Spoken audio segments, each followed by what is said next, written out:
Welcome aboard. Stay tuned and subscribe to Han Li's Wuxia Adventures for more thrilling content. Chapter 1907. Lu Yin blinked at the medicine immortal's words. Senior, what do you mean? The medicine immortal smiled. That old man said that he wanted to introduce a young genius to Lan Xian during the battle with the Yao Emperor in the Primal Zone. That should be Alliance Master Lu, so I wanted to ask if Alliance Master Lu is truly interested in Lan Xian. Lu Yin was speechless. What had that old man, Kuei Luo, said in the Primal Zone? If the medicine immortal knew, then Lan Xian definitely knew as well. With that old man's big mouth, perhaps even the 6th mainland's participants had heard about it, and it would quickly spread to the 5th mainland. It wouldn't reach Ming Yan's ears, right? Lu Yin had only lured Kuei Luo to the Primal Zone, so how could he have any thoughts about Lan Xian? That woman was still thinking about his blood, so she was a potential enemy. Senior, you're mistaken. That old man definitely wasn't talking about me, Lu Yin hurriedly denied. The medicine immortal smiled. I think that's not bad. Lan Xian has never had a partner since she embarked on the path of cultivation. If Alliance Master Lu likes her, you can fight for her. Age is meaningless to cultivators. What do you think? Lu Yin was about to refuse when Kuei Luo appeared, his eyes shining as he stared at the medicine immortal. No partner. She's pure. The medicine immortal was not surprised by Kuei Luo's appearance. Of course, she's definitely pure. I can guarantee that. Kuei Luo sighed in admiration as he looked at the medicine immortal. You're pretty good. Come. Tell this old man more about that little girl. After all, this is an important matter. This old man needs to understand clearly. Is her elder still alive? What's her family like? Don't worry, it doesn't matter. Just ask, how many siblings does she have in her family? We're all elders, so it's normal for us to worry about this. I know a little about Lan Xian's situation, so I'll tell you. However, you can't tell her that I was the one who told you, the medicine immortal said. Of course. Do I look like that kind of person? Of course not. Ha, you have good taste. We really hit it off. Why don't we drink and chat? Let's go. Lu Yin wanted to call out to them, but he didn't say anything. He couldn't say that Lan Xian was fake, or else how would he be able to lure Kuei Luo into helping him in the future? But what did the medicine immortal mean? No matter what, Lan Xian was still a half-martial ancestor of the 6th mainland. How could she have such a clear conscience about betraying her own half-martial ancestor? Even though he was a half-ancestor, he had always kept a low profile. Even Guru Qinghua, who was also a half-ancestor, did not dare to be certain of the medicine immortal's cultivation, let alone the others. The medicine immortal rarely interfered with the major matters of the Daosource sect, and he always stayed out of it. However, he still cared about such matters, which completely overturned Lu Yin's impression of him. He had been forced to face the astral beast domain head-on at the start, and he had ended up seizing the eastern weaves. Although Lu Yin had a plan, it had been a risky one. He had underestimated the astral beast domain and overestimated the 6th mainland. Fortunately, the final outcome had not changed. For the next 1,000 years, the Eastern Territory would belong to him. If the 6th mainland wanted to take it back, they would have to go to war. Once they did, they would not be fighting against him, but against the entire 5th mainland. Just like how the Hall of Honor had reached an agreement with the 6th mainland to hand over the Outerverse to them, if the Great Eastern Alliance insisted on taking back the Outerverse, they would have to go to war. However, the consequences of such a war would not be something that the 5th mainland would bear. The current outcome was for the best. Not only had the 6th mainland chased away the invading astral beasts, but they had also discovered that the astral beasts were hiding in the astral wilderness, and they would eventually be able to find out where they had escaped. The primal zone had also been taken, and the northernmost battlefront was no longer Iron Blood Weave, but the primal zone. This result did not only belong to the Sixth Mainland, but also to Lu Yin. With the Sixth Mainland guarding the north for the Great Eastern Alliance, the Great Eastern Alliance would not be held back here.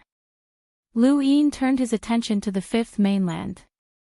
During the Outerverse War, the Hall of Honor purged the entire Fifth Mainland, and more than half of the Neo-Human Alliance's strongholds were eradicated. They also captured many powers that had colluded with the Neo-Human Alliance. There were more than 1,000 of them in the Innerverse alone, and they were all from small flow zones. After listening to Huan Shao's report, Lu Yin gazed into outer space. More than half of the Neo-Human Alliance's forces in the Fifth Mainland had been eradicated, but there were definitely still some hidden forces. The one that Lu Yin was most concerned about was the Eternal Kingdom. Where exactly was that place? In the Starfall Sea, the Hall of Honor has conscripted 1 billion cultivators and 1 million warships from the Innerverse, Cosmic Sea, and Neoverse. There are also 15 emissaries stationed there. The Sixth Mainland's Daosaur sect has also sent an additional 200 million cultivators and 300,000 warships, as well as 22 emissaries, Huan Sha reported. Lu Yin was stunned. 1 billion cultivators? 1 million warships? This number far exceeded the Great Eastern Alliance's. The Hall of Honor truly lived up to its reputation of conscripting the entire human domain to gather so many cultivators. Cultivators were not a big deal. With the Great Eastern Alliance's ability, if they were willing, they could also gather more than 100 million cultivators to participate in the war. The 10 great allied armies combined would have more than enough cultivators, and their quality was not low either. However, 1 million warships was a bit of an exaggeration. The Great Eastern Alliance had less than 30,000 warships in total, but the Hall of Honor had actually conscripted so many. Could all of the Innerverse warships have been conscripted away? Your Highness, 5,000 of our Great Eastern Alliance's warships have also been conscripted, Huan Sha reported. There are also 200,000 ordinary large spacecraft. The Great Eastern Alliance had definitely been conscripted, but because the Outerverse was also at war, not many had been conscripted. This was especially true for cultivators, as not a single one had been conscripted. However, there were still too many cultivators from the Innerverse who had been conscripted. The Hall of Honor and the Daosaur sect had more than 1 billion cultivators combined. 37 emissaries had also been sent to the Starfall Sea in order to prepare for a possible war. This was not the end, as both sides were still conscripting. Once the Martial Progenitor and the Blood Progenitor were defeated in the Starfall Sea, the Eternals would invade, and no one would be able to escape. If possible, the Hall of Honor and the Daosaur sect would be more than happy to send all of their forces. This was especially true for the Daosaur sect, as they had just experienced the despair of the Sixth Mainland's destruction, and they did not want to experience it again. This time, they had no way out, as once they were defeated, everyone would either die or become slaves. Beep beep beep beep. Lu Yin's gadget rang, and he told Huan Sha to stop reporting. He glanced at the caller ID and saw that it was Su Qing. Congratulations, Alliance Master Lu. The Eastern Weaves are yours in the end, Su Qing said. It was impossible to tell whether he was happy or sad, as his voice was very calm. Lu Yin smiled. You're too kind, Commander Su Qing. It was just a coincidence. Is that so? Was this all part of Alliance Master Lu's plan from the very beginning? Su Qing asked. Lu Yin replied, of course not. How could the commander think of me that way? No one could have predicted this, and I'm good at taking things one step at a time. Fortunately, the commander was merciful, or else I wouldn't have been able to survive until now. Su Qing replied, if there wasn't a half-ancestor blocking the Yao Emperor, then I would have believed Alliance Master Lu's words. Since Alliance Master Lu was able to invite such a powerful half-ancestor, this war has never been lost. I've learned a lot, Alliance Master Lu. However, I have to remind you that the greatest enemy of the humans will never be us. Su Qing then ended the call. Lu Yin frowned. Of course, it wasn't the astral beast domain. These beasts had caused a lot of carnage, and while it was possible to defeat and slaughter them, it was impossible to subdue them. The greatest enemy was the Eternals. But why had Su Qing specifically mentioned this? Lu Yin fell into deep thought. Huan Sha was in no hurry to report this. Not long after, his gadget rang again.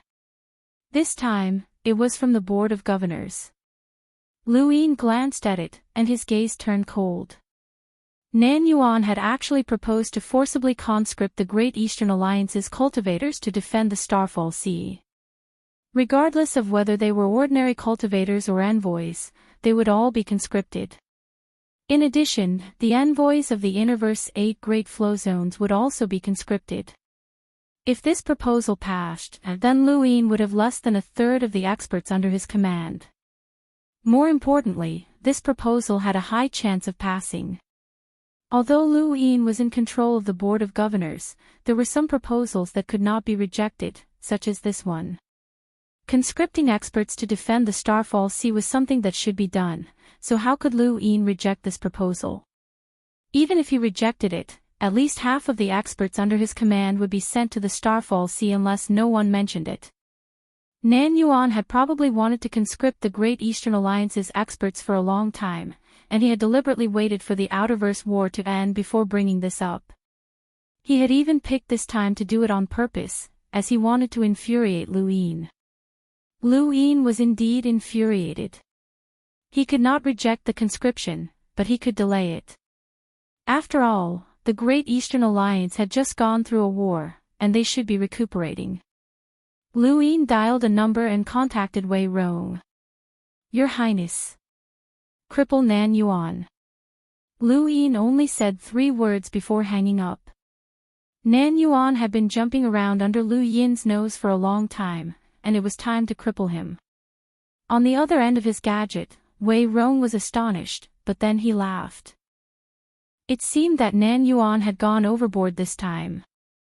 Since that was the case, Lu Yin would just cripple him. There was a type of person in this universe who was very terrifying. They could combine information that ordinary people could see and form invisible weapons. Wei Rong was one such person. In the Neoverse, in a black street, Ming Yu's gadget rang. She looked over and was astonished. After thinking for a moment, she contacted Ming Yen. He told you to do this. Then go ahead and do it, Ming Yen said. Ming Yu hesitated. Should I report this to the Alliance leader? Ming Yen shook her head. There's no need. Besides, it's not a big deal. Ming Yu was astonished. Was it not a big deal? This concerned a director, but from the Alliance leader's point of view, it was indeed not a big deal. The Alliance leader could control the director to a certain extent, and the power that he wielded was already sufficiently great. Not long after, a spacecraft headed towards the Glory Realm. On the spacecraft, a child was staring blankly into space. An old woman followed behind the child. Don't worry, Bo.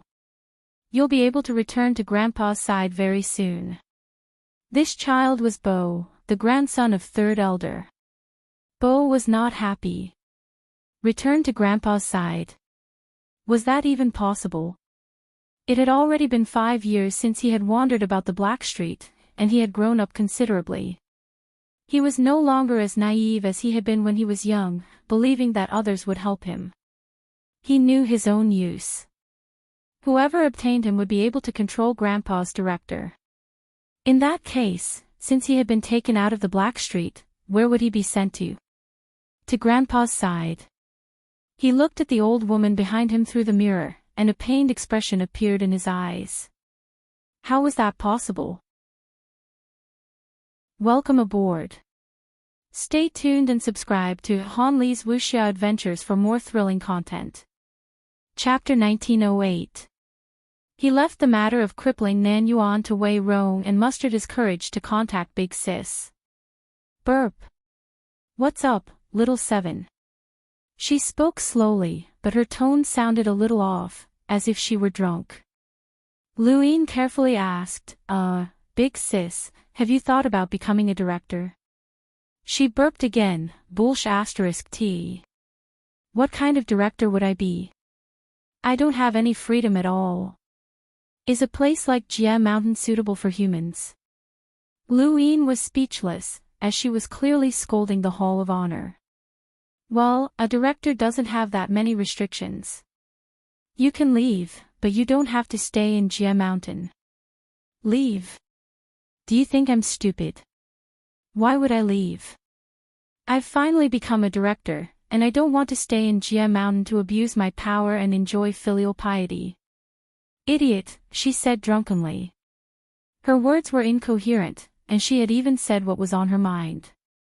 So you're saying that you've agreed to become a director? Did you drink it? When did I agree to it? Didn't you say that you wanted to stay in Jia Mountain to abuse your power and enjoy filial piety? Don't worry, there will definitely be a lot of filial piety. Don't tempt me. I don't like being filial piety, and I like to rob others. This is the glorious tradition of Leon's Armada. Fine, you can still rob others if you stay in Jia Mountain. Just don't go overboard. Are you stupid? Why don't you just stay in Jia Mountain and wait for others to honor you? You're so stupid. I don't know how you've survived until now. What a joke. Luin was so angry that he immediately hung up. He was really stupid to have discussed this with a drunkard. It would be better to wait a little longer. A day later, Lu Yin's gadget rang, and it was Big Sis who answered. Little seven, why do I feel like you hung up on me? Big Sis immediately asked. Luin firmly replied, no, definitely not. How would I dare to hang up on you? You didn't. Big Sis was puzzled. Then weren't you the one who contacted me yesterday? I was the one who contacted you, but you hung up on me yourself.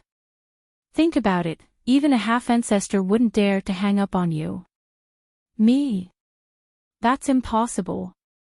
Think about it, Luin said apprehensively. Big Sis was still suspicious, and she muttered to herself, fine, what did we talk about yesterday? Luin heaved a sigh of relief. We talked about your willingness to become a director. Bullshit, I've never wanted to be a director.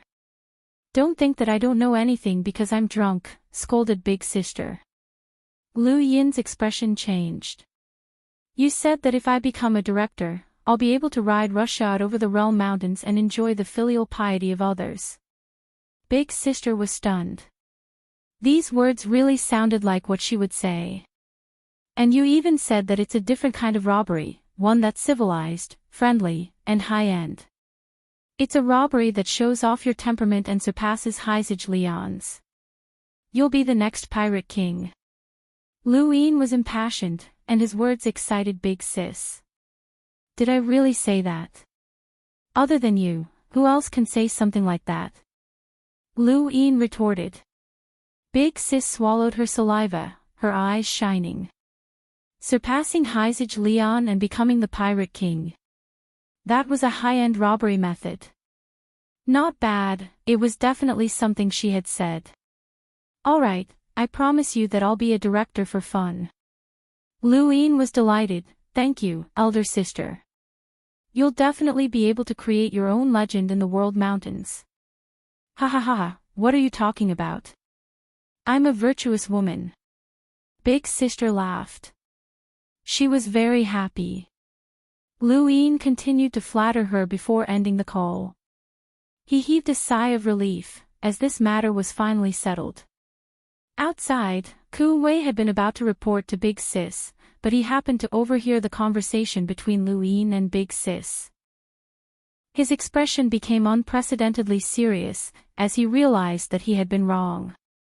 It turned out that even his master was better at flattery than he was. As expected of his master would always be his master. Who's there? Lu Yin's voice rang out. Ku Wei's expression changed. Master, it's your beloved little Wei. He then entered the spacecraft. Neoverse, World Mountains. Someone walked out of the orbiter world and attracted the attention of the guards. It was young King Qing. During the battle at the Divine Gu Dynasty, young King Qing had been captured by the head judge for trial. Although he had not been convicted of colluding with the Neo-Human Alliance, Grand Tutor Yuan had still been his subordinate, and young King Qing had been implicated. He would never be able to control the Gu flow zone and would be sent to the Starfall Sea to serve for 10,000 years. However, being implicated was already so serious that young King Qing, a powerhouse with a power level of around 800,000, would not be able to make a comeback. This was the Hall of Honor's attitude towards the Neo-Human Alliance. If not for the fact that they could not find any motive for young King Qing to collude with the Neo-Human Alliance, even the slightest clue would have killed him. They would rather kill the wrong person than let him go. There was also another reason, which was that the Starfall Sea lacked manpower, which was an important reason why young King Qing could serve there. Let's go to the Starfall Sea. A low voice rang out from within young King Qing's shadow. It was the head judge of Death's Shadow, who had sent young King Qing to the Starfall Sea. Head judge, can you let me see my son? Young King Qing asked. As soon as possible. Thank you, head judge, young King Qing said gratefully before contacting Casanova. At this moment, Casanova was in the Lockbreaker world. Young King Qing's trial had happened a long time ago, and because he had not colluded with the Neo-Human Alliance, he had been imprisoned. However, he had not been completely isolated from the outside world, and he had managed to find out where Casanova was as well as what was happening in the Great Eastern Alliance. He had been imprisoned because of Lu Yin, which was why he had paid close attention to the Great Eastern Alliance. When he had first heard that the Great Eastern Alliance had taken over the Astral Beast Domain's war, he had been ecstatic. As an emissary, he had participated in the war against the Astral Beast Domain, and he knew that the Astral Beast Domain was not as simple as it seemed.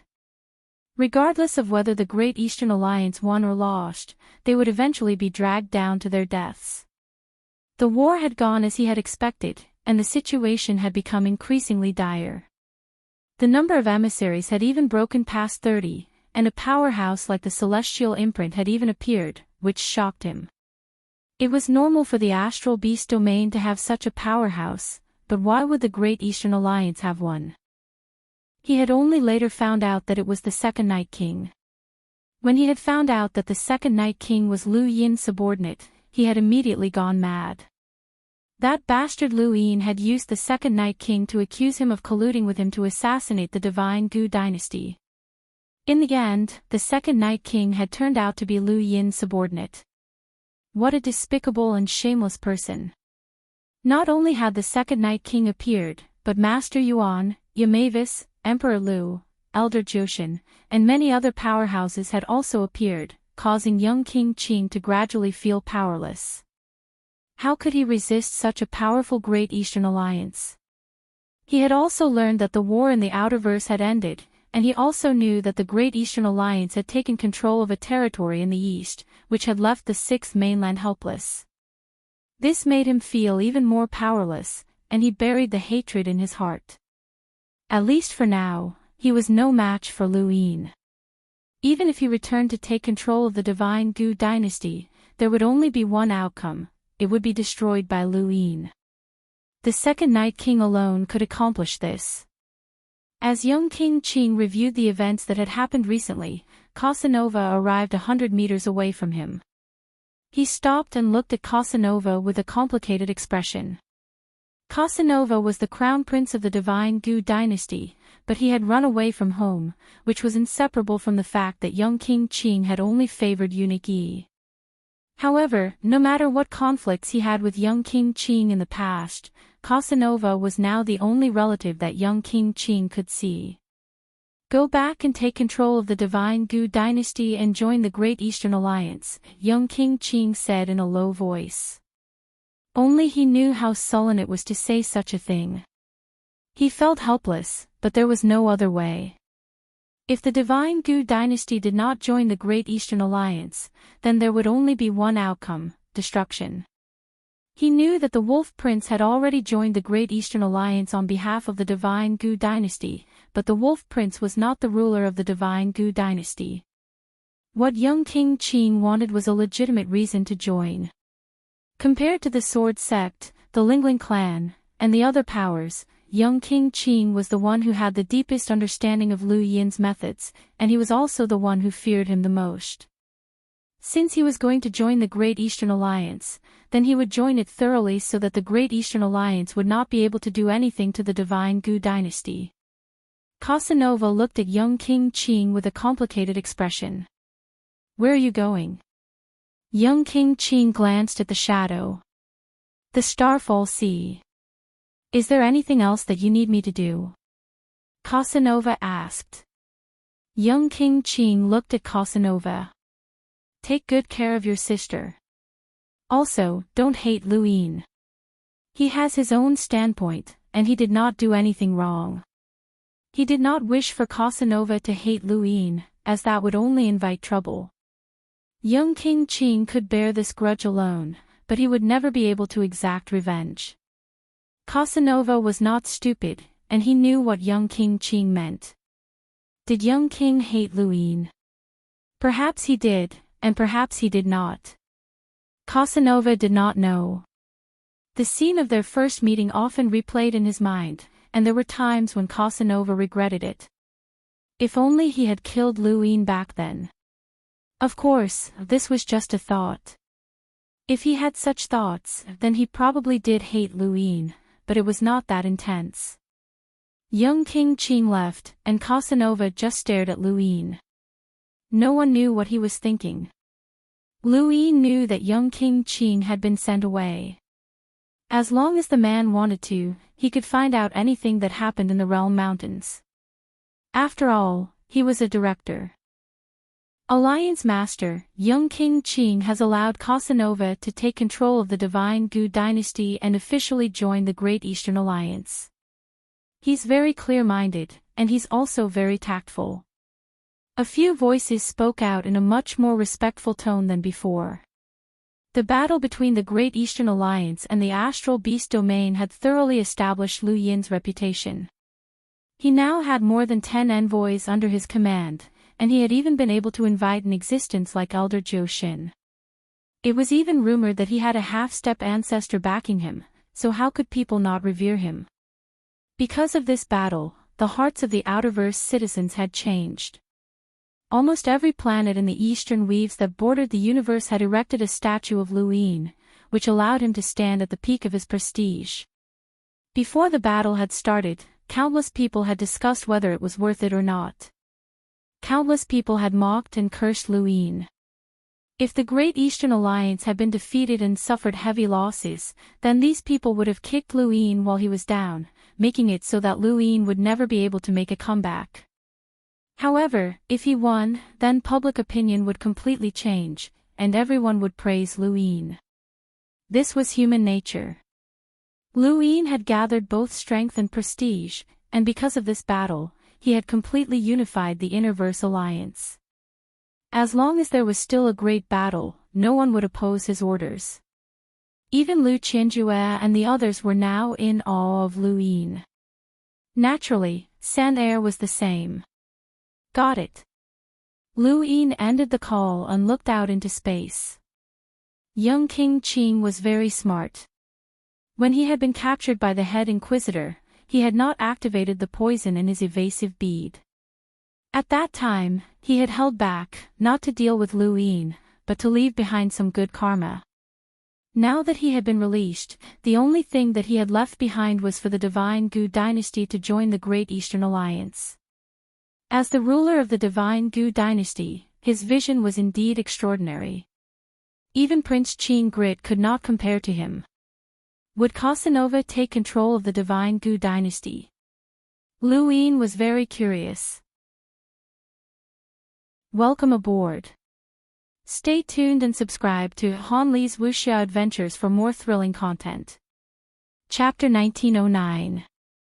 Following the end of the Outerverse War, Lu Yin received over 100 messages every day, and these were all filtered by Enya, Huan Sha, Wei Rong, and Wang Wen. These were the more important messages, and he did not even have time to cultivate. Fortunately, he had just become an emissary, so he needed some time to settle down. As he read the messages one by one, Lu Yin suddenly stood up. The tree had been discovered. The tree had escaped from the Ross Empire's botanical garden, but no one knew how it had managed to escape. Its whereabouts were unknown, and the Great Eastern Alliance's first allied army had not been able to find it. Logically speaking, it should have been within the Ross Empire's stronghold, and it could not have rushed into outer space. However, no one had been able to find it. Now, it had finally been discovered. It was in the Jade Flow Zone, which was not too far from the Blazing Mist Flow Zone, but it was still quite a few flow zones away. It was very small and inconspicuous. Lu Yin immediately headed to the Innerverse.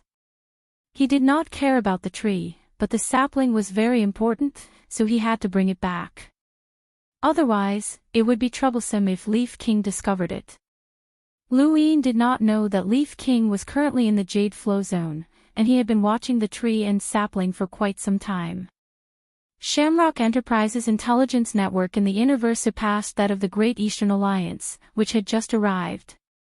Leaf King had already discovered the tree and sapling's whereabouts a month ago, but he had not dared to make a move. Back at the Ross Empire's stronghold, he had tried to capture the sapling, but the tree had whipped him until he spat out blood. That scene was still fresh in his mind, and it made him especially wary of the tree. Not far from Leaf King, in a forest park, the tree stood there quietly.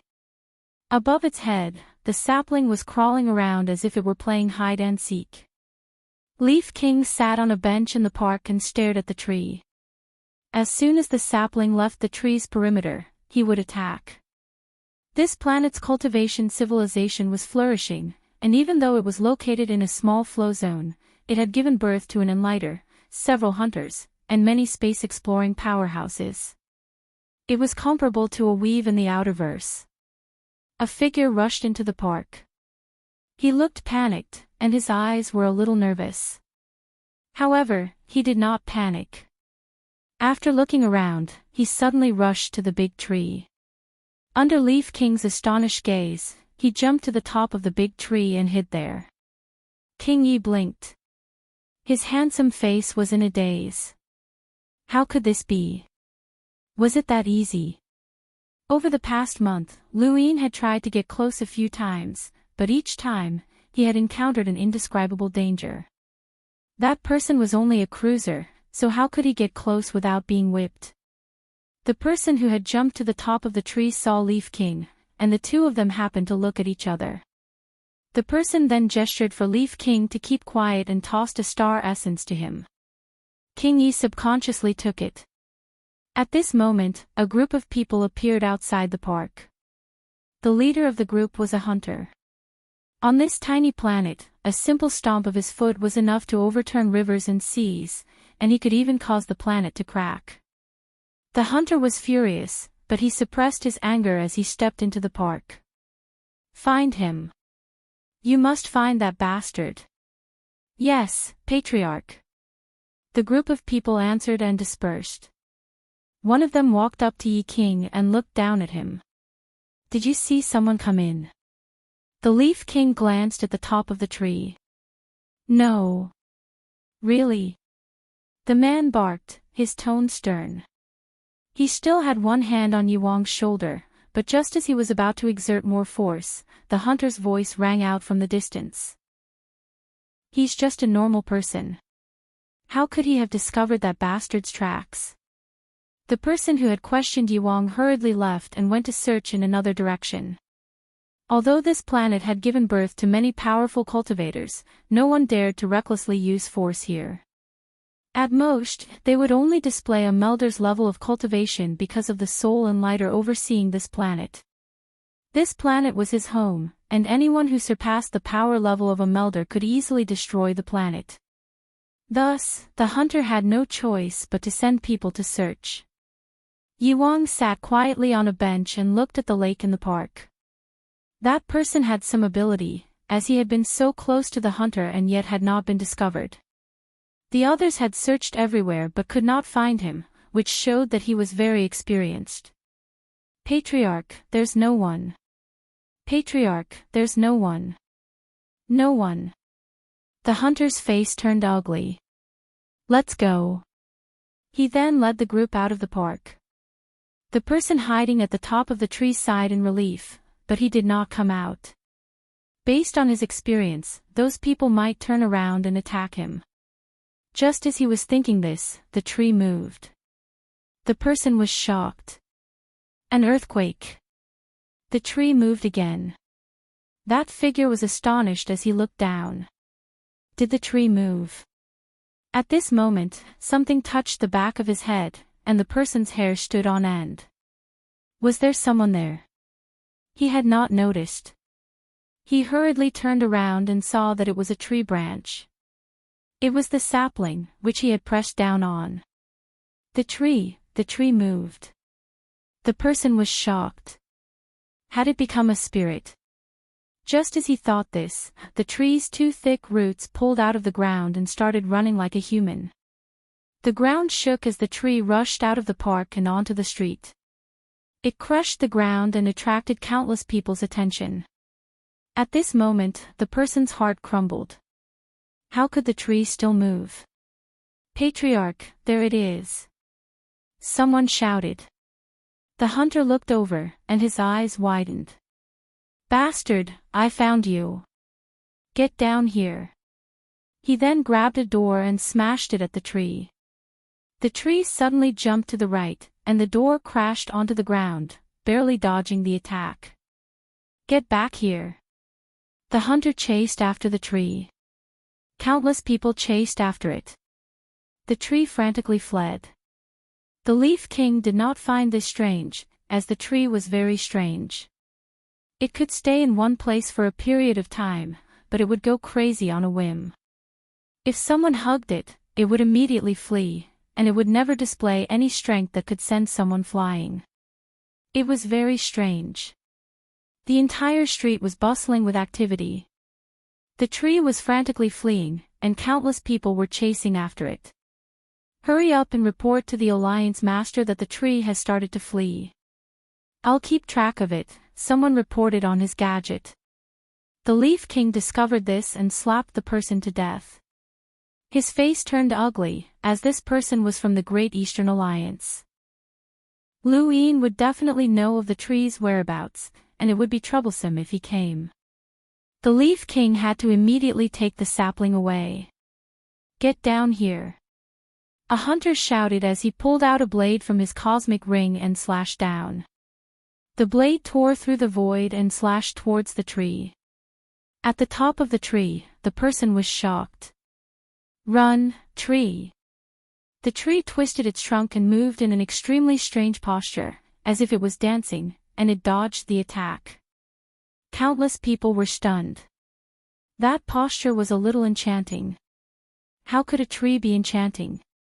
The sapling jumped around at the top of the tree, and it seemed to be very happy. The person hiding at the top of the tree was stunned. Is this really a tree? In the sky, an old man walked out with a stern expression. Who dares to be impudent here? You should be punished for using an explorer's power level. The hunter's expression changed, and he dropped his blade. He hurriedly apologized. Master, this disciple was careless. Please forgive me. Then, this old man was the only enlighter on this planet, and he had set the rules for survival on this planet. The reason why so many cultivators had been born on this planet was because of this old man. All of the cultivators on this planet were his disciples. The old man ignored the hunter and instead looked at the fleeing tree in amazement. Interesting. His finger moved, and he was just about to grab the tree. Suddenly, a terrifying power shook the heavens and the earth. The old man's pupils shrank as his body was pressed into the ground. Not good, an absolute powerhouse. The Leaf King made his move, and he reached into the crown of the tree to grab the sapling. The person hiding in the crown of the tree was stunned. He felt an incomparably terrifying power, and he had seen this power before. It was an emissary, and it was definitely at the level of an emissary. Was there really an emissary here? A hand reached out from the astral source universe, and the Leaf King revealed his appearance. He stared at the sapling and reached out to grab it. The figure saw the Leaf King clearly. "It's you." He would never have imagined that the person who had bribed him with a star essence was actually an emissary. Why was an emissary hiding here? Just as the Leaf King was about to grab the sapling, a tree branch viciously whipped his arm and tore it apart. There was a loud crack as the Leaf King's body was sent flying. Not only that, but the remaining force of the branch's whip swept past the planet, causing ripples in outer space. Eventually, the barren planet in the distance was destroyed. The Leaf King was heavily injured, and he quickly turned around and disappeared into the astral source universe. Everything happened in an instant. The Enlightened Elder had experienced the Leaf King's power, and so had the others. However, they had all thought that it was the Enlightened Elder's power. Only the person hiding in the crown of the tree knew what had happened. At this moment, he was panicking. The emissary had been sent flying by the tree, and he had actually climbed to the top of the tree. What kind of tree was this? Was it really a tree? The elder's entire body trembled, and he almost wet himself. The tree was still running away in a frenzy, but then, it suddenly stopped moving. Its roots stabbed into the ground and stopped moving. The figure in the crown of the tree rolled his eyes. "It's not moving anymore." He looked around and saw that he was in the middle of the street. The tree had stopped moving. Countless people looked over with strange expressions. Had the tree become a spirit? Some people tried to approach the tree, but they were stopped by the Enlightened Elder. He ordered the street to be sealed off and everyone was chased away. No one was allowed to approach the tree. He was also aware of what had just happened. Although he had not seen it clearly, that emissary was most likely the tree. The Elder had been able to cultivate to the Enlightened realm, and he had explored many places in the universe. It was not impossible for a tree to cultivate to the level of an emissary. Now, he was considering how to deal with this. Should he report this to the Hall of Honor? A very ordinary face appeared at the top of the tree. It was a man, and he nervously looked at the Enlightened Elder through the branches with a pleading expression. The Enlightened Elder was startled when he saw the man, but he quickly bowed deeply. It turned out that the emissary powerhouse was this person and not the tree. "I dare not disturb Senior. What instructions do you have?" "This junior will do his best to fulfill them." The man was sorrowful, and he wanted to beg the elder to save him, but there was a branch wrapped around his neck. It was a sapling. The sapling was playful, but to the man, it was a threat. The branch could strangle him to death with just a little bit of force. Did the elder not want him to speak? He was about to cry.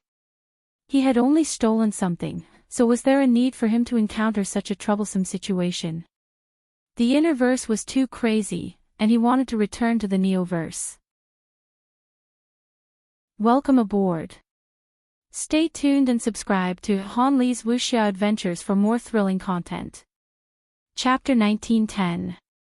The trees seemed to have taken root, and it did not move for several days. On the treetop, the sapling had a new friend, which was that man. The man was still panicking, as the tree that had sent the emissary flying was too terrifying and sinister. As for this sapling, it should be the tree's main body. No matter what the sapling did, he could only grit his teeth and accompany it for fear of offending it. On this planet, the Enlightened Elder also accompanied the sapling, not daring to disturb it in the slightest.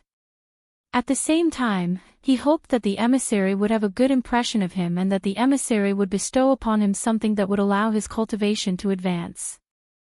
The entire street was sealed off, and the cracks on the ground grew larger and larger. There was no sign of life, and only the tree's branches swayed in the breeze. Rain began to fall from the sky. The enlightened elder hurriedly waved his hand to disperse the clouds so that the sun could continue shining. Beside him, the void distorted, and Luin walked out. After receiving news of the sapling, Luin had immediately rushed over, but he had only just arrived. "Has this tree been here all this time?" Luin asked. The enlightened elder replied, "Yes, that tree." At this point, he was stunned and hurriedly turned around to look at Luin in shock. He had wanted to ask who Luin was, as he had not noticed this person standing right next to him.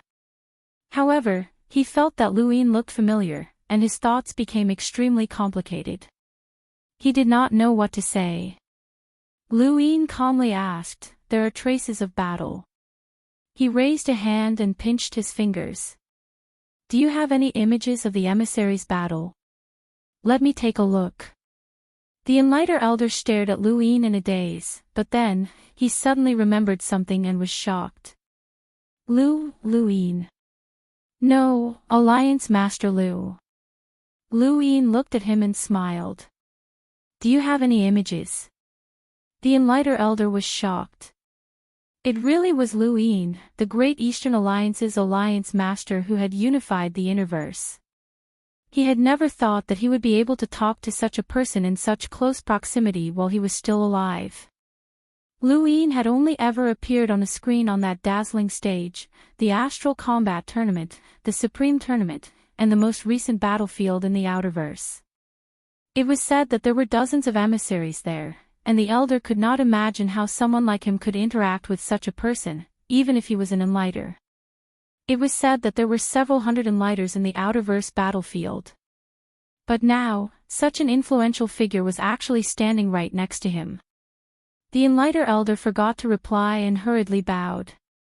"Zhong Nan from Fisha Planet greets Alliance leader Lu." Luin asked again, "Do you have any recordings of the battle?" Zhong Nan was still immersed in the shock of Lu Yin's sudden appearance, and she hurriedly replied, No, the battle was too sudden. Even I didn't see it clearly, let alone the surveillance equipment. I was right there." "Oh. What did you see?" Luin curiously looked at the enlighter. The innerverse was still the innerverse, and there were also enlighters in the small flow zones. Back when the innerverse and outerverse had been separated, Luin had gradually begun to see enlighters. At that time, he had referred to them as enlighters. Enlighters were considered very powerful experts in the outerverse, but there weren't many of them in the innerverse, and every flow zone had at least one. Zhong Nan respectfully replied, "I couldn't see anything clearly, the attack was too sudden. All I saw was a shadow rushing towards the tree before it was sent flying. I couldn't see what it looked like." Lu Yin's eyes narrowed. "Did it rush towards the tree or the tree crown?" Zhong Nan thought about it and gritted her teeth. "The tree crown." "Are you sure?" Luin asked again. He had asked casually, but with his status, any one of his questions could decide Zhong Nan's fate and her future. Zhong Nan firmly replied, "I'm sure, because it was sent flying towards the tree crown." Luin turned to look at the tree. It was the Leaf King again. Who else would be targeting the tree besides him? Or an envoy? Now, it seemed that the tree wasn't as simple as it seemed. If it could send the Leaf King flying, then it had to have a power level of at least 800,000. How had such an existence been captured by the Saber mercenaries?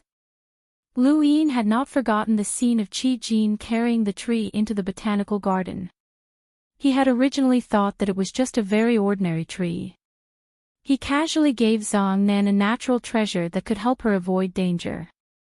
Zhong Nan thanked him profusely as he approached the tree step by step until he was about 100 meters away. At the tree crown, the sapling suddenly raised its branches as if it had sensed something. It slowly turned towards Luin and then jumped down happily. Luin hugged the sapling and smiled as he stroked its leaves. Naughty. The sapling was very happy, and it emitted a gentle glow as it wrapped its branches tightly around Lu Yin's fingers. In the distance, the man on the tree crown stared blankly at Lu Yin. It was him. Lu Yin looked up. He had originally been looking at the tree, but when he saw the person on the tree crown, he was shocked. Qianzhou. The man who had been chased after stealing something and then hiding in the tree crown to live out his days in fear was Qianzhou, whom Lu Yin had met in the Neoverse. He remembered this person because progenitor Chen's clone had used reverse steps during his origin tribulation. Lu Yin had an impression of Qianzhou's reverse steps, but he hadn't paid much attention to it. However, progenitor Chen's clone had used it to break through Lu Yin's codex of Eon evolution, which had shocked Lu Yin. Ever since he had broken through to origin tribulation, Lu Yin had ordered a search for Qianzhou. He had not expected to run into him here. Qianzhou's head popped out with a miserable expression. Bro, no, seventh bro, save me. I'm scared.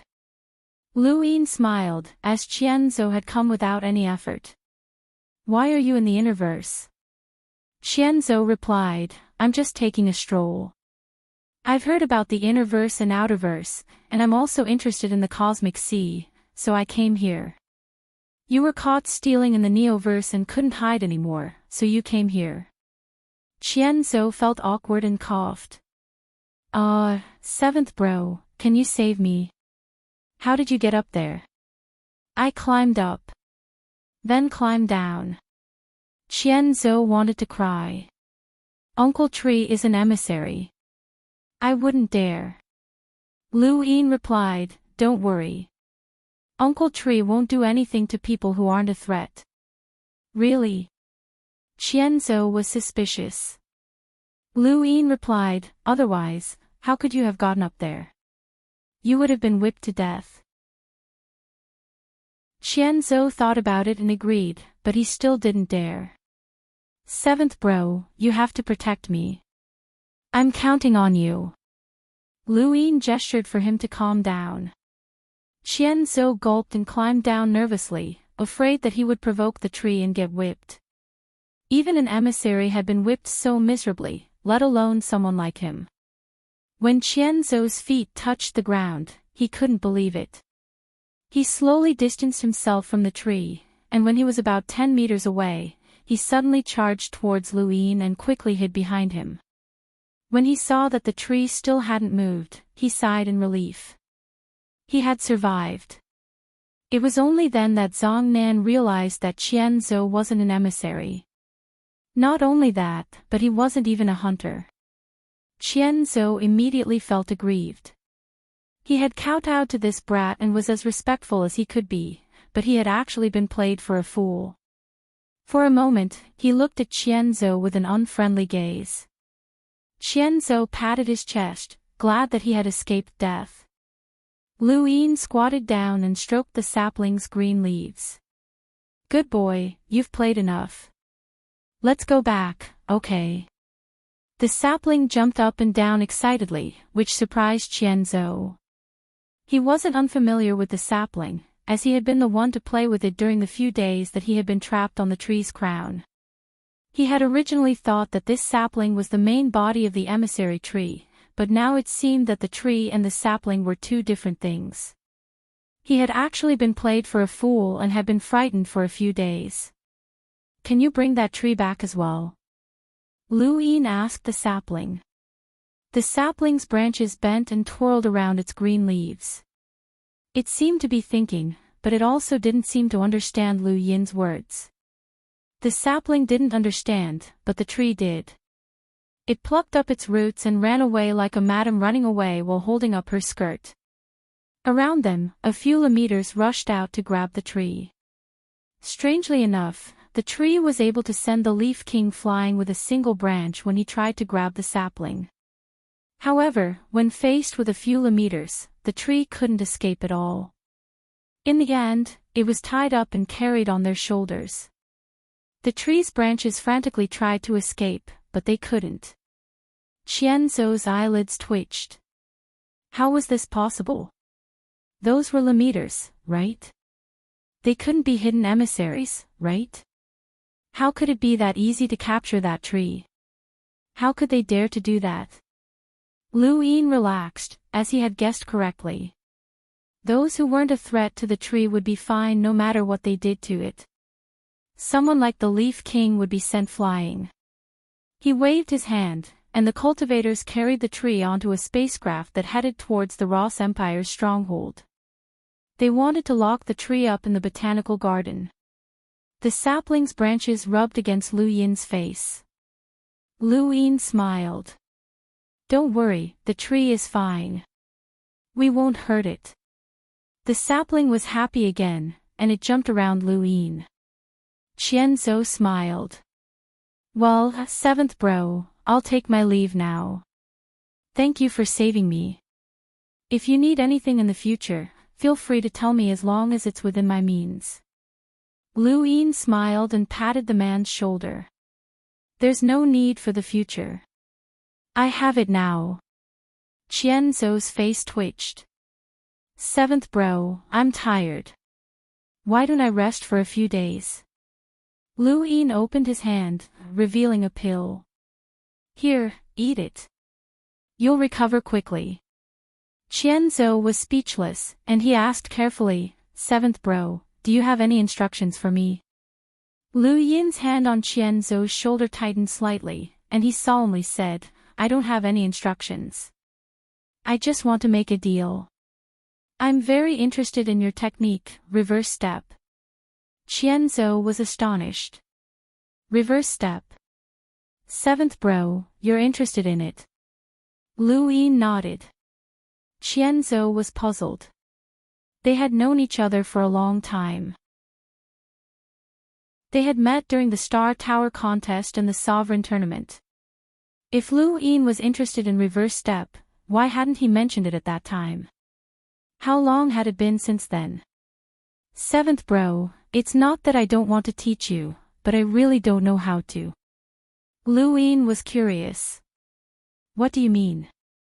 Qianzhou explained, some battle techniques require a technique to exert force, a method to convert star energy, and a method to circulate it. They're easy to teach, but some battle techniques are directly branded into the body and cannot be taught. Reverse step is one such technique. I learned it all because of a piece of jade. Welcome aboard. Stay tuned and subscribe to Han Li's Wuxia Adventures for more thrilling content. Chapter 1911. Afraid that Lu Yin would not believe him, Qianzhou hurriedly explained how he had been chased, hidden in an auction house, and obtained the reverse step.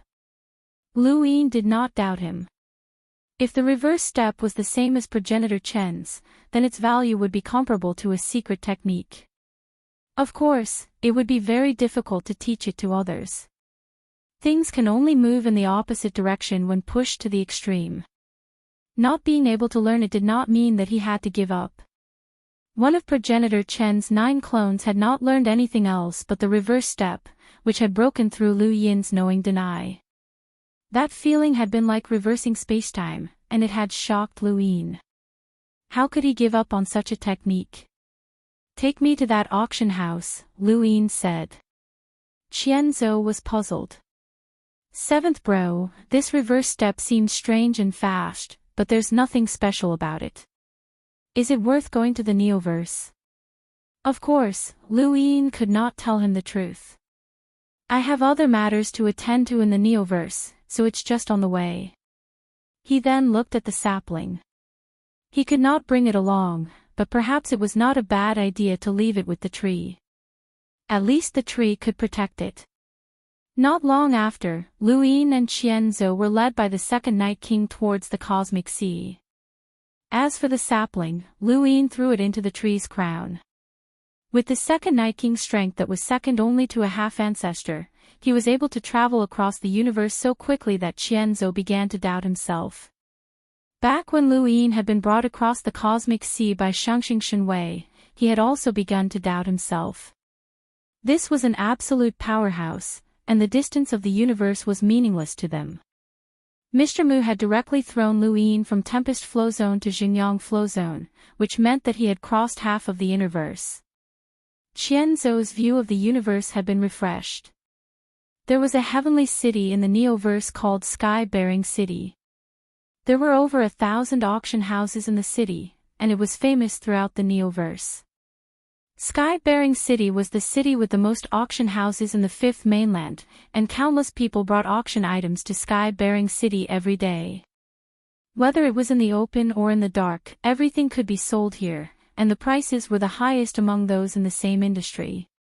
On the contrary, the commission was very low because of the fierce competition. Lu Yin and Qian Zhou were currently walking through Sky-Bearing City, looking at the city's unique atmosphere. Sky-Bearing City was larger than any of the other heavenly cities that Lu Yin had seen before.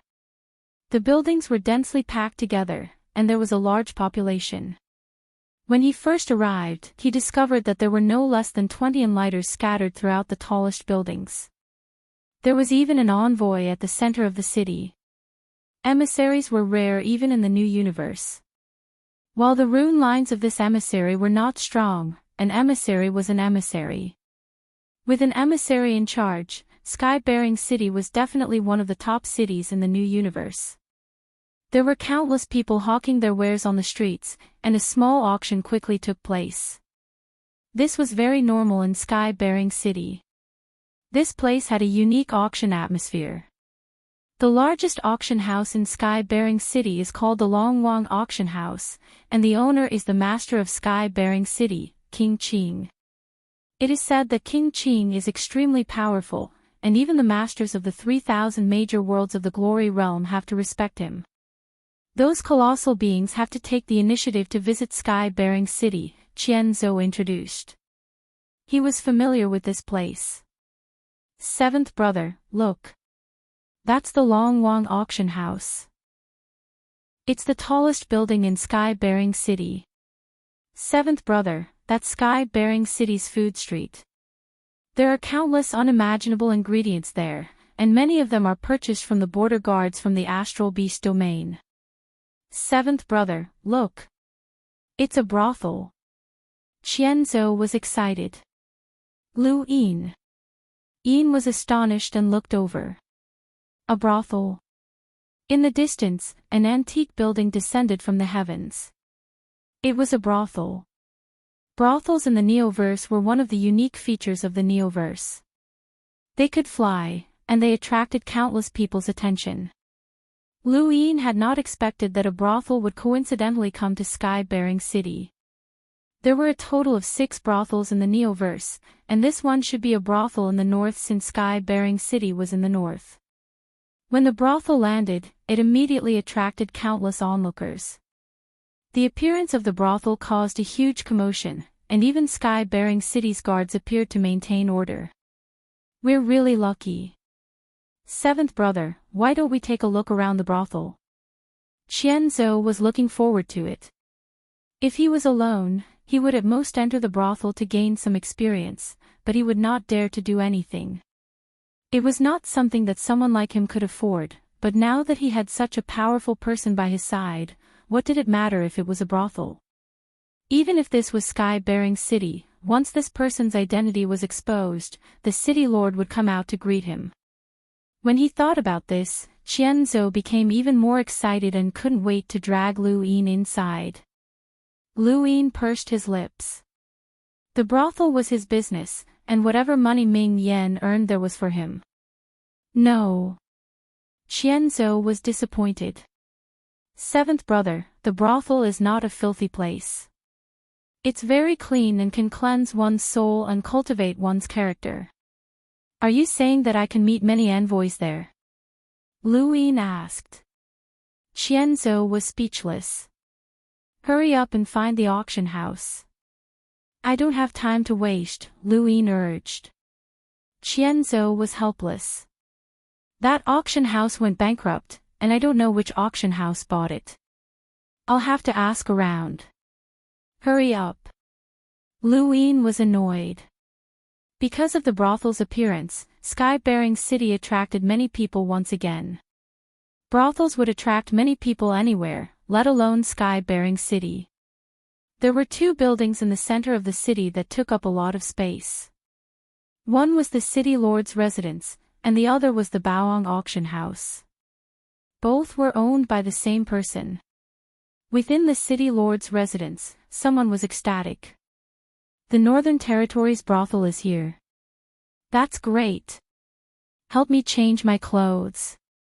It's been a long time since I've seen the fallen plum courtesan. She must serve me today, ha ha ha. The speaker was a pale-faced young man with an excited expression. There were 5 girls serving him, and all of them were nervous as if they were afraid of angering him. His name was Qing Yu, and he was the son of sky-bearing city lord, Prince Qing. The door was suddenly pushed open, and a gust of wind blew past. A woman with a baleful expression stood at the door. Although she was beautiful, her eyes were slanted downwards, making her look sinister and vicious. Qing Yu's expression changed when he saw her. Why are you back? The 5 girls serving Qing Yu were horrified and hurriedly knelt down. Their eyes reddened, and they didn't dare to look up. The woman narrowed her eyes and stared at Qing Yu. She then raised her hand, causing 5 red flowers to appear in her palm. With a wave of her hand, the 5 girls' necks were sliced open, and the stench of blood filled the air. Qing Yu's legs went soft, and he almost fell to the ground. I've only been gone for a few days, and you're already messing around. Did you forget what I told you? The woman asked sternly. Qing Yu gulped and carefully approached the woman. He smiled fawningly and hugged the woman's shoulders. I didn't do anything. I just asked them to dress me. You can't be jealous of that, right? Besides, you've already killed them. The woman stared at Qing Yu and said coldly, I heard that you're going to the brothel to meet that Luo Mei. Mei's slut. No, definitely not. Qing Yu was shocked, and his face paled. At that moment, the void distorted and a middle-aged man walked out. It was Prince Qing, the city lord of sky-bearing city, and the emissary powerhouse that Lu Yin had sensed earlier. The woman and Qing Yu hurriedly bowed when they saw Prince Qing. Father. Prince Qing grunted and glanced around the room. He frowned slightly and looked at Qing Yu. Are you messing around again? I told you that you're not allowed to get close to any other woman aside from Did you listen to me? The woman snorted and glared at Qing Yu. Qing Yu bowed again. Father, I didn't. I only asked them to dress me. I didn't do anything. Prince Qing looked at the woman and smiled gently. Don't worry, I'll keep an eye on him for you. He won't do anything. The woman nodded. Thank you, Father. I forgot to take something, so I came back for a bit. I'll leave now, so please keep an eye on him for me. Prince Qing nodded. She quickly left. After she left, Qing Yu heaved a sigh of relief. His expression turned gloomy, and his eyes were filled with killing intent. He looked at Prince Qing. One day, I'll kill that slut. Shut up, Prince Qing barked and glared at Qing Yu. As long as the home of the gods exists, she'll always be your wife. If you dare touch her, I'll kill you. Qing Yu was furious. That woman is crazy. Which capable man doesn't have a few women? She's so jealous that she won't even let me touch her maids. Father, I've had enough of this. Prince Qing glared at Qing Yu and said coldly, You were the one who agreed to this marriage. You were the one who pursued her back then, so treat her well. If you don't want sky-bearing city to be destroyed by the home of the gods, remember that she's one of the 18 celestial gods of the home of the gods. She has a very high status. Remember that. I understand, Father. Qing Yu was helpless. Sky-bearing city was just a slightly larger ant compared to the home of the gods. He pursued Yao Hong back then because he wanted to gain the protection of the home of the gods. Who knew that woman would be so unreasonable? If he wanted to play, he'd have to wait until she left. Sometimes, he felt like that woman would kill him. Since that crazy woman was gone, he could go out and play. He had to take Luo Mei in the next few days and have a taste of the North's top courtesan. Within Sky-bearing City, Qianzi spent half a day before finally finding the owner. The Yudhua auction house is the auction house where I obtained the reverse step. It was purchased by the Silver Fragrance auction house more than 10 years ago, and the address is still the same. The Yudhua auction house's manager also joined the Silver Fragrance auction house when it was purchased. He's been taken away by the Silver Fragrance auction house's boss for some unknown reason, but he'll be back in a few days at the very least. That means that we'll be able to meet the Yudhua auction house's manager in a few days. Lu Yin asked. Qianzi nodded. In theory, yes. But seventh bro, you should know that the auction houses deal with at least a few hundred items every day.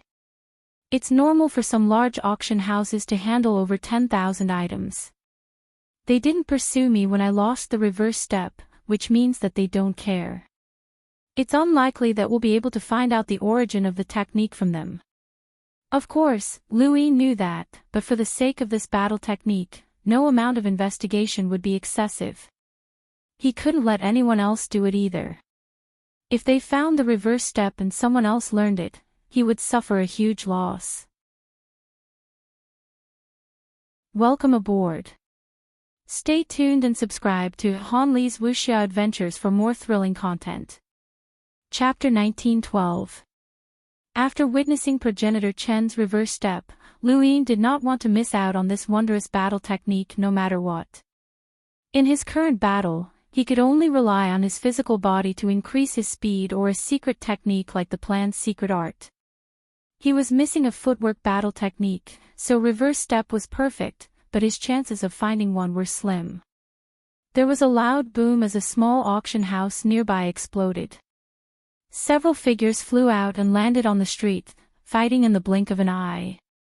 Qianzi was astonished. They actually dared to fight on the streets of Sky-bearing City. Looks like they have some background. Lu Yin looked at the people fighting on the street and saw that they were clearly split into two groups, 3 on one side and 6 on the other. Although the numbers were not equal, they were evenly matched. The side with fewer people was slightly older. Beat them up. I'll take responsibility if you kill the young master. A handsome youth walked out from the broken auction house.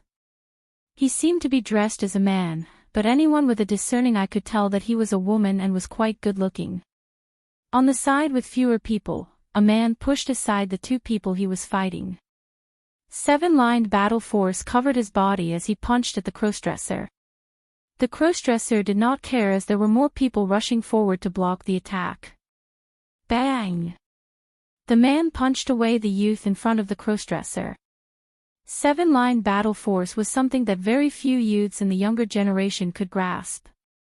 One of them spat out blood and fainted, while the other pulled the crossdresser back and glared at the man. Do you know who she is? If you hurt her, even 10 lives won't be enough to pay for it. The man sneered. Then do you know who I am? Shameless boasting. The battle was intense, but the people around them did not leave. Instead, they cheered as if they were watching a show. This sort of thing did not happen often in Sky-bearing City. Fighting was forbidden within the city, so the city guards were about to arrive. As they spoke, the guards had already arrived.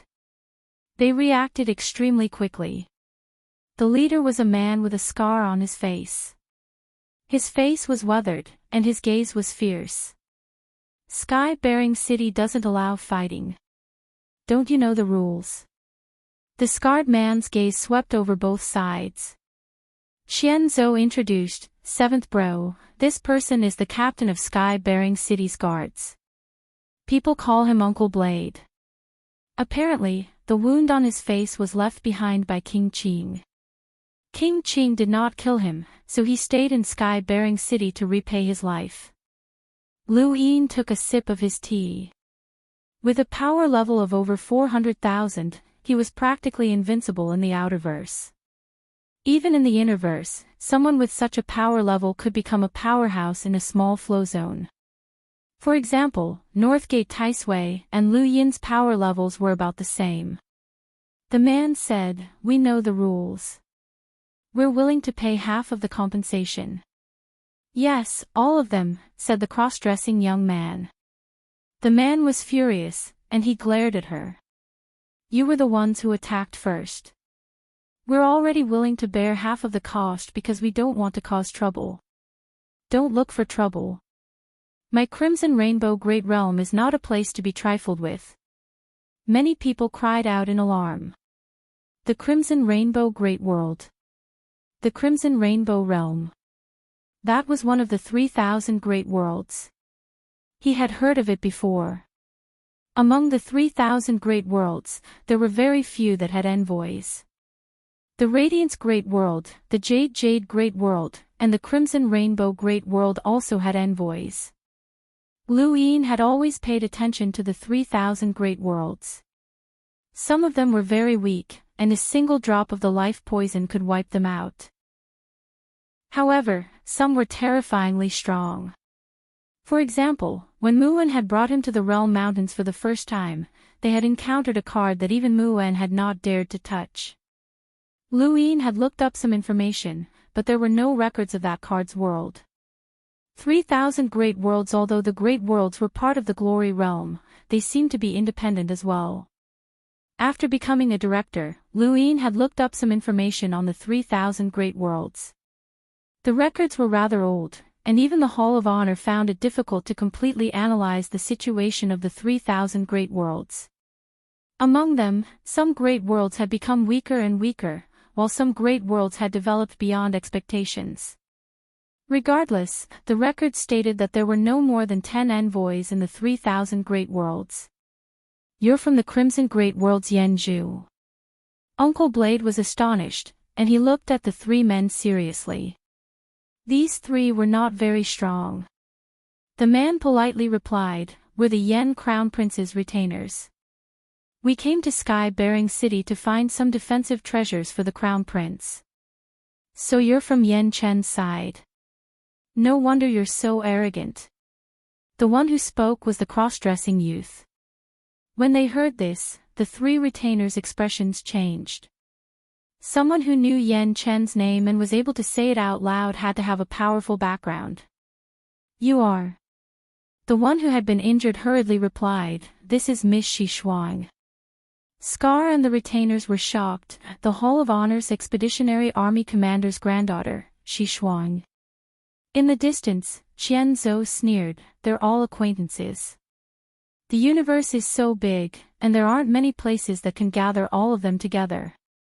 Sky-bearing City can do it." Lu Yin looked at Shi Shuang. So she was Shigu's granddaughter. This was interesting.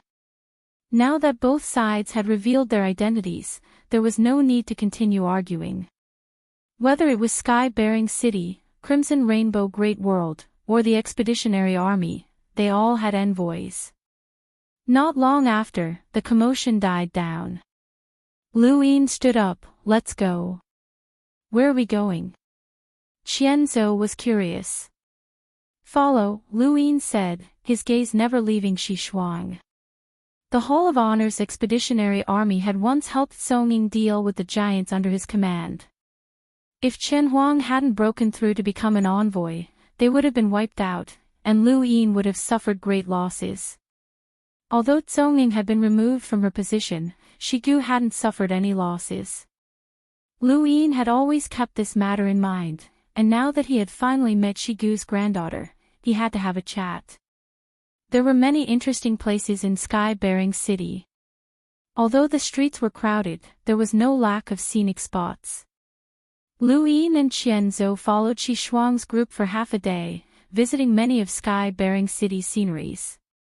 When the sky was dark, they followed Shi Shuang to a brothel. Lu Yin was speechless when he saw the brothel in front of him. Why was this woman here? Qianzhou's eyes lit up, he was in high spirits. Shi Shuang was in high spirits. Seventh bro, they're going in, Qianzhou reminded and urged. Lu Yin's expression was calm as he stepped into the brothel. A brothel wasn't a place to sell one's body. This place focused on relaxing one's mind, and there was a reason why so many people were attracted here. Everything else aside, the women here were the most beautiful. Even the ordinary maids were enough to make many people forget to leave.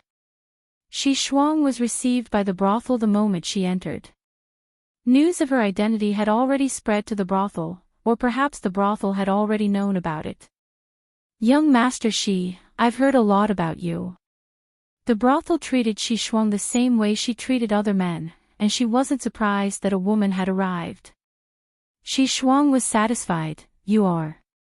I'm Qing Yun, the brothel's courtesan. I'm here to receive young Master Shi. Is there a girl you've taken a fancy to? I'll make the arrangements right away. Qing Yun smiled gently. She was also beautiful, and even though she was old, she still retained her charm. In the eyes of many, she was more attractive than some other young girls. Shi Shuang raised her head. Since I'm here, I'll naturally look for the courtesan. With my status, only the courtesan can receive me. Qing Yun was troubled. Young Master Shi, the courtesan is currently serving young city lord Qingyu and can't leave. How about I make an appointment for tomorrow?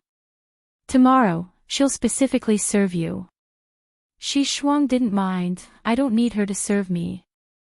I just want to see how beautiful this courtesan is. Hurry up and have her come out for me. Qing Yun was troubled. Young Master Shi, this. At this moment, a girl hurried over to Qing Yun and whispered. Qing Yun was shocked, and anger flashed through her eyes. She didn't entertain Shi Shuang and quickly walked into the depths of the brothel. Shi Shuang followed along with interest, and Lu Yin naturally followed as well. Soon after, they arrived at a courtyard in the brothel, where a panicked voice came from within. Young Master Qing, my brothel only sells my skills, not my body. Please don't be like this. Sell your skills, not your body. Bah, slut, you act pure in front of me, but when you talk about Lu Yin, the Shangqing, and the others, your eyes light up. If they were here tonight, you would have already taken off your clothes and served me. Am I any worse than them? Get over here.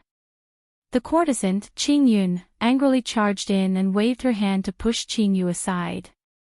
She glared at him. Young Master Qing, you should know the rules of my brothel. No matter who it is, they only sell their skills and not their bodies.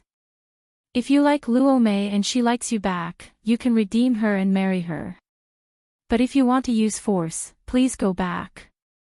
The commotion was rather loud, and quite a few people were attracted over. Qing Yu had clearly drunk too much, and he sneered, What's so great about your brothel? You're just a bunch of sluts. Don't even think about leaving after coming to Sky-bearing City today. He then pointed at Qing Yun, You, all of you, I'm going to make your entire brothel serve me naked today. Ha ha ha ha. Qing Yun was furious and clenched her fists. Young Master Qing, you're drunk. Qing Yu sneered, What, if you have the ability to get that emissary behind you to come out? Don't think that I don't know that the person behind your brothel is the old man. That old man didn't even dare to fart because of Lu Yin, and all of the experts under him were killed. Your brothel doesn't even have an emissary behind you anymore. You bunch of sluts still want to act all high and mighty like before. If I tell you to strip, then you'll strip. Shi Shuang frowned and looked at Qing Yu, Your mouth stinks. All men are like that. Disgusting. The courtesan, Luo Mei, hurriedly ran behind Qing Yun and glared at Qing Yu. Qing Yu's words were heard by quite a few people, and they now looked at the brothel girls in a different light. In the past, the brothel had been one of the more powerful organizations in the Neoverse, and they had been backed by the old man and an emissary. Because of the Black Street, the old man had held an extremely high position among the directors, and no one dared to offend him. Thus, the brothel was treated as a guest of honor wherever they went, and no one dared to use force against them. However, things were different now. The old man had been crippled, and an emissary expert had not appeared in a long time. He must have been killed by Luin, so there was no need for the brothel to care about them anymore. Everyone, the brothel needs to change its rules today. All the talk about selling your skills and not your body is bullshit. From now on, all the women in the brothel have to strip naked and receive me. Don't you all agree? Qing Yu shouted. The more sullen he had been when he was with Yao Hong, the more indulgent he was now. Quite a few people laughed in agreement. Yes, the young city lord is right. We'll have to strip naked and receive you in the future. Strip naked and receive you in the future, aha. Welcome aboard. Stay tuned and subscribe to Han Li's Wuxia Adventures for more thrilling content. Chapter 1913. Qing Yu laughed maniacally. In Sky-bearing City, I have the final say. The brothel won't be able to escape until every man in Sky-bearing City is satisfied, ha ha ha ha. Qing Yun's face paled, as the situation had spiraled out of control. Shi Shuang's expression was ugly as well. She was a girl, and the men around her disgusted her. She couldn't help but walk out. Shut up. All of you men deserve to die, you beasts. Qing Yu's eyes widened as he stared at Shi Shuang. He then teased, oh, you're a yin and yang person. I'll strip you naked today and have you and Luo Mei serve me together. He then charged towards Shi Shuang. Shi Shuang was shocked, and the men protecting her hurriedly rushed out. Qing Yu, she's the granddaughter of the Expeditionary Army's Shigu Legion's commander. How dare you? Qing Yu sneered, and a few people appeared to confront the men. Shigu. Never heard of him. Strip as many as you can in this brothel as you can. Let the brothers have a look. All right, thank you, young city lord. Thank you, young city lord. Qianzu was furious. What a beast. Seventh bro, this Qing Yu is a bastard. Despite his words, his eyes still lit up. Just hearing about this was enough to tempt him. Lu Yin's eyes narrowed and flashed with killing intent. The brothel was his territory. At that moment, a shout came from afar. Qing Yu, you've grown up. How dare you be so impudent? The voice was crisp and clearly belonged to a woman, but it sounded demonic to Qing Yu's ears. His body trembled, and the blood drained from his face. Xiao Hong. The void distorted, and a woman walked out, staring coldly at Qing Yu. I knew you would come the moment the brothel landed, so I went home to warn you. I didn't expect you to be so stubborn. I heard everything you said just now. Are there enough women here? Do you want me to capture a few more girls from the brothels for you to have fun with? Qing Yu panicked, and his face twitched. Little Red, I'm drunk. I'm drunk. Yao Hong sneered, I'll deal with you when we get home.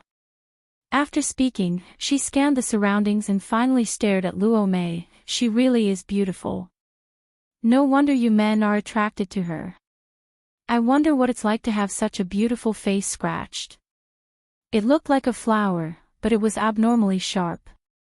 Yao Hong spun the flower, and its sharp edges tore through the void. This scene shocked many people, especially the girls in the brothel.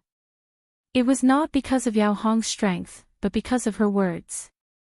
Qing Yun hurriedly went up and respectfully said, Young city lord's wife, please take the young city lord back. He's drunk. Yao Hong stared coldly at Qing Yun. He was indeed drunk, but he wasn't wrong.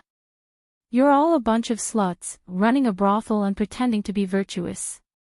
Qing Yun's face flashed with anger, but she suppressed her anger. Please take the young city lord back. Yao Hong's lips curled up, and a sinister look flashed in her eyes. She raised her hand and pointed at Luo Mei. You do it.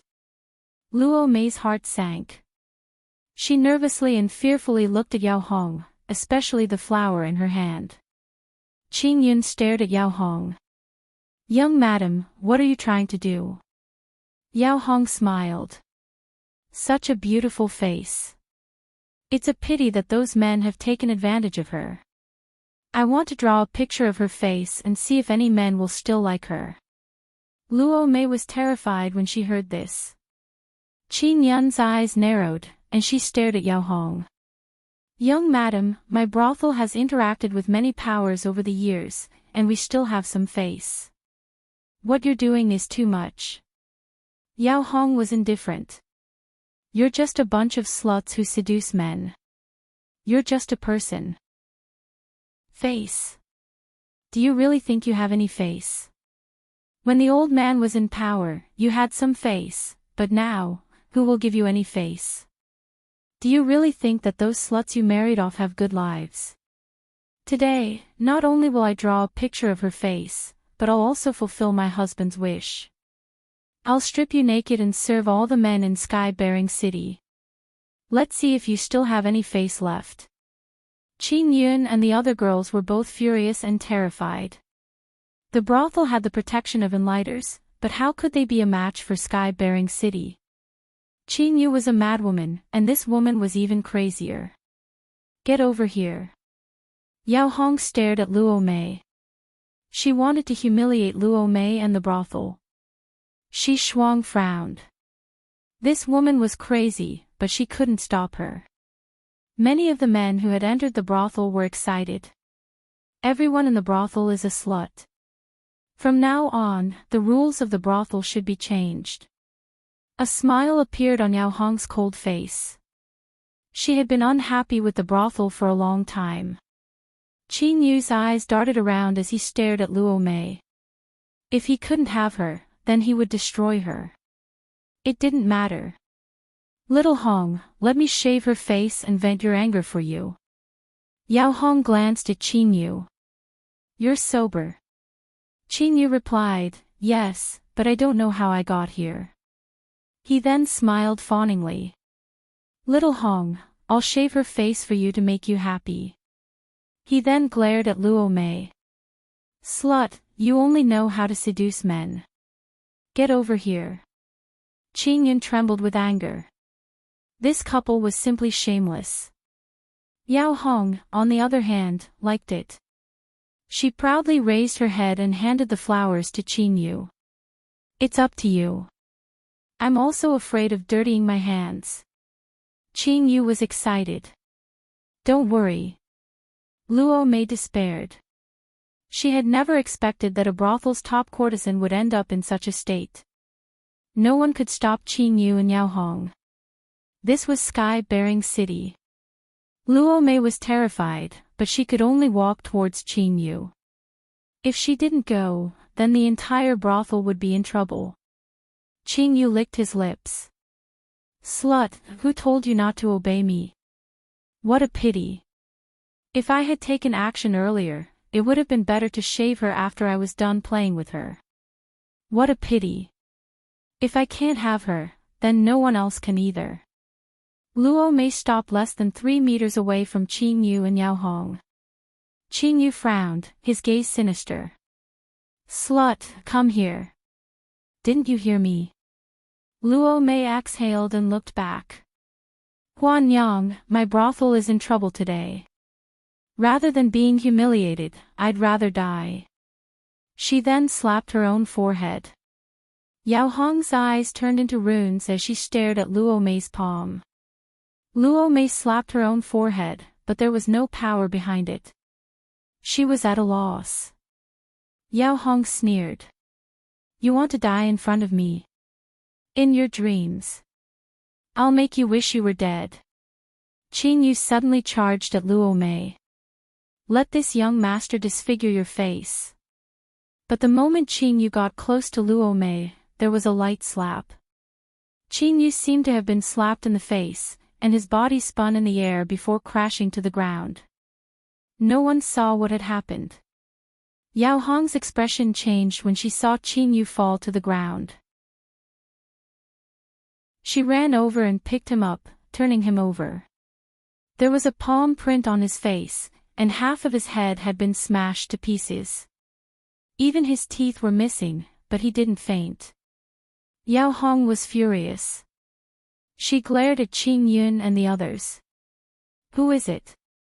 Get out here. Slap. Another loud sound rang out. This time, it was Yao Hong, but it was much lighter than when she had slapped Qing Yu. This slap only made her kneel on the ground. Half of her face was swollen, but she didn't faint. Qing Yu finally reacted. He stood up and mumbled, "Who is it?" Slap. Another loud sound rang out, and the other side of Qing Yu's face was slapped. His body swayed, and he almost lost his footing. Yao Hong covered half of her face. She was about to go crazy. Who is it? Get out here if you dare. Slap. Slap. Slap. Dozens of slaps landed on Qing Yu and Yao Hong's faces. The two of them were battered and exhausted, and they knelt on the ground. Qing Yu's mind was on the verge of collapse, and the people protecting them couldn't move at all. Yao Hong's gaze cracked, but she was also incomparably terrified. They had been slapped in Sky-bearing City, but Prince Qing didn't react. There was only one explanation: Prince Qing didn't know that someone had sealed off the brothel. Who was it? Could it be the expert behind the brothel? The old man was already crippled, so there was still someone supporting the brothel. Shi Shuang didn't understand. She looked around and saw that there was an expert. Qing Yun panted heavily. She didn't know who had attacked them or who was supporting them. Yao Hong wasn't wrong. Ever since the old man had been suppressed, the women who were married out of the brothel hadn't had an easy time. When the brothel had been at its peak, the marriage of top courtesans was equivalent to a marriage alliance. Countless people had supported the brothel, but everything had been built on the old man's power. Now, everything was gone. Who would support the brothel? In the crowd, Qian Zhou blinked. Seventh bro, what are you doing? The one who had slapped them was naturally Lu Yin. Insulting the brothel was the same as insulting Ming Yan. Is your brothel declaring war on Sky-bearing City and the home of the gods? Yao Hong shouted. Qing Yun's face was deathly pale. Sky-bearing City was one thing, but the home of the gods was a colossus. Even at its peak, the old man did not dare to openly offend the home of the gods. Yao Hong was a member of the home of the gods. Slap. Another slap landed on Yao Hong's face. This slap had lured King Qing out, but Lu Yin didn't continue to seal the brothel. Instead, he allowed King Qing to discover him. Within the city lord's mansion, King Qing had clearly heard the slap. His eyes trembled as he stepped into Astral Source Universe and walked out of the brothel. When he saw Yao Hong and Qing Yu's miserable state, he moved his finger, and a terrifying aura swept through all of Sky-bearing City. Within the brothel, everyone was suppressed by this aura, and even breathing became difficult. The entire sky of Sky-bearing City changed. Everyone looked in the direction of the brothel and felt the pressure. The space around them distorted, and even their surroundings were affected. Spacecraft after spacecraft exploded. Father, father! Qing Yu wailed. Yao Hong's eyes were filled with madness. Who is it? Father, find that person and skin him alive. I want to torture him to death. King Qing frowned. He had scanned the area just now, but he hadn't discovered who had attacked, which was strange. If it had been an enlighter, they would have left behind traces, and King Qing would have been able to find them. However, if it had been an emissary, that was impossible. How could an emissary secretly protect a brothel? When he thought of this, he asked, who attacked the juniors? Come out and meet me. Nobody bothered with him. King Qing's eyes narrowed. Welcome aboard. Stay tuned and subscribe to Han Li's Wuxia Adventures for more thrilling content. Chapter 1914. Hearing Yao Hong's words, Prince Qing looked at Luo Mei with a dignified expression. You, come here. Luo Mei trembled and looked at Prince Qing in fear. Prince Qing's eyes widened. I said, come here. Luo Mei was terrified. Prince Qing's face seemed to be magnified infinitely, and he could easily trample her to death. She couldn't move at all. Prince Qing raised his head. You're not coming out. Fine. He reached out to grab Luo Mei. He had the same thought as Yao Hong. If Luo Mei didn't come out, it was obvious that she was afraid. Although he didn't know what method Luo Mei had used to hide herself, since Prince Qing wanted to protect this woman, he had to force her out. An emissary was secretly protecting the brothel. That was impossible. Neither Yao Hong nor Prince Qing believed that this was possible. Just as Prince Qing was about to grab Luo Mei, a palm appeared in front of him and slammed down. Prince Qing's expression changed drastically. A long blade appeared in his hand, and he slashed upwards. With a bang, the blade shattered, and the palm slammed into Prince Qing's face without any resistance. Prince Qing was slapped to the ground, sinking deep into the ground. Everyone was silent as they stared blankly. That was Prince Qing, not Qing Yu. It was Prince Qing, an emissary powerhouse, who had been slapped to the ground with a single slap. Yao Hong stared blankly at the ground.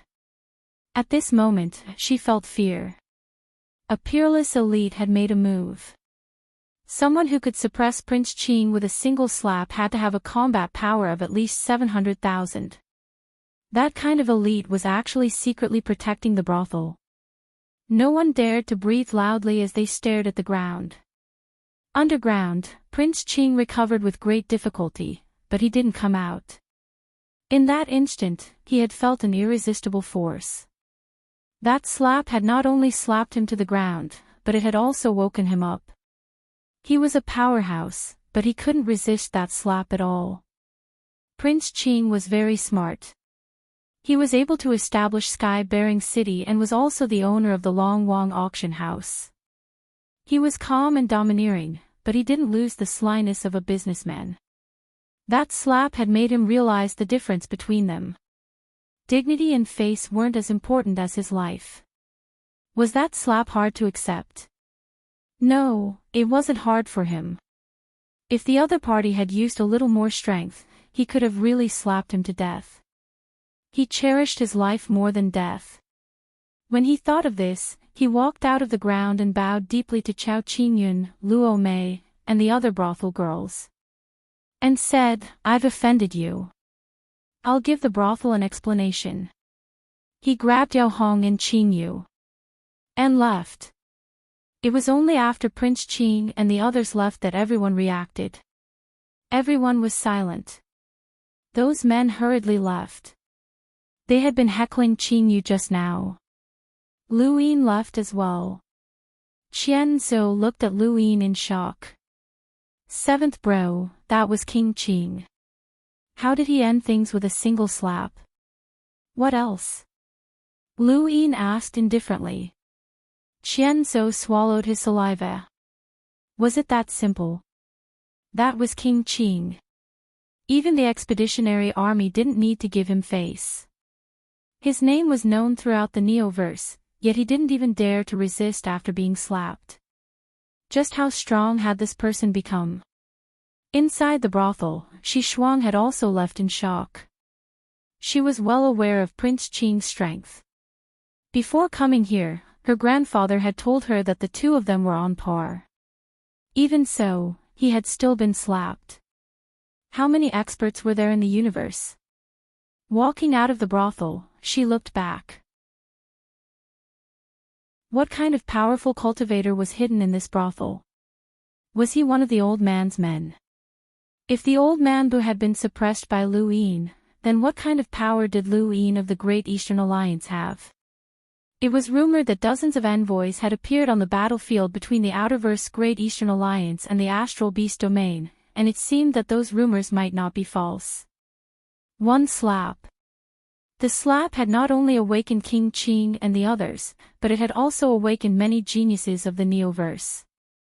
The universe wasn't as simple as they had thought.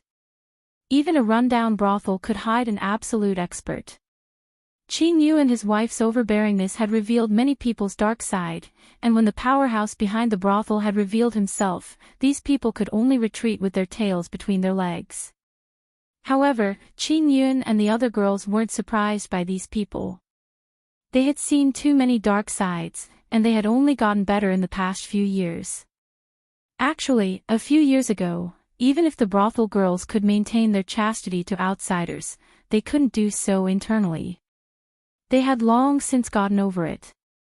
Shi Shuang sat in a tavern across from the brothel. From here, she could see the entirety of the brothel, including the courtyard. The tavern wasn't small, but it couldn't compare to the brothel in terms of scale. However, it was where everyone who had come to participate in the auction ate. There were no main halls, only private rooms, so it was convenient for communication. Sis Shuang, it's about time. We should go back, one of the men who had been following her said. Another man was displeased. What are you rushing us for? Sis Shuang has her own plans. Don't forget what the Legion commander said when we left, the man said in a low voice. The other man said, even if we don't go back, we should stay far away from the brothel. Someone who can slap Prince Qing to the point that he doesn't dare to move is definitely powerful and can't be provoked. We don't know who this person is or what his background is, but if we know who Sis Shuang is, we might do something. His words silenced the others. The expeditionary army had offended too many people. Of the three armies of the Hall of Honor, the Beast Destroyer army was on the front lines of the astral beast domain all year round. The Realm Guardian army guarded the World Mountain and rarely left. Only the Expeditionary Army maintained the peace of the Fifth Mainland. Thus, countless people and families had been wiped out over the years. They didn't believe that the brothel could nurture an absolute powerhouse. This absolute powerhouse had to be guarding the brothel for some reason. If this powerhouse was related to the Expeditionary Army, then it would be troublesome. They weren't Shi Shuang's bodyguards, they were all suitors. They had seen too many people who hated the Expeditionary Army over the years. 1 in 10 powerhouses hated the Expeditionary Army, so the probability was too high. Shi Shuang was impatient. You guys leave first. Sis Shuang. They wanted to say something else. Shi Shuang angrily said, get out. They had no choice but to leave the room. Shi Shuang was the only one left, drinking wine and looking at the brothel across the street. She used to think that the world was only so big. She was the Expeditionary Army's princess, and everyone doted on her and protected her. No one in the universe dared to offend her, so she was arrogant and insufferably arrogant. The men who pursued her all had decent backgrounds, but she looked down on them and thought that they were superior. However, after coming out, she first met people from the greater realms who didn't fear the Expeditionary Army, and then she met people like Qing Yu. She saw the dark side of these men, and what shocked her the most was that slap. Her grandfather had said that King Qing's strength was on par with his. That slap could have landed on King Qing's face, but it could also have landed on her grandfather's. She wasn't a sentimental person, but the shock was too great. Her grandfather wasn't invincible. It's boring to drink alone. I'll accompany you. A voice came from the table. Shi Shuang was startled and looked over. She saw a young man with ordinary looks, but he had an invisible dignity about him. There was a smile on his face that made him seem a little evil, but it also added to his charm. His eyes, in particular, seemed to be able to see into her heart and see through all her thoughts. The man poured himself a cup of wine. He then poured another cup for her. Not bad. When the wine flask landed on the table with a soft thud, Shi Shuang reacted and stared at the man warily. Who are you? She then took out a glowing yellow power vessel from her cosmic ring. The man's lips curled up. You don't recognize me. Take a closer look. He then finished the wine in his cup. Shi Shuang looked at the man seriously and felt that he looked familiar. Suddenly, his face overlapped with hers, and she blurted out, Lu Yin. Lu Yin smiled and poured himself another cup. I thought you really didn't recognize me. Shi Shuang was stunned. Lu Yin. It's actually him. She had heard this name too many times. Whether it was from other people or from her grandfather, she had heard it too many times. To the expeditionary army, Lu Yin was an enemy, and it was the same for her grandfather. Although he was an enemy that could not be defeated. In her small worldview, the expeditionary army and her grandfather were both very powerful. However, Lu Yin was an enemy that they were extremely apprehensive of, and yet they did not dare to reveal his presence. Thus, she paid close attention to news about Lu Yin. The Great Eastern Alliance and the Astral Beast Domain had sent dozens of emissaries to the battle in the Outerverse. She did not believe it at all, as she knew how powerful her grandfather was. How could dozens of people who were as strong as or even stronger than him appear on the battlefield? However, after leaving the brothel, she vaguely believed it. At that time, she knew that her grandfather was not invincible, and that there was someone who could slap King Qing into submission. It was you. Did you slap him? Shi Shuang asked as she stared at Lu Yin. She looked at Lu Yin with a faint smile. Shi Shuang then denied it. It couldn't have been you. It must have been one of your seniors. I heard that you invited more than 10 emissaries for the battle in the Outerverse. Lu Yin was amused. You guessed right, so why are you denying it? Shi Shuang was stunned. It was you. Lu Yin nodded. It was me. Shi Shuang could not believe it. Impossible. You're not even that much older than me, so how could you slap King Qing into submission? That's impossible. Grandfather said that you're powerful, but you can't be this powerful. Lu Yin put down his cup. Perhaps you can ask Shigu if I can do it. I can also take you to him and slap him personally. Let's see if he can avoid it.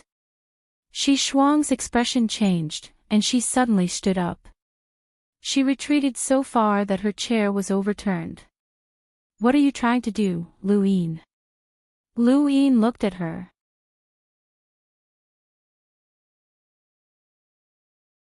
Welcome aboard. Stay tuned and subscribe to Han Li's Wuxia Adventures for more thrilling content. Chapter 1915. Shi Shuang gritted her teeth. What are you trying to do, Lu Yin? Lu Yin looked up. I said, sit down.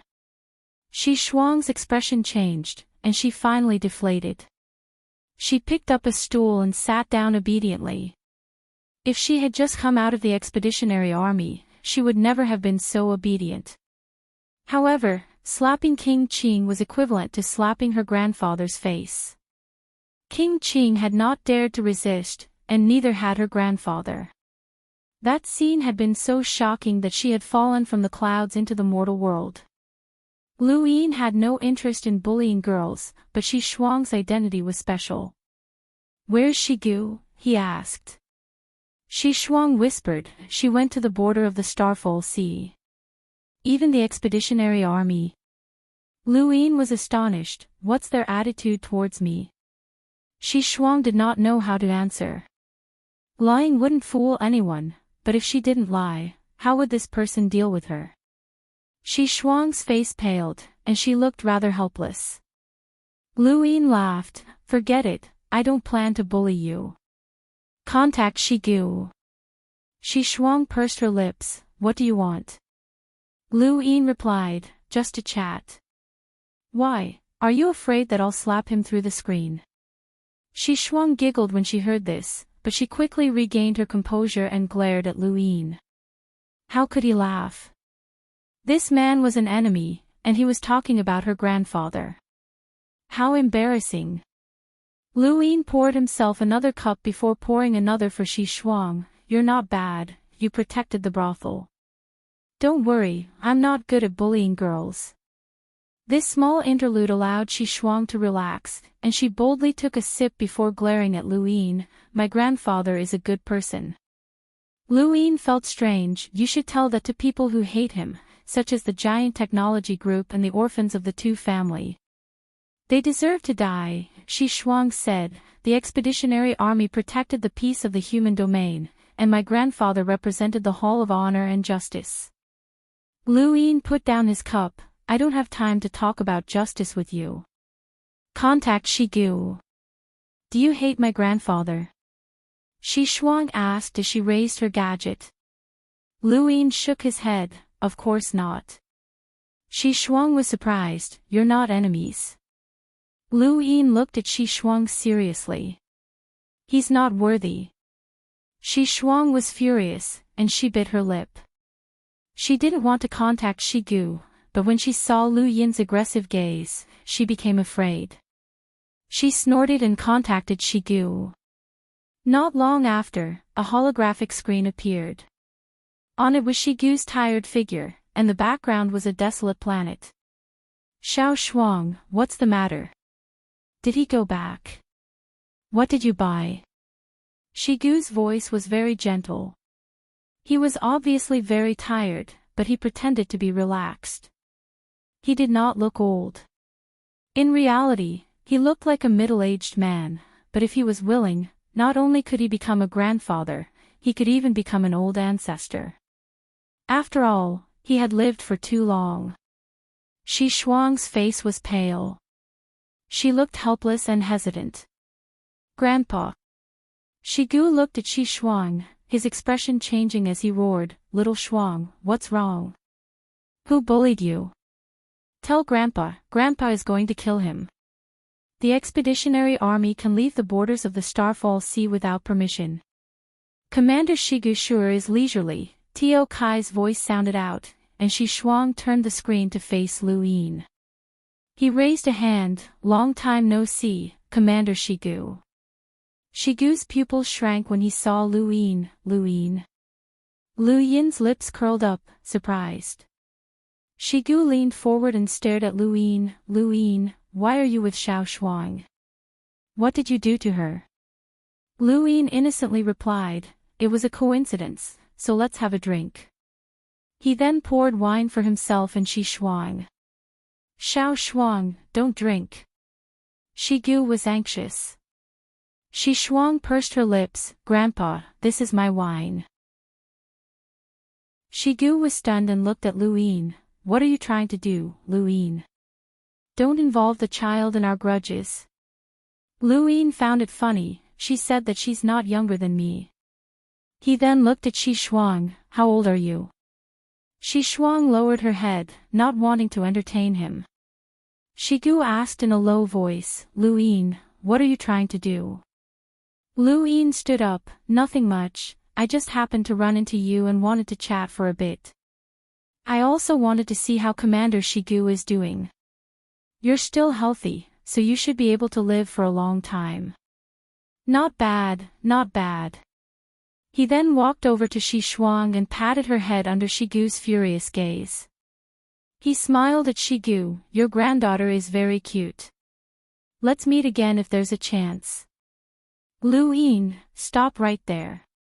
What did you do? Shigu roared, but Lu Yin had already left. Shigu hurriedly looked at Shi Shuang, Xiao Shuang, is there anything wrong with your body?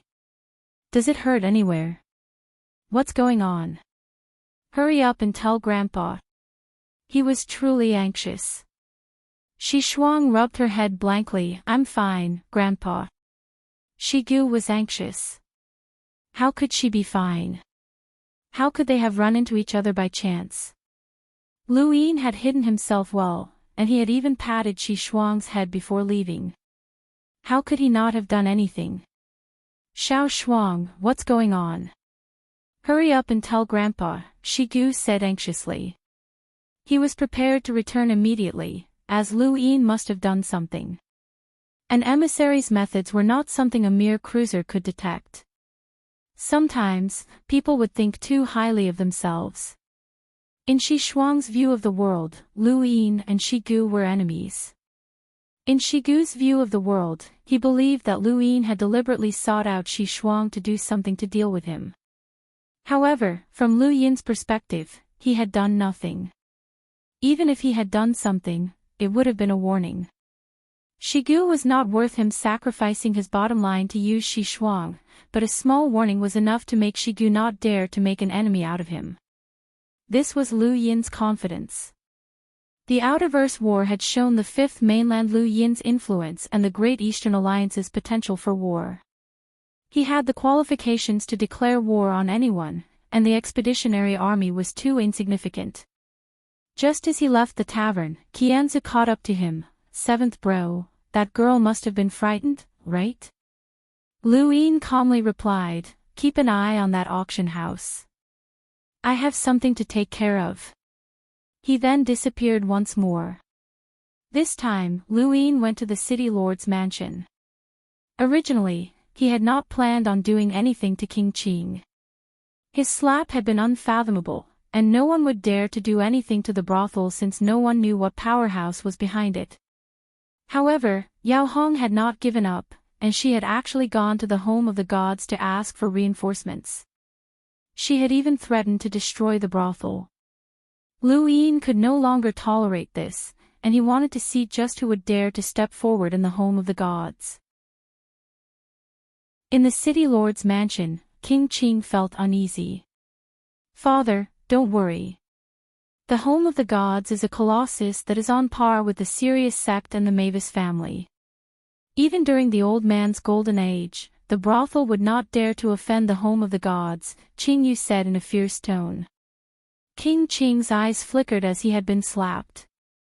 He was naturally unwilling, and Yao Hong was even more resentful, so she had gone to the home of the gods to ask for reinforcements. However, could the home of the gods deal with the person behind the brothel? Most importantly, he did not even know who that person was. If he did not even know who the enemy was, how could he deal with it? However, the current situation was no longer up to him to decide. Yao Hong was one of the 18 gods in the home of the gods, and she had been slapped so many times in the brothel that it had not only slapped Yao Hong's face, but also the home of the gods.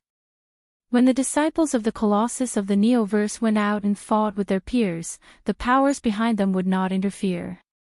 However, it was different if a senior was involved, and the home of the gods would definitely have to take revenge on the brothel.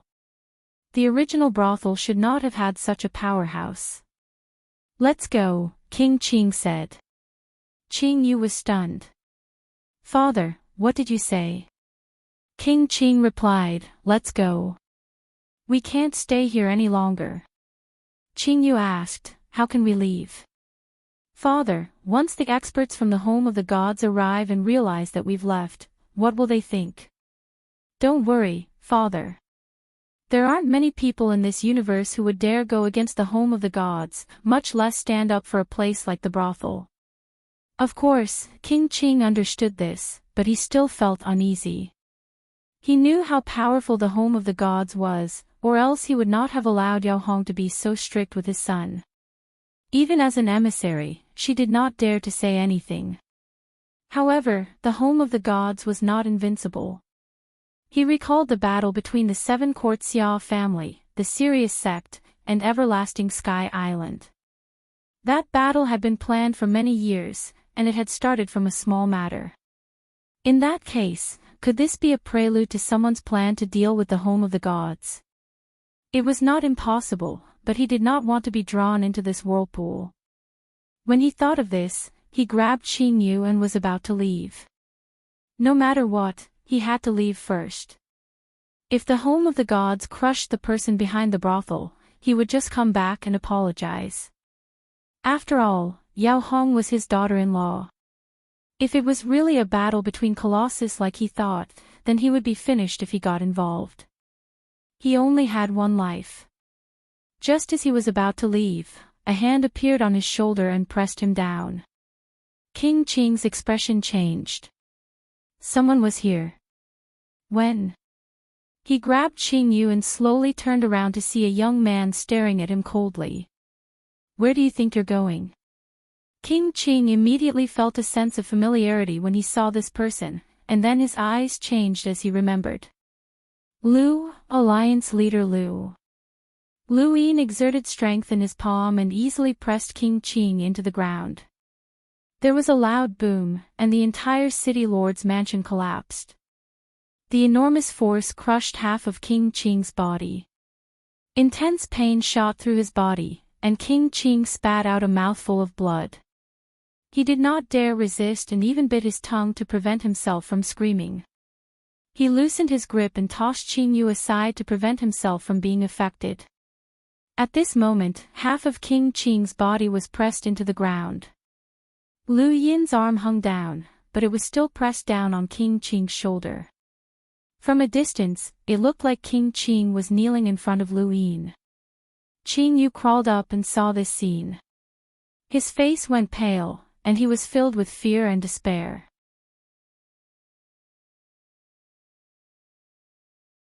Welcome aboard.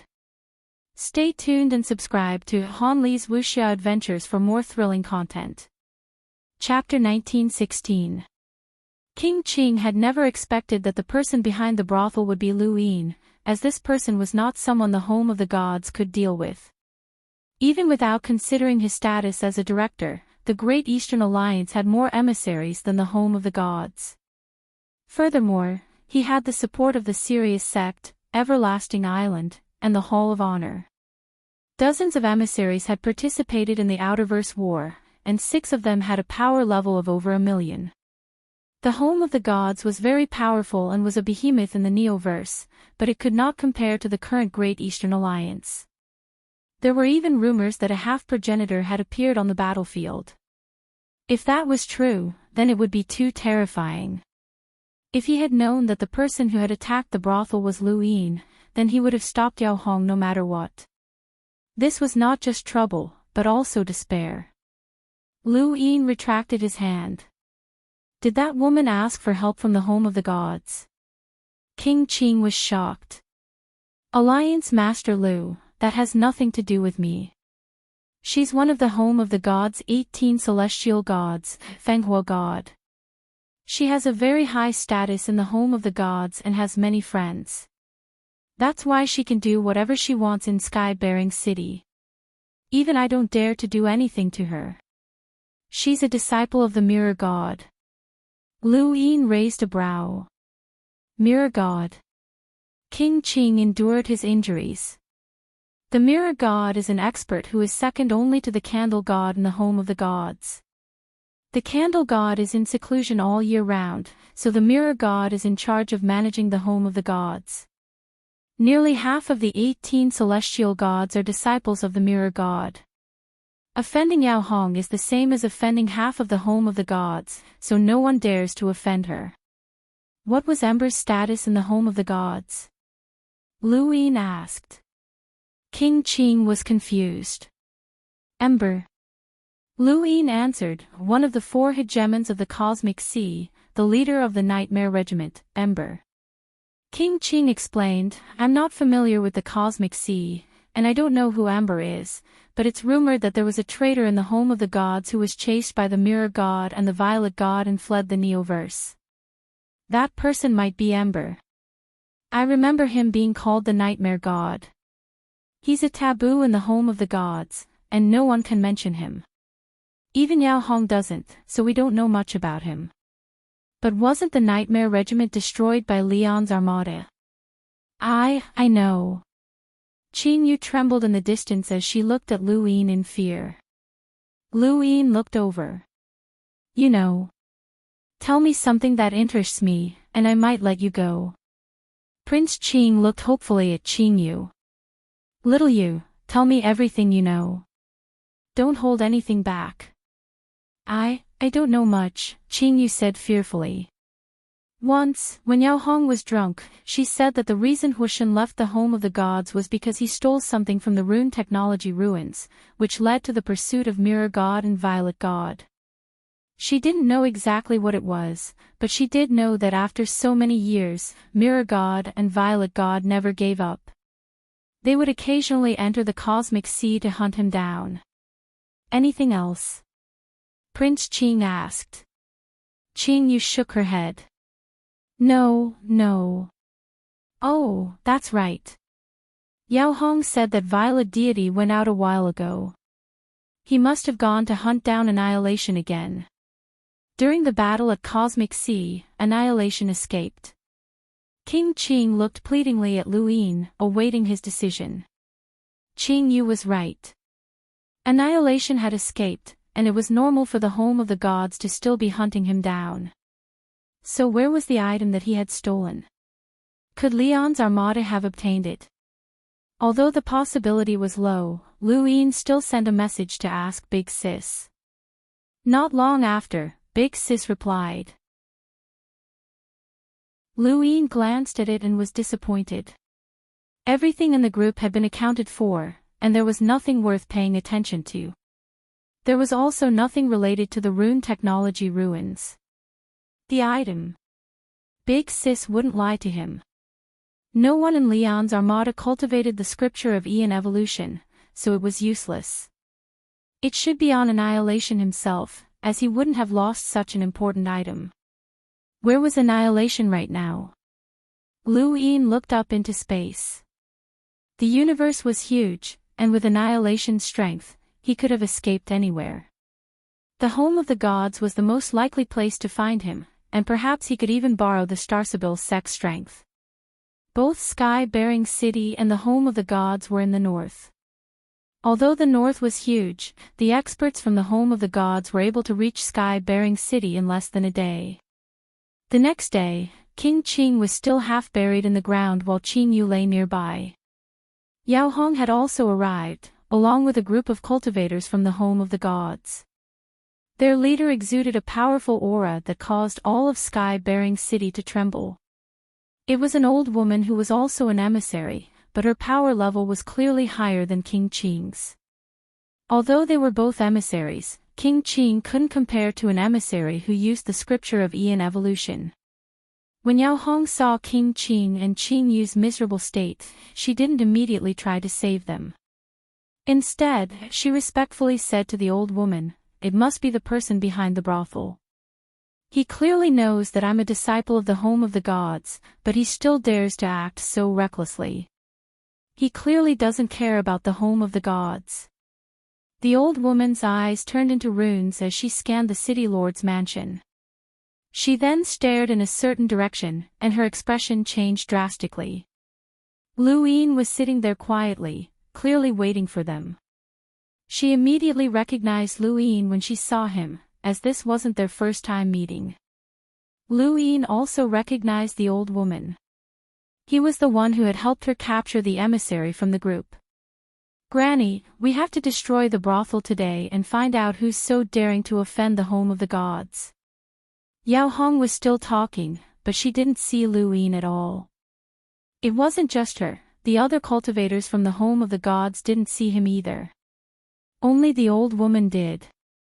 "Shut up," the old woman shouted. Yao Hong was stunned and looked at the old woman in confusion. "Granny?" She realized that the old woman wasn't looking at her and was instead looking in another direction. Yao Hong followed the old woman's gaze and saw a young man smiling at them. The young man's appearance was ordinary, and there was nothing special about him. However, Yao Hong wasn't an idiot, she was an 18 celestial who had stood out from her cultivation in the home of the gods. The more ordinary a person appeared in the city lord's mansion, the more extraordinary they were. This person in particular seemed very familiar. The old woman faced Lu Yin and slowly bowed. The wind god of the home of the gods greets Alliance leader Lu. When they had first met, her attitude had been completely different. Although she had been intimidated by the flying willow leaves, she hadn't paid much attention to Lu Yin. She had even felt that Lu Yin should accept the friendship of the home of the gods. Even when Lu Yin had helped her capture the emissary from the group, she had felt that it was only right. Now, however, her attitude had completely changed. The friendship of the home of the gods. Others might care about that, but Lu Yin might not. On the other hand, they cared about Lu Yin's friendship. Outsiders might not know about the war in the Outerverse, but they knew that Liu Yin's side had mobilized 6 powerhouses with power levels in the millions. In the end, not only had a half-ancestor appeared, but the blood progenitor had also appeared because of the origin tribulation. The origin tribulation had even drawn out progenitor Qin, who had been at the peak of the Enlighter realm and had been defeated by Liu Yin. Only a small number of people knew about this, and the shock it brought was unparalleled.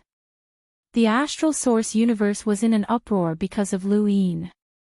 He had the ability to shake the entire fifth mainland, and with his current influence, he could forcefully change the structure of the Neoverse. In terms of status and power, she was far inferior to Liu Yin, and the moment she saw him, she could only bow to show her respect. The home of the gods had always been synonymous with arrogance in the fifth mainland.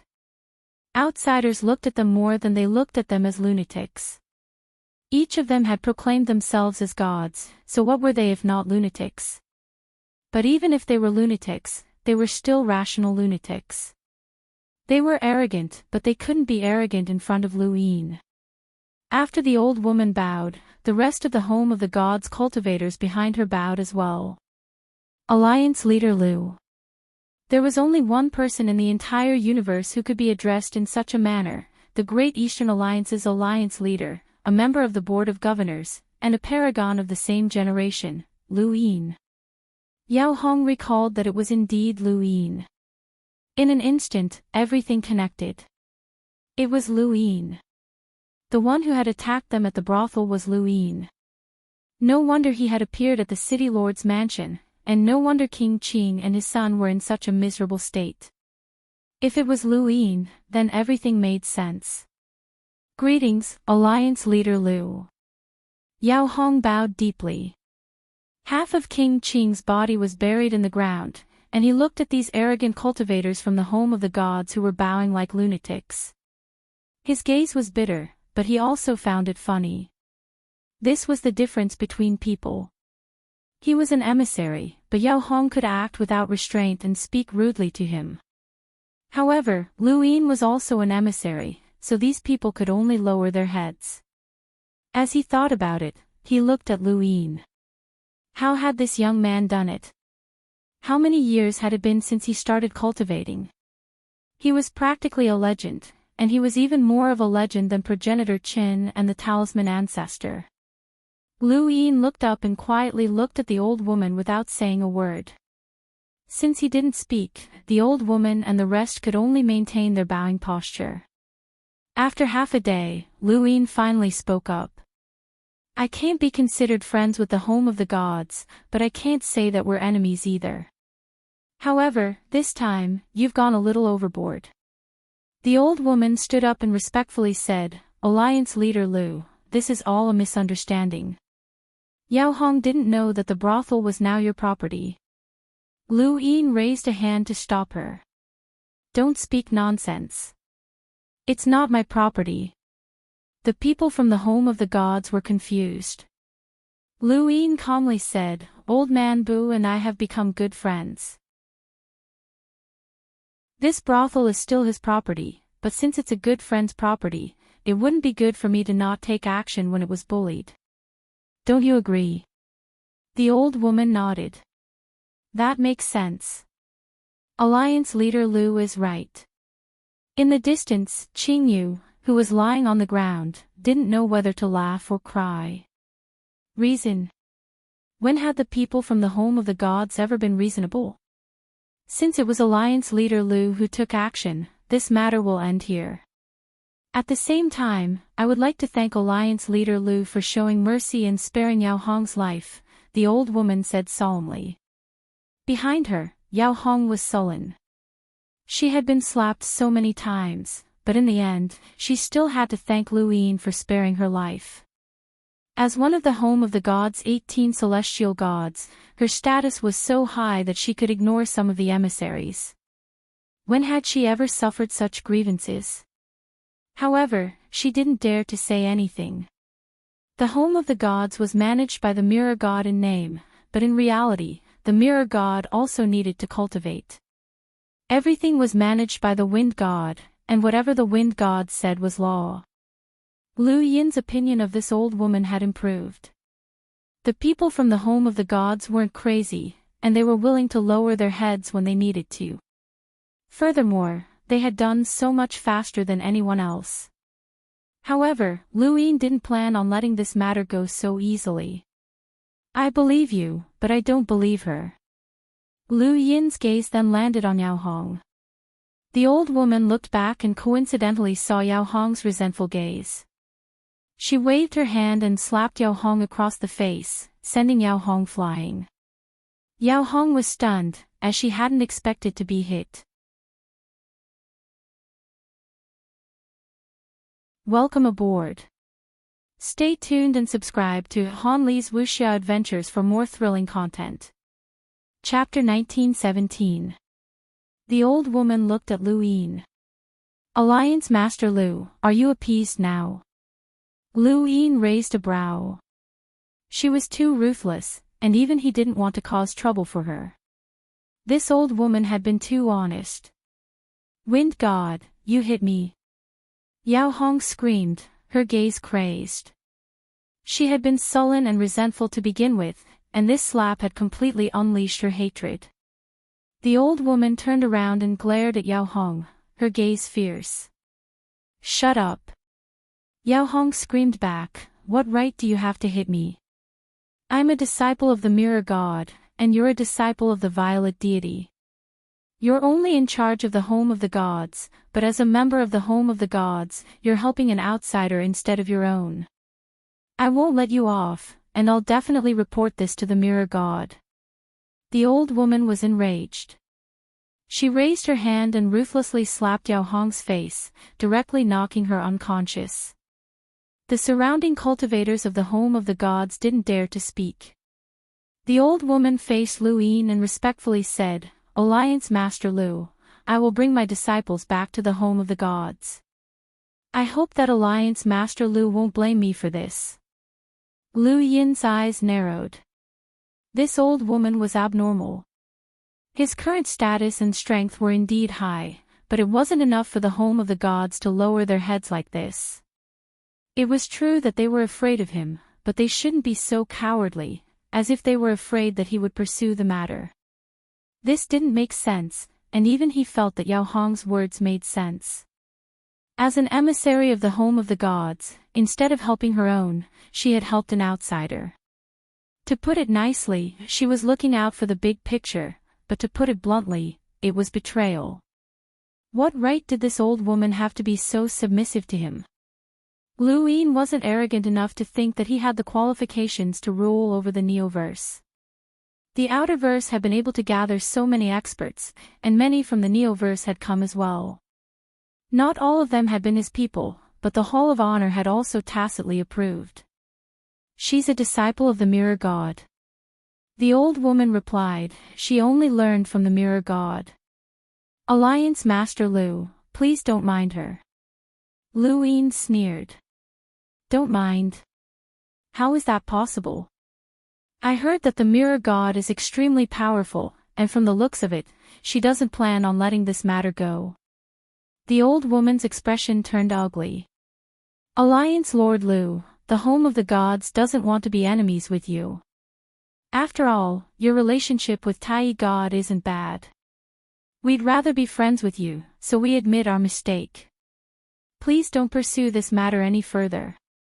Lu Yin tapped the void with his finger, causing a ripple that extended to the old woman and then swept past her. The old woman's body swayed and she almost fell down. Her expression became even more unsightly. Just now, that power had shaken the void, and she had been unable to resist it. This was Lu Yin's strength, and it was unparalleled. It was enough to defeat Progenitor Qin, who was at the same level as him. You don't have the right to decide the home of the gods' attitude. Let the Mirror God do it. I want him to personally promise that he won't pursue this matter. Otherwise, I won't be able to sleep well. Who knows when you'll ambush me? The old woman said anxiously, Alliance Master Lu, I guarantee that this matter will be written off. Lu Yin tapped the void with his finger, and his strength suddenly increased. The ripples swept past the old woman's body, and this time, she couldn't help but take a few steps back. Her organs were being suppressed, and she almost coughed up blood. "Let the mirror god do it," Luin said indifferently. "Or, I can make a trip to the home of the gods." This was his true goal. His eyes were filled with the vicissitudes of life, and he carried an invisible dignity. This person's rune lines were only slightly weaker than the Sea King's, so he should be the mirror god. The strongest powerhouse in the home of the gods was the candle god, who had been in seclusion for many years. Some people guessed that he had died long ago, while others guessed that he was breaking through to the half-ancestor realm. No one knew the exact details of the candle god, and the second strongest powerhouses were the mirror god and the violet god. The mirror god appeared in the city lord's mansion and glanced around. He paused for a moment before looking at Luin with a calm expression. "Alliance Master Lu, I've heard a lot about you." Lu Yin's lips curled up. "You're the mirror god." The mirror god stared at Luin, his heart filled with shock. This kid's rune lines were even higher than his own. How was that possible? Hadn't he just become an emissary? At this moment, Luin was brazenly revealing his power level, and the old woman could see it clearly as well. She couldn't help but be shocked. This youth was truly unparalleled in the universe. The cultivators from the home of the gods were stung by Lu Yin's rune lines. Lu Yin had always been the one to observe the rune lines of others, but now, he was being observed by someone from the home of the gods, which shocked them greatly. The mirror god was the most shocked. He had cultivated for a long time, but he couldn't compare to a youth who had only cultivated for a few decades. This made him feel indescribably depressed. "I'm the mirror god. I've heard about the brothel incident. What does Alliance Master Lu want?" the mirror god asked.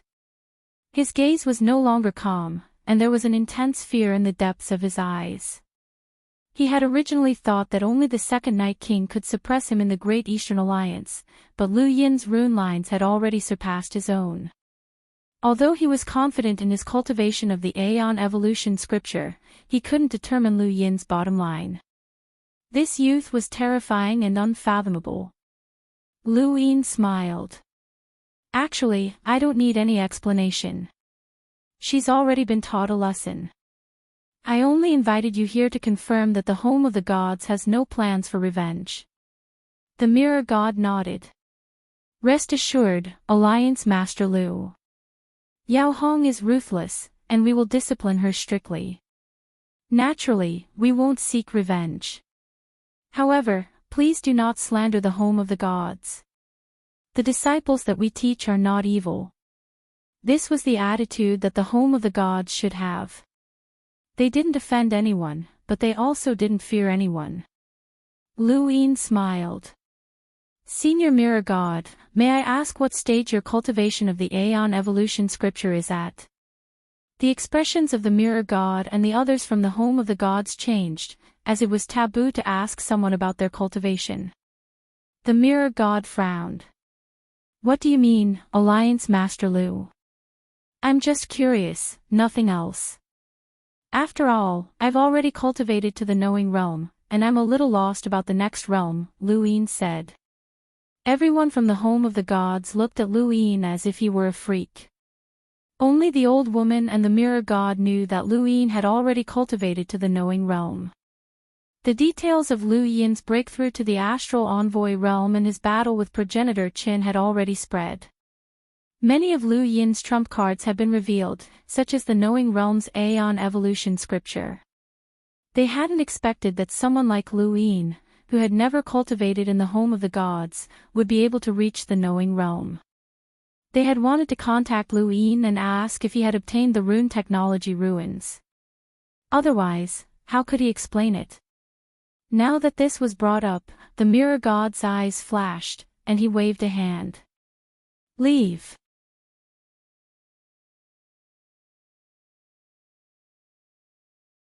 "Welcome aboard.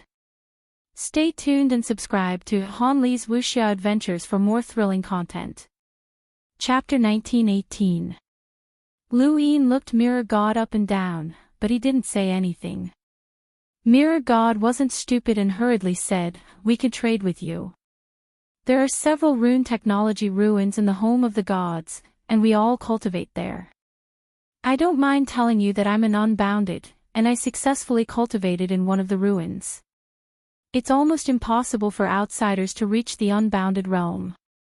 You should know how mysterious the rune technology civilization is. Creating something out of nothing is the best way to describe it. Others can't cultivate there even if they want to. If you want to reach the unbounded realm, you have to cultivate there as well." Lu Yin muttered to himself, "What's the unbounded realm like?" He knew about the unbounded realm from the rune technology ruins in the burial garden, but cultivating there was as difficult as ascending to the heavens. This was why he had lured Mirror God here. He wanted to see what the home of the gods had to offer. If possible, he wanted to enter the home of the gods to cultivate the true scripture of Aeon evolution. Mirror God gazed deeply at Lu Yin, his gaze filled with fervor. The unbounded realm is the next realm after the knowing denial realm. All battle techniques, secret techniques, and innate gifts will appear in the form of rune lines in front of those who cultivate the true scripture of Aeon evolution. At this realm, you can not only see and weaken your opponent, but you can also forcefully change the number of rune lines that form, changing battle techniques, and so on. You can say that at this realm, you can transform everything you see and nullify your opponent's attacks. Not only will you be able to create something out of nothing, but you will also be omnipotent.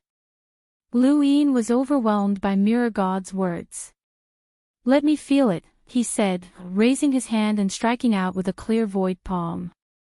However, he had deliberately slowed down his attack for fear that Mirror God wouldn't be able to see it. Mirror God's expression changed, and the attack was ferocious. At the same time, it was accompanied by spiritual force, a domain, and so on. If one couldn't withstand any of these, they would be heavily injured. Most importantly, this attack was extremely powerful.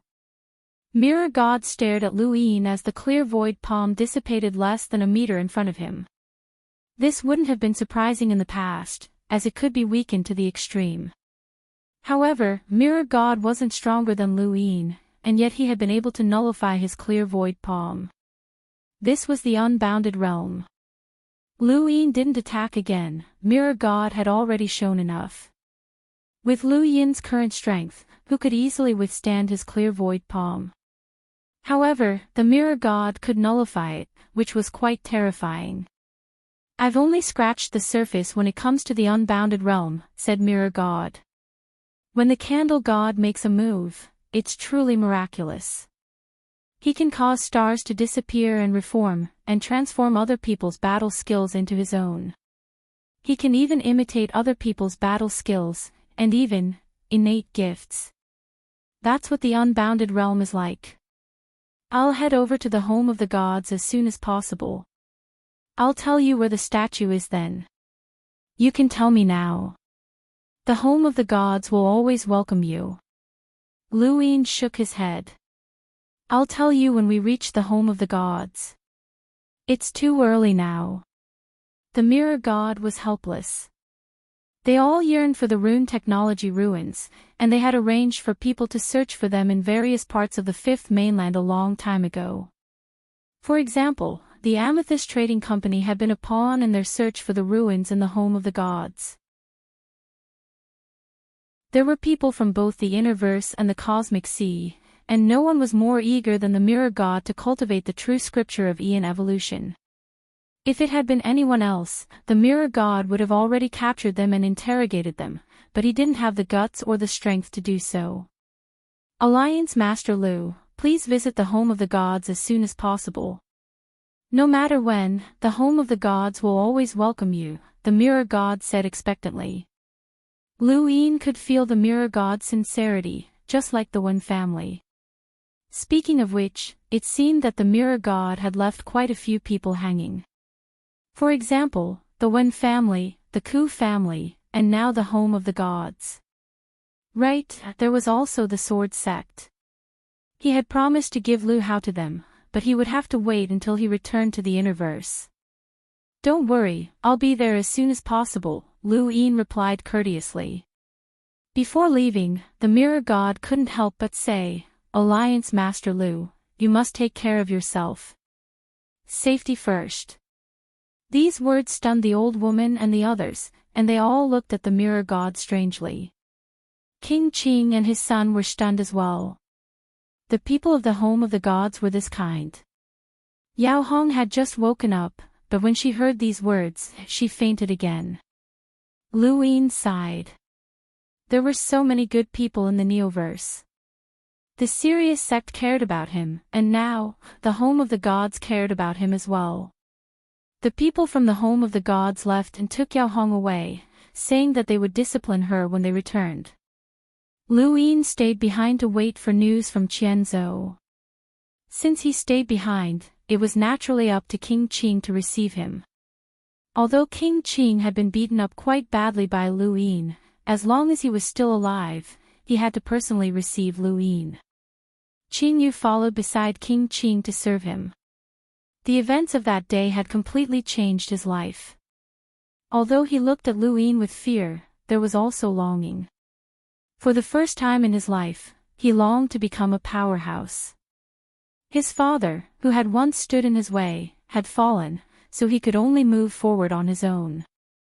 Lu Yin did not expect Qing Yu to change for the better, and he did not care about such a small character. A few days later, Qianzhou found Lu Yin. You're back. Lu Yin nodded and bid farewell to King Qing. When he saw Lu Yin leave, King Qing heaved a sigh of relief. He had been on tenterhooks just now, afraid that Lu Yin would kill him before he left. There were too many vicious and merciless people in this universe, especially people like Lu Yin, who stood at the pinnacle of power. Fortunately. Father, what about Yao Hong? Qing Yu asked. King Qing gritted his teeth in anger. It's that slut's fault for provoking Lu Yin. If it weren't for her, we wouldn't be in such a miserable state. Don't worry about her. It doesn't matter if she comes back or not. He then covered his body. His injuries were too severe, and he had endured them to serve Lu Yin. He needed to recuperate in seclusion. Behave yourself and don't cause any trouble during this time. The universe isn't as simple as you think it is, King Qing instructed. He then ordered someone to watch over Qing Yu and prevent him from leaving before he went into seclusion to recuperate. Elsewhere, Lu Yin and Qianzhou had found the boss of the Silver Fragrance auction house. They could get anything out of these small characters with a little bit of effort. The Silver Fragrance auction house's boss did not have many secrets, and if he did, it was because of his wealth. However, the Yadwa auction house had revealed a huge secret. They controlled a hidden space that was similar to the hidden space of the Aeon Shield sect, and reverse steps had been obtained from that space. About half of the northern territory away from Sky-bearing City, there were countless asteroids floating in space. This was the Northern Territory's asteroid belt, and Lu Yin's group appeared on one of the asteroids. They were Lu Yin, Qianzhou, and a small old man. This is the place? Qianzhou asked. The old man panicked. Yes, this is the place. Lu Yin looked at the asteroid beneath his feet. It was very large, comparable to an ordinary planet. They followed the direction that the old man had pointed out and arrived at a corner of the asteroid. The three of them then disappeared. This was a hidden space that wasn't too large, but that was only in comparison to Lu Yin's experience. In reality, this space was much larger than an ordinary planet, and it was drizzling as far as the eye could see. Beneath the drizzle, there was a lingering fog that stretched as far as the eye could see. It was a flower. The flower was very ordinary, but Lu Yin's body trembled when he saw it, and his eyes filled with excitement. This flower was exactly the same as Progenitor Chen's symbol. As expected, reverse steps had indeed come from Progenitor Chen. Where is it? Lu Yin asked anxiously as he looked at the boundless sea of flowers. This was the first time he had felt so close to progenitor Qin. He had not felt this way even when he had been in progenitor Chen's tomb. The old man pointed in a direction. We searched this space for a few months before we found that place. It's right beside the sea of flowers, and there's a small river there. Lu Yin grabbed Qianzhou and the old man before disappearing as well. In the blink of an eye, the three of them arrived at the small river, where Lu Yin saw a ruin buried within the mountain rocks. It should have been here a long time ago, and the mountain rocks have collapsed. There used to be a wooden house here, and there's even some decayed furniture inside. We've looked around, and aside from a stone table, everything else has turned to dust. There's nothing useful in this space, and we haven't been here in a long time, the old man said respectfully. Lu Yin's gaze was immediately attracted to the stone table, and he immediately appeared beside it. This stone table had originally been buried within the mountain ruins, but it had been dug out by the auction house. Fortunately, they had not used too much force, or else it might not have been preserved. The stone table was very ordinary, but it had been preserved because of a line of words written on it. The words were written in ancient script, and they were from the era of the Daosource sect. Lu Yin did not recognize them, but there were a few words that were similar to the words that had been written beside the person who had been impaled to death by 5 pikes in the centipede's body. He remembered that Night King Yuanjing had translated those words, "I hate that I cannot protect my master until the rain stops. Hate. Hate. Hate." That was the meaning of those words, and it was very likely that these words had been left behind by progenitor Qin. There were 3 words that were similar: wait for the rain to stop. When he thought of this, Lu Yin looked up at the sky. The entire space was raining, and the misty rain made it seem indescribably beautiful. Was it related to these words? Qianzhou was curious. "Seventh bro, what do these words mean?" The old man also looked at Lu Yin curiously. Lu Yin shook his head. "I don't know." Qianzhou was disappointed. These words are very ancient. After so many years of evolution, the words have changed so much that it's hard to recognize them. Is there anything else besides these words? Where did you get that jade stone? Lu Yin asked the old man. The old man respectfully replied, "Right here, next to the stone table. We searched for a long time and carefully, but aside from that jade stone, there was nothing else." Lu Yin frowned. Why was the place where progenitor Qin had stayed so ordinary? Logically speaking, it would be difficult for even Lu Yin to enter a place like progenitor Chen's tomb, let alone a small auction house. However, this place was too ordinary. Furthermore, after entering, Lu Yin had used the true scripture of Yin evolution to look around, and it had not been isolated. It was too ordinary, too ordinary. There were no intelligent life forms in this space, but there were fish in the river and insects in the sea of flowers. They formed a very small but stable ecosystem, but there was no possibility of cultivation here. If there was no possibility of cultivation, then why had the jade stone been left behind? The reverse steps within the jade stone had clearly been left behind on purpose to teach future generations, but the place where it had been left behind was so ordinary. Qianzhou touched the white flower. It's an ordinary flower, but it looks quite pure. Lu Yin looked at the sea of flowers. These small white flowers trembled under the drizzle, appearing very weak. Progenitor Chen's symbol was a pure white flower surrounded by 9 stars. What was he trying to express? Was he trying to protect this flower? Welcome aboard. Stay tuned and subscribe to Han Li's Wuxia Adventures for more thrilling content. Chapter 1919. Lu Yin had once experienced progenitor Chen's memories, and there had been a scene where progenitor Chen had stared at a sea of flowers in a daze. "Seventh bro, do you want to search?" Qianzhou asked. He had no idea where the reverse step technique had come from or who had once lived here. Lu Yin brought Qianzhou and the old man out of the meteorite and entered this space alone. He fully released his domain, so it was indeed time to search. With his current strength, his domain's range was greatly expanded, and he quickly swept through the entire space. Finally, he looked at the bottom of the river, where there was something there. The river water was cool, and Lu Yin went to the bottom, squatted down, and blew on it. The mud at the bottom of the river dispersed, revealing footprints that had been here for an unknown number of years. These footprints had long since turned into fossils. Could these be progenitor Chen's footprints? There was more than one set of footprints, and they looked very messy. However, there seemed to be some sort of pattern to them. Lu Yin thought of a possibility and raised his foot to test the waters. He stepped into one of the footprints and then walked forward. Every step he took was within the footprints, but there was no reaction. There were more than 10 footprints, so perhaps they were walking in the opposite direction. Lu Yin wanted to verify his hypothesis again and again, but there were still many possibilities.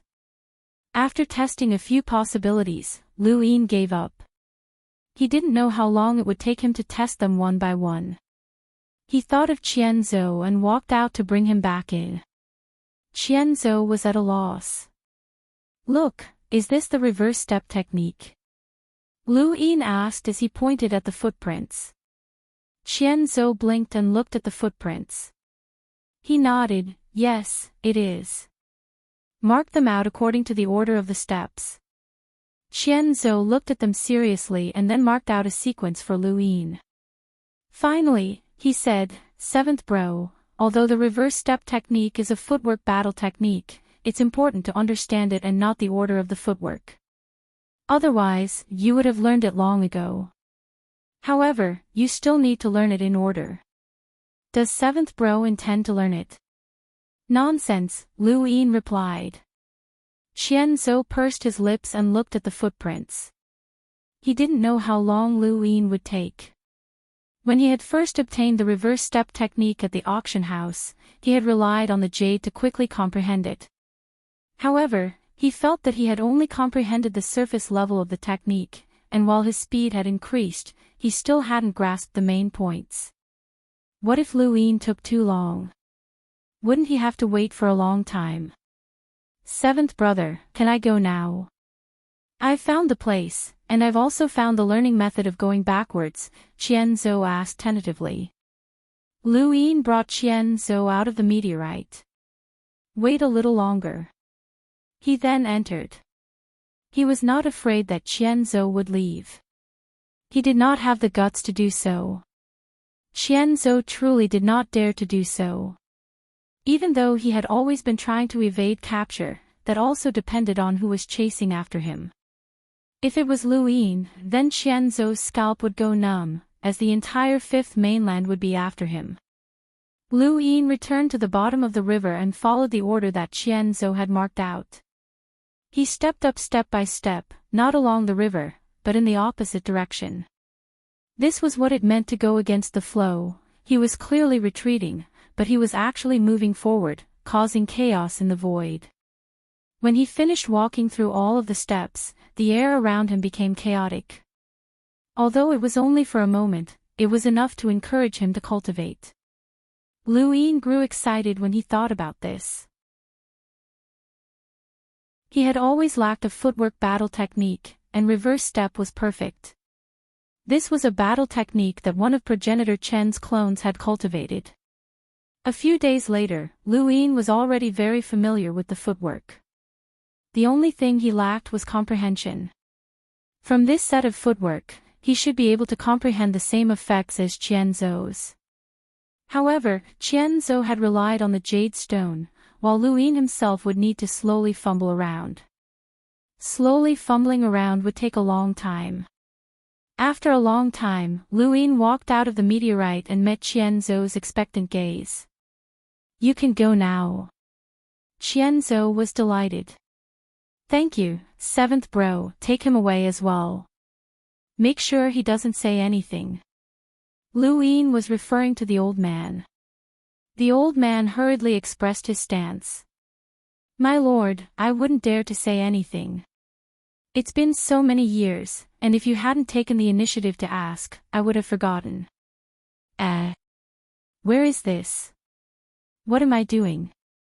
Who are you? Lu Yin raised a brow. Smart guy. Xian Zhou took the old man away. According to him, as long as the old man did not want to die, he would not say anything. The universe was a cruel place. I really don't want him to say anything.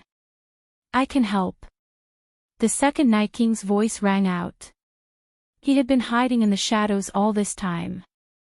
Lu Yin replied, there's no need for that. He was not a bloodthirsty person. A screen appeared in the void with a line of words on it. What do these words mean? The second Night King was from the era of the Daosaur sect, so he should be able to recognize ancient characters. The second Night King looked at the words on the screen and was astonished.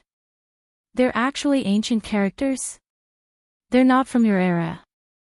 Lu Yin did not understand. The second Night King shook his head. No, these words are far more ancient than those from my era. I need to check. Lu Yin nodded and waited quietly. Although the Day-Night clan had once been servants of the Bai family of the Frigid Immortal sect, they still had a relatively deep foundation.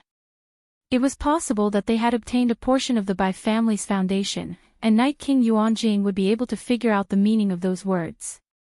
Even if the heavens and earth destroy me, even if my name is cursed for eternity, I'm only willing to wait until the rain stops. I'll wait for you, the second Night King said slowly. That's what that Xingzi means. Waiting for the rain to stop. Who was progenitor Chen waiting for? Was it that white flower? Lu Yin thought of the forgetful ruins god, who also had progenitor Chen's symbol on her face. Could it be her? It shouldn't be, as the forgetful ruins god was far more ancient than progenitor Chen.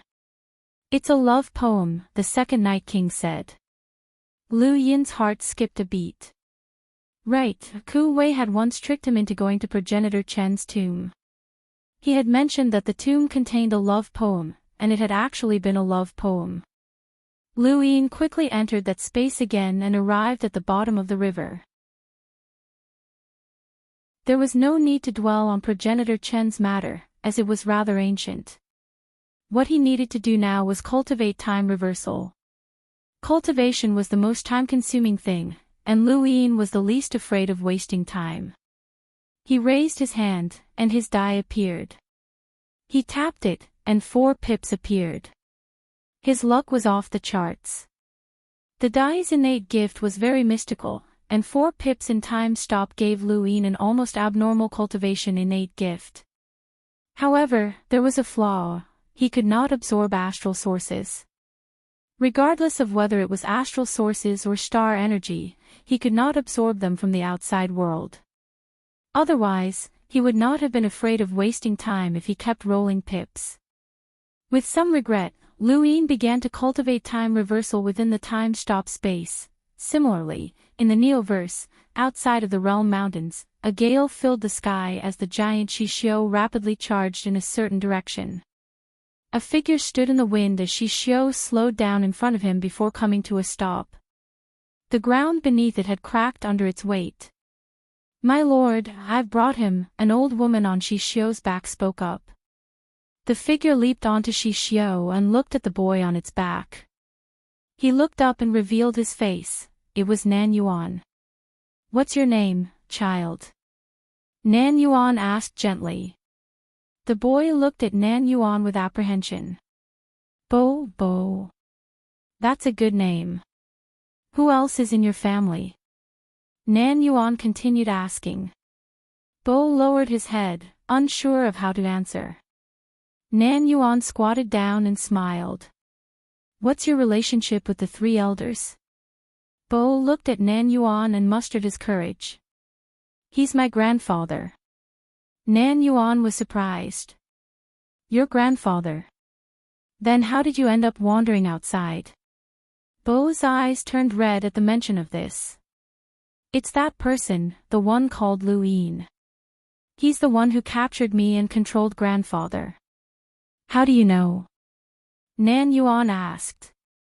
He didn't hide anything. He used me to threaten grandfather right in front of him.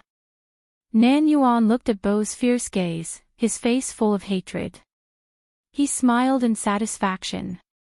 Then, do you want to meet grandfather? Bo looked at Nan Yuan expectantly. Can I? Of course, good boy. You're the grandson of a director of the Hall of Honor and one of the most respected people in the universe. How could you be wandering outside and being controlled by someone else? Don't worry, I'll help you. Nan Yuan smiled, his eyes filled with excitement. The old woman stood in the distance and smiled when she heard this. Not long after, Shishio headed towards the World Mountains. The sandstorm stopped, and the mountains gradually became clearer. Bo's eyes lit up as he recognized this place. This was the World Mountains, the place where he had been born and grown up. It was also the place where he had fled. Now that he had returned, he was about to reunite with his grandfather. Nan Yuan sat on Shishio with his back to Bo, a pleased expression on his face. With Bo, the three elders were now his people. Although they still couldn't compare to Lu Yin's advantages, they would definitely be useful at critical moments. He was lucky that one of his men had accidentally discovered this child and secretly brought him here. Lu Yin had lost because of his carelessness. In the topmost realm in the starry sky of trees, there was a mountain valley beneath a giant palm. At this moment, there were more than 1 million cultivators gathered within, and there were even more arriving outside. Brother Rong, you're here too.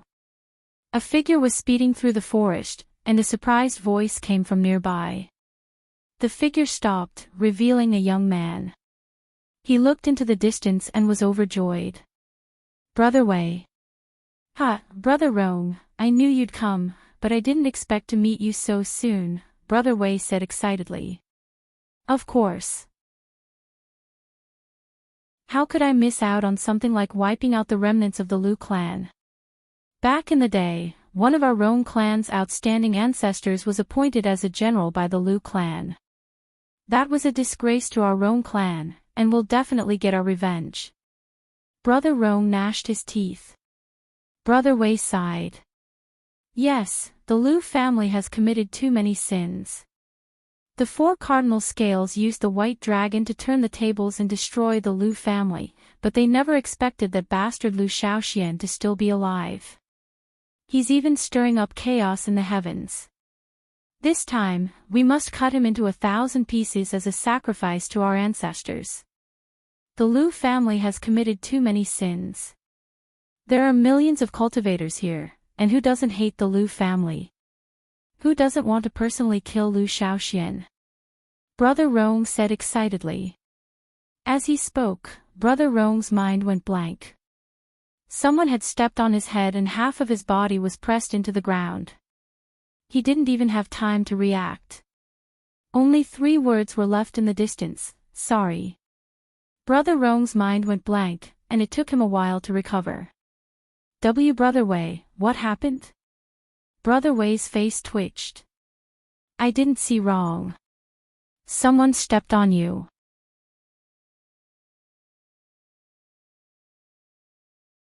Welcome aboard. Stay tuned and subscribe to Han Li's Wuxia Adventures for more thrilling content. Chapter 1920. Brother Rong was furious and jumped out of the ground. Who dares to step on me? It should be Xia Taili, Brother Wei said hesitantly. Brother Rong was startled. Xia Taili. The little princess of the Xia clan. Brother Wei nodded. Brother Rong was helpless. Since it was Xia Taili, there was nothing he could do. She was the little princess of the Xia clan. Not to mention her background, he was no match for her in a one-on-one fight. Brother Rong, look. Isn't that Xia Shenfei, one of the 4 young ancestors? Brother Wei exclaimed. Brother Rong hurriedly raised his head. At this moment, not only him, but all the cultivators in the valley looked up and saw 3 figures in the sky. They were Xia Shenfei, Wang Su, and Long Tian.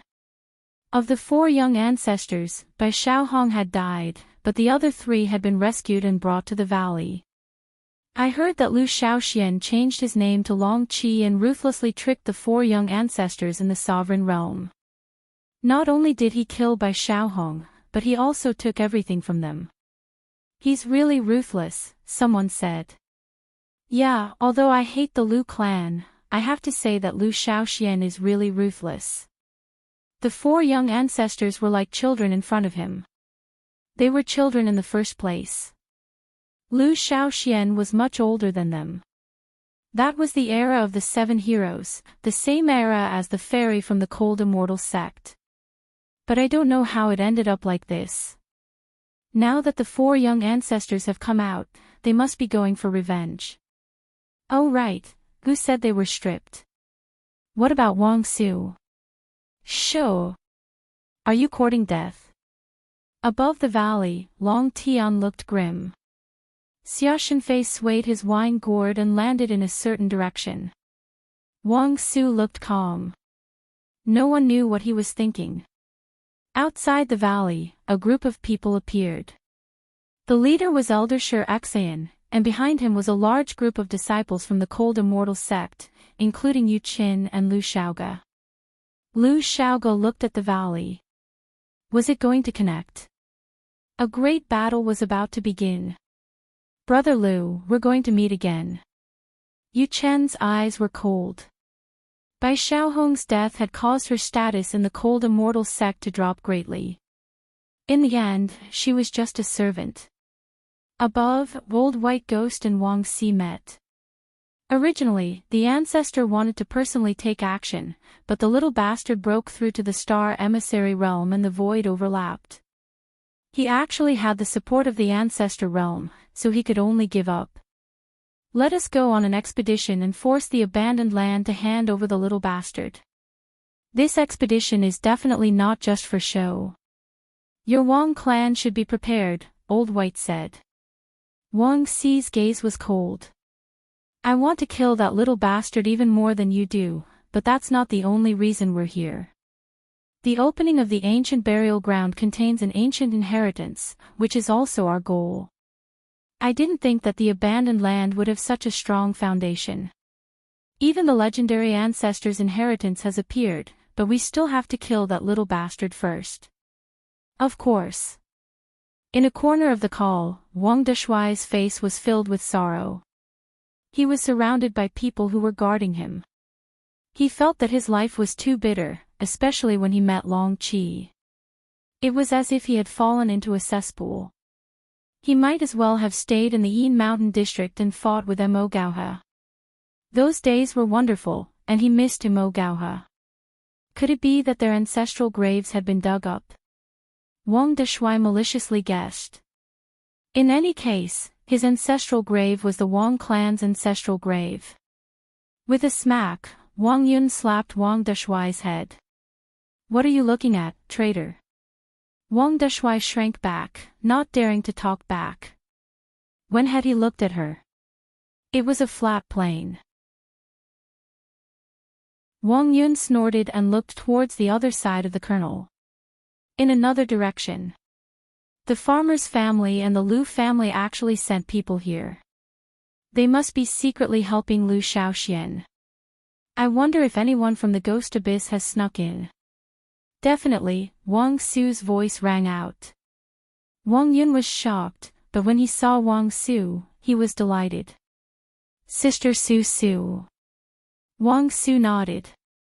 The farmer's family has people watching them, so we can use them to find Lu Xiaoxuan's location. She then looked at Wang Deshuai. You can also contribute. Lu Xiaoxuan's identity has been exposed, and no one is helping him in the abandoned land. Everyone wants to beat him up. If you can contribute, you can regain your freedom. Wang Deshuai was delighted. Really? Junior ancestor, don't worry.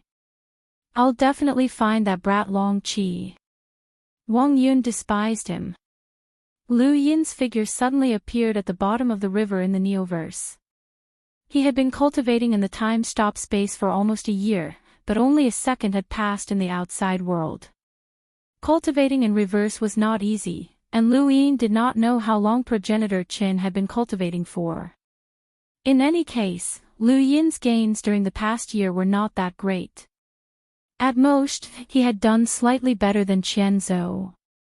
If that was all, then there was no point in cultivating. Lu Yin wanted to be like progenitor Qin and reverse spacetime and break through the cognizant realm's cosmic evolution scripture. Progenitor Qin had been able to do that, but he had only been an enlighter. Lu Yin continued. He raised his head and tapped out a finger, causing the die to slowly spin before stopping at 6 pips. Lu Yin's eyes lit up. He had not taken out his cosmic ring before rolling the die. For the current him, rolling 6 pips was fine as well. Within the dark space, balls of light were either bright or dark. Lu Yin directly chose the brightest one and fused with it. He opened his eyes. Where was he? The Astral River Arc. The Astral River is spectacular, and it's not any worse than the Zhongping Sea. Lu Yin was stunned. The Zhongping Sea. He turned around and saw a familiar face. Big Sister Feihua. He had actually fused with Mr. Lu Ye's body. What's wrong? Sister Feihua asked gently as she caressed Mr. Lu Ye's face. Mr. Lu Ye's face twitched, and he looked at the gentle Feihua. For a moment, he could not accept this. Was this really that violent, Feihua? It's nothing. I'm just a little tired, Mr. Lu Yi replied. Sister Feihua replied, that battle with that praying mantis was indeed too tiring, but there was nothing we could do about it. We've already agreed to the conditions for leaving the Realm Mountain, or else we wouldn't have been able to leave so easily. I just didn't think that the Great Eastern Alliance would be able to withstand the Astral Beast Domain's attack. That's unbelievable. Mr. Lu Yi did not speak, but memories continuously surged into his mind. They were all of Mr. Lu Ye's memories. Lu Yin saw some of Mr. Lu Ye's cultivation experiences and understood his emotions. He even saw scenes of him interacting with Sister Feihua, which made him feel uncomfortable. Those scenes were not suitable for others to see. He quickly retreated, as he did not want to continue being lovey-dovey with Sister Feihua. I think that Lu Yin is a pretty good person. What do you think? Mr. Lu Yi asked Sister Feihua. Sister Feihua was stunned, and she found it strange. Him. Not bad. Mr. Lu Yi answered seriously, throughout the universe, who else is as amazing as him? Who else has such a bright future? Look, during the battle in the Outerverse, the Astral Beast Domain sent out dozens of envoys, and there were even experts with power levels of over 1 million, but they were still defeated by the Great Eastern Alliance led by Lu Yin. To be honest, there's no one in our universe who can compare to him. The fourth young ancestor relied on his sex background, but this Lu Yin came from an ordinary planet and reached this step in just a few decades. Even I respect him. Sister Feihua looked at Mr. Lu Ye's face with a strange expression. She could not help but touch his forehead. Are you sick? That kid is sinister and cunning, and he's Kuei Luo's successor. How many things did he use us for? It wasn't easy for us to get rid of him. You're not thinking of continuing to rely on him, are you? Mr. Lu Yi placed a hand on Sister Feihua's shoulder and had a serious expression on his face. Following someone like him will give you a bright future. Floey, you and I both know that we can't go back. Only by following Lu Yin will we be able to survive on the Fifth Mainland. Otherwise, we'll always be monitored by the Hall of Honor, and any mistakes we make will be magnified countless times. Why must we follow him? With our strength, we can even live in seclusion. No one will be able to disturb us. Sister Feihua was dissatisfied. She looked at Mr. Lu Yi and felt that he had changed. She did not recognize him anymore, and even his gaze was unfamiliar. Mr. Lu Yi frowned. This did not make sense. Anyway, I've decided to follow Lu Yin. Only by following him will we be able to return to our planet. Don't you want to go back? I want to go back, but no matter how powerful he is, he won't dare to come into contact with our planet. The 4 cardinal scales will take his life, and they won't let us return. Alright, that's enough.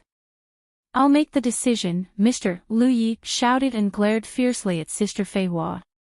His consciousness disappeared, and he reappeared in that dark space before returning to his body.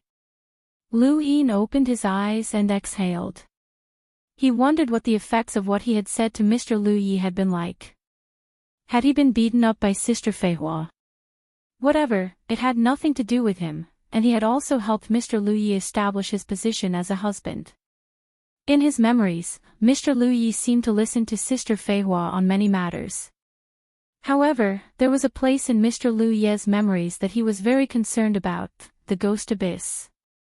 The Ghost Abyss was the specter clan of the astral tree realm. Its location was very well hidden, and only a few great powers knew about it. Ordinary cultivators did not even have the qualifications to know where the Ghost Abyss was. Mr. Lu Yi and Sister Feihua had entered the Ghost Abyss before. Lu Yin raised his hand, and his die appeared. He ignored them and continued to cultivate. He tapped out with his finger, and the die slowly spun until it showed 6 pips. Lu Yin was stunned, 6 pips in a row. It had almost never appeared before. His consciousness reappeared in the dark space, and he did not hesitate to enter a brighter ball of light. As his vision cleared, he found himself in front of a pond. This pond looked very familiar. Wasn't this the pond in the Sword Sect? Memories flooded in, and Lu Yin was speechless to find that he had actually fused into Lu Qianjue's body. Lu Qianjue's power level was similar to Lu Yi and Feihua's, and with Lu Yin's current strength, these balls of light were more suitable for him. The fishing rod moved, and Lu Qianjue subconsciously pulled it out. It was a strange creature that resembled a frog, but it had dark green eyes and looked very vicious. Sect Master, the entire sect's recognition of the Great Eastern Alliance has greatly increased. Many disciples died in the Outerverse War, but many others made breakthroughs as well.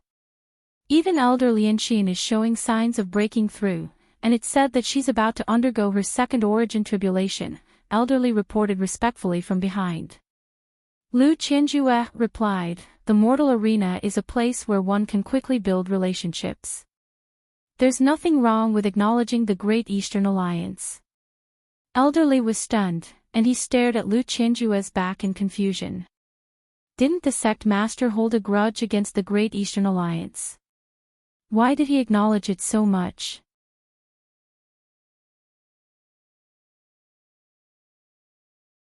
Welcome aboard. Stay tuned and subscribe to Han Li's Wuxia Adventures for more thrilling content. Chapter 1921. Lu Qianjue tossed the ferocious blue-eyed frog away and calmly said, immediately draft a list of outstanding disciples and hand it over to the Great Eastern Alliance. Following the conclusion of the Outerverse War, the Great Eastern Alliance not only managed to fend off the Astral Beast Domain's invasion, but they also managed to take back a territory in the east from the Sixth Mainland. With dozens of envoys following him, there's nothing that can stop Lu Yin's footsteps. Since that's the case, my sword sect cannot fall behind. Notify the entire sect that from today onwards, I will be a disciple of the sword sect of the Great Eastern Alliance. I will add the words Great Eastern Alliance to my name. Elderly was stunned. Sect leader, Lu Qianjue, turned around and stared at Elderly. His terrifying aura immediately pressed Elderly to the ground. What's wrong? You're not listening to me. Elderly half knelt on the ground, beads of sweat dripping from his forehead. I wouldn't dare. This disciple will take care of it now. Lu Qianjue nodded in satisfaction. Tell Lianxin that she can leave the sword sect if she doesn't want to join the Great Eastern Alliance. No one will spoil her. After speaking, Lu Yin's consciousness withdrew from the fusion and returned to his body. At this moment, Elderly was probably stunned. If he really did as Lu Yin had said, then the entire sword sect would be stunned. No, the entire Innerverse would be stunned, especially Elder Lien Axin. The sword sect had clearly joined the Innerverse, but she still wanted to become independent. 2 fusions of 6 points had consumed a total of 100 million star essence. To be honest, it was not bad since they had both been fused within the Innerverse. If they had been fused within the cosmic tree domain, then the consumption would have been even greater. He sat at the bottom of the river and rested for 10 days before continuing to roll the die. 4 pips. This pip was very easy to get, second only to 1 pip. He entered the time-stop space once more, but he wasn't in a hurry to cultivate. Instead, he continued to roll his die as he thought of something that he needed to improve. The pill skin that the medicine immortal had given him was said to be able to withstand attacks with a power level of 1,000,000. He didn't have any defensive items on him right now, and he would be in danger if he encountered a powerful enemy. With his current strength, only experts with a power level of 1,000,000 would be able to deal with him. As long as he entered the time-stop space, he would definitely be able to roll 3 pips. The first time at 5:00, it was useless. The second time, it was still useless. Lu Yin had originally not planned on using it since he had already finished dissecting everything in Ironwood City. But then, he suddenly recalled something, the metal from the 10,000 Beasts cage. Legend had it that this strange metal had once brought disaster to the fourth mainland. He wondered if he could break it down into something. When he thought of this, he retrieved a fragment from his cosmic ring. Lu Yin had asked the cultivators from the 6th mainland to gather a large amount for him. He stored a batch in his cosmic ring, stored another batch in Frostwave Weave, and sent another batch to Ibn City. Ibn City was very concerned about this. Since it was metal, then it could be decomposed. Lu Yin took out a piece of metal and placed it into the decomposing whirlpool. The metal fell to the ground with a clang, indicating that it had not been decomposed. This was the first time the decomposition vortex had failed. Either it wasn't metal and couldn't be decomposed, or it was metal in its most fundamental state and couldn't be decomposed. With each upgrade, the piece of metal grew a little longer. When the 5th upgrade ended, the metal suddenly twisted and connected head to tail, forming a circle that emitted a dark light. Lu Yin watched quietly, and at that moment, he felt as if he was looking at life instead of metal. The metal from the myriad beasts cage suddenly leapt up and flew towards Lu Yin. He raised a hand and grabbed it, feeling a slight prickling pain in his palm. He looked at it and saw that there were many spikes protruding from the metal's surface that were trying to pierce through his palm. However, Lu Yin's physical strength was too strong, and the metal couldn't pierce through his palm at all. Still, he felt a slight prickling pain, which meant that the metal's sharpness was close to that of an envoy. It was said that this metal could increase its size and hardness by devouring flesh. Even the celestial imprint would find it difficult to destroy something as large as the myriad beasts cage. It was rumored that the metal that had brought disaster to the fourth mainland had been half the size of the outerverse, and it had only been resolved by a progenitor. This was what Mavis had said, and it had come from the ancient records of the Mavis family. Lu Yin didn't know if it was true or not. However, looking at the metal's posture, it seemed as if it wanted to devour his flesh. This was a disaster, and Lu Yin's gaze turned cold.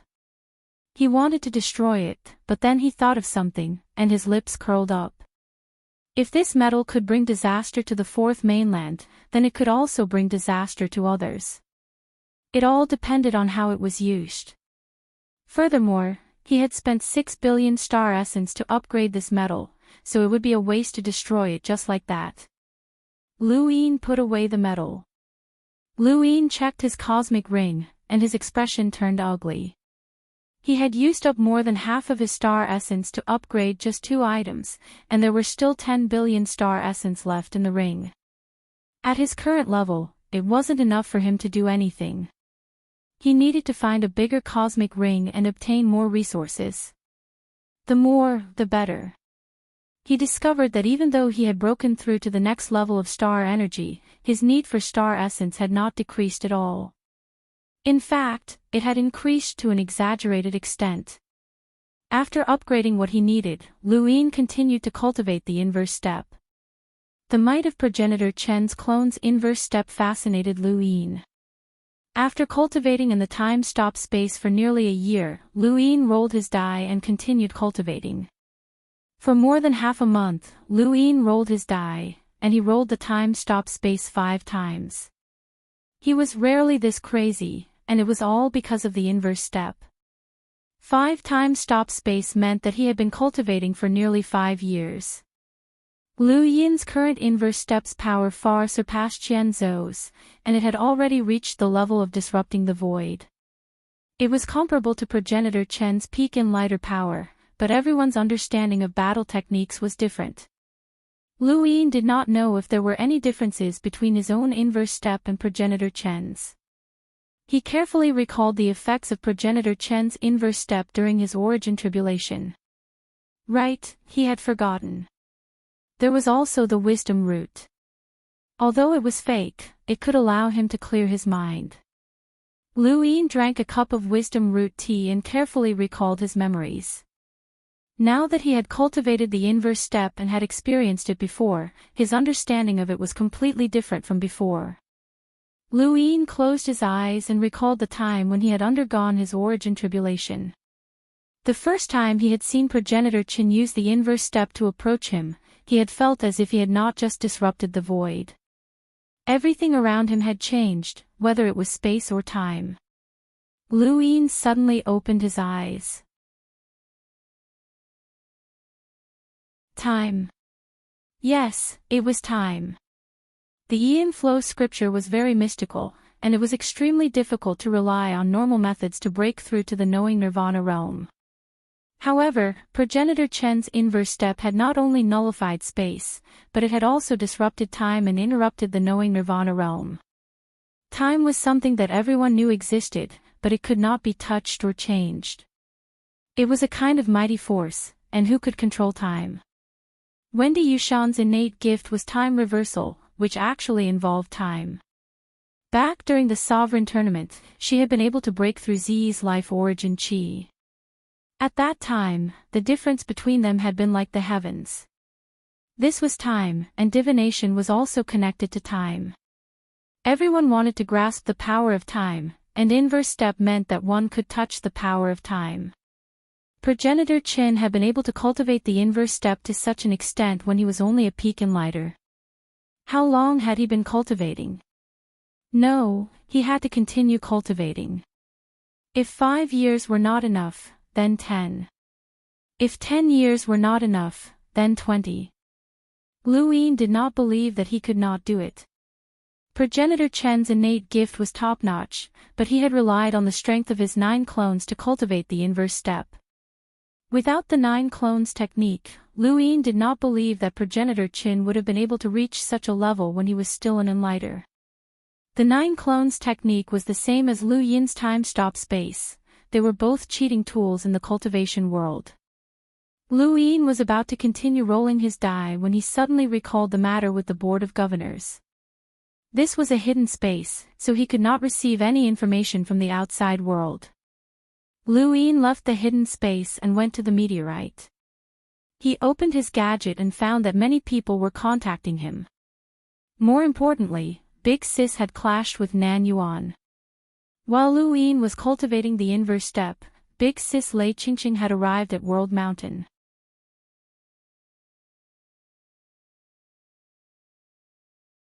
Welcome aboard. Stay tuned and subscribe to Han Li's Wuxia Adventures for more thrilling content.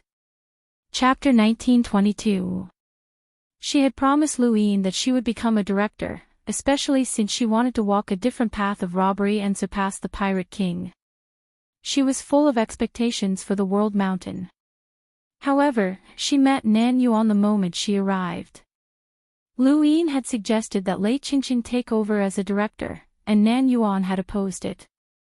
He hadn't been clear about Lei Qingqing's identity at the time, but now he did. When he saw Big Sis enter the World Mountain, Nan Yuan naturally mocked her. From what he knew, everyone was someone with status. Although they schemed against each other and tried to harm each other, they still maintained their poise and worked hard behind the scenes. However, he was wrong. Big Sis was not an ordinary person. She was one of the captains of Leon's armada and someone who worshipped the Pirate King. She wanted to become the next Pirate King, so how could she allow others to mock her? Thus, she had attacked and killed Nan Yuan. If not for the World Mountain's guards, Nan Yuan would have been in danger. No one had expected Big Sis to be so hot-tempered. This was the World Mountain, and she attacked as she pleased. She wasn't even an invincible upper sage. Although Nan Yuan did not die, he was not lightly beaten. All of his teeth had fallen out, and he had lost all face as a director. He had met a madman like this, and all he had done was ridicule. If he didn't like it, he could have just scolded her back. Why did he have to attack her? This made him furious, and he began to madly retaliate. He directly mobilized the World Mountain's guards to imprison Big Sis. Big Sis was not someone to be trifled with. Not only did she have Lu Yin behind her, but she also had Everlasting Island behind her. Nan Yuan had the 7 courts behind him, so how could he allow himself to be humiliated like this? He immediately called for a board meeting to punish Big Sis. After all, she was a director. No matter who that person was, it would be a loss of face for the Hall of Honor if a dignified director was beaten up. They could not refute this, as many people had seen Big Sis beating up Nan Yuan's director. Thus, they all fell ill, and their condition was even worse than the last time. It was said that they were on their last breaths. Nan Yuan was furious, and it was clear that he wanted to stall for time. However, as a fellow director, he could not force Big Sis to attend a meeting while sick. He had no choice but to imprison her. At the same time, he threatened that if she did not give him an explanation, he would not let her go even if he had to use his only authority as a director. Big Sis had beaten up Nan Yuan's director in front of everyone. Otherwise, he would not be able to answer to the board, and it would affect the board's prestige.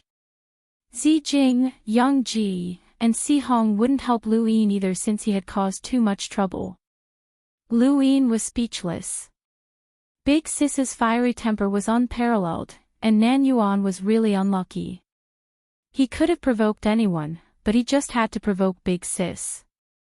If he wasn't lucky, he would have been dead by now.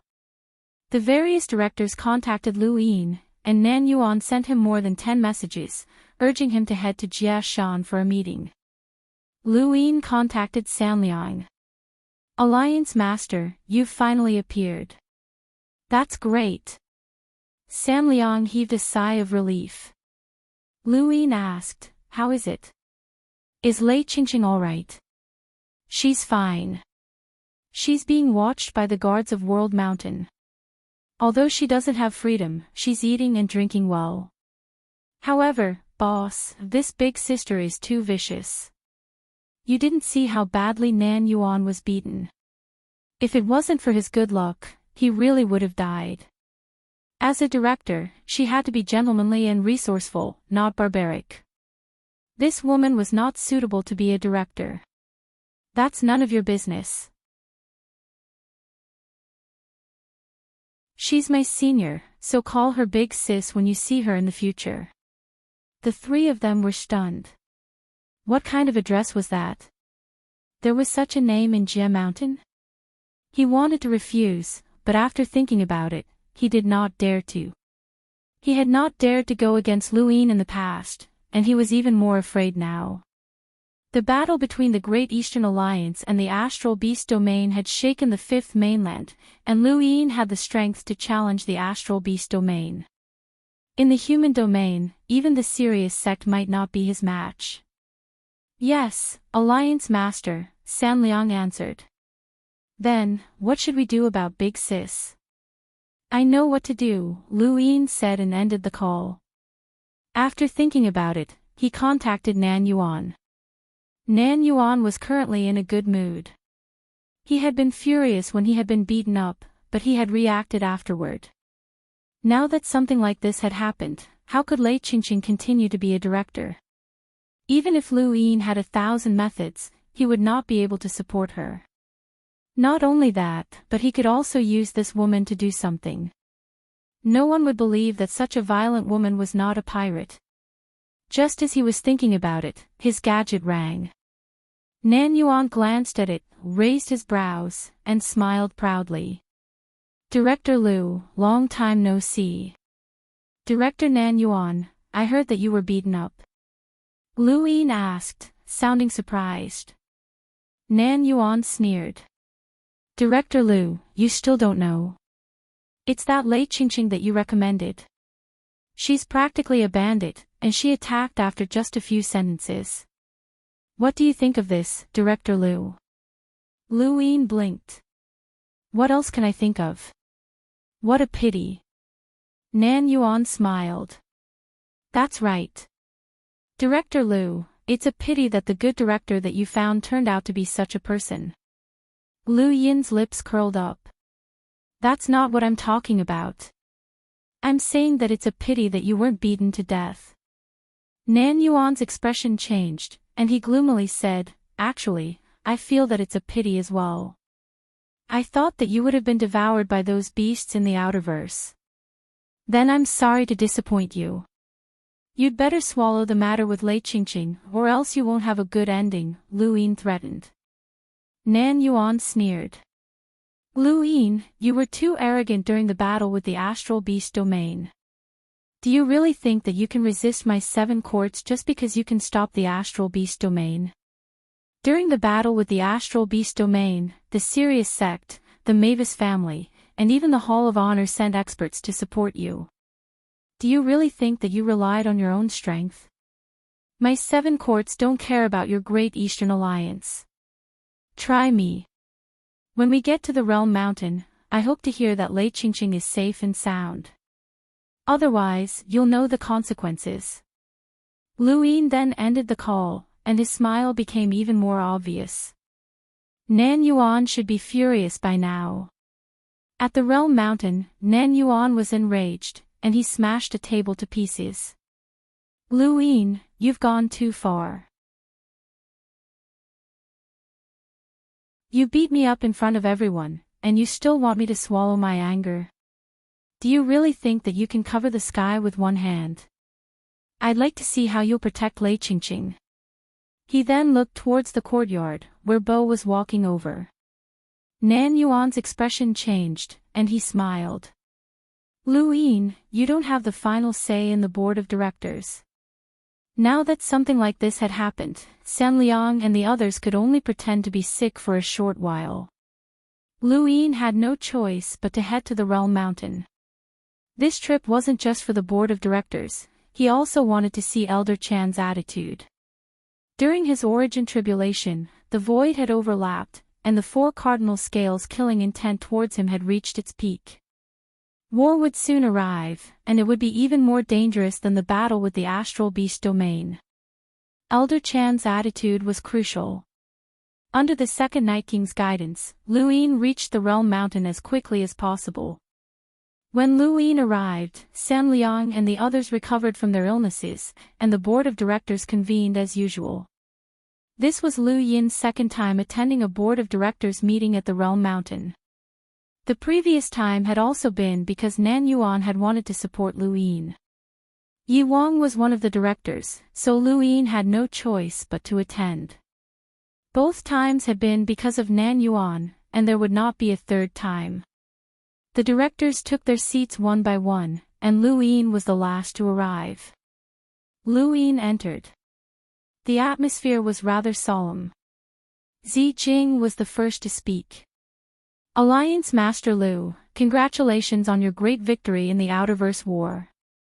Not only did you force the astral beast domain to retreat, but you also successfully took back a weave in the east. Lu Yin smiled. Many thanks, and I'd also like to thank the Interplanetary Network for their help in this war. The Great Eastern Alliance had taken the initiative to take over the war against the astral beast domain, and countless people had cursed them on the internet.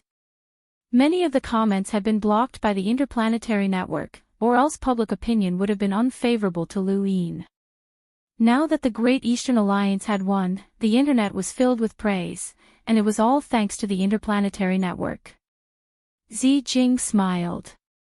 It's only right. The Great Eastern Alliance fought to the death for the people of the Outerverse. We didn't participate in the battlefield, so we can only do what we can. Lu Yin replied, the Interplanetary Network has helped us a lot, and it's better than having some people drag us down.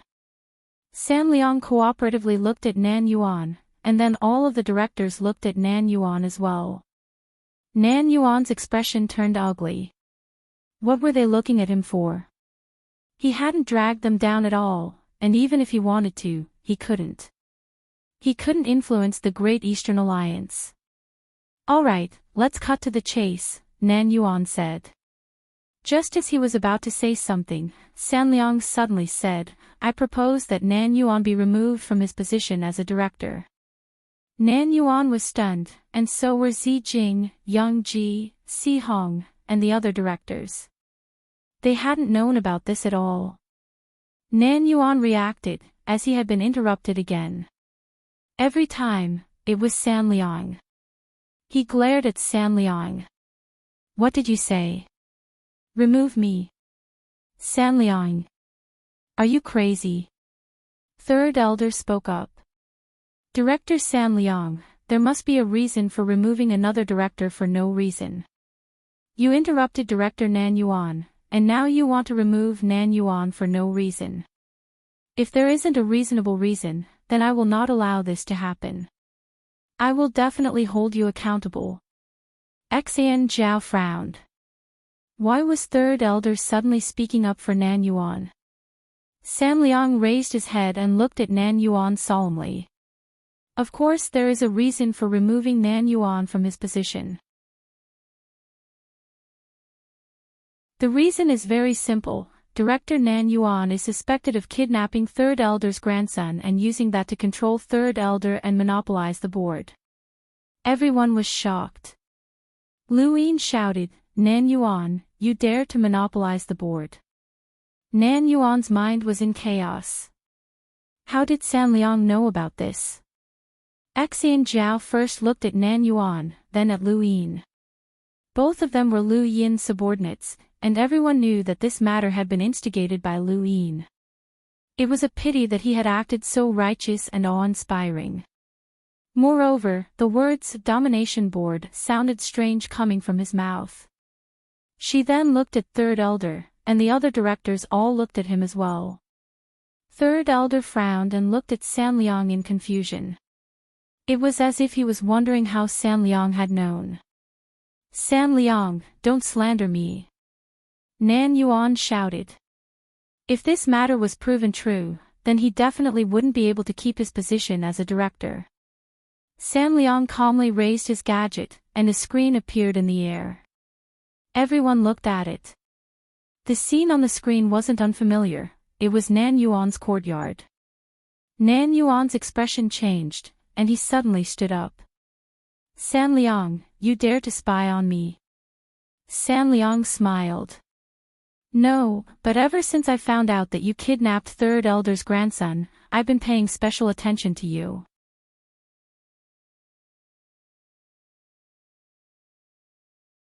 Welcome aboard.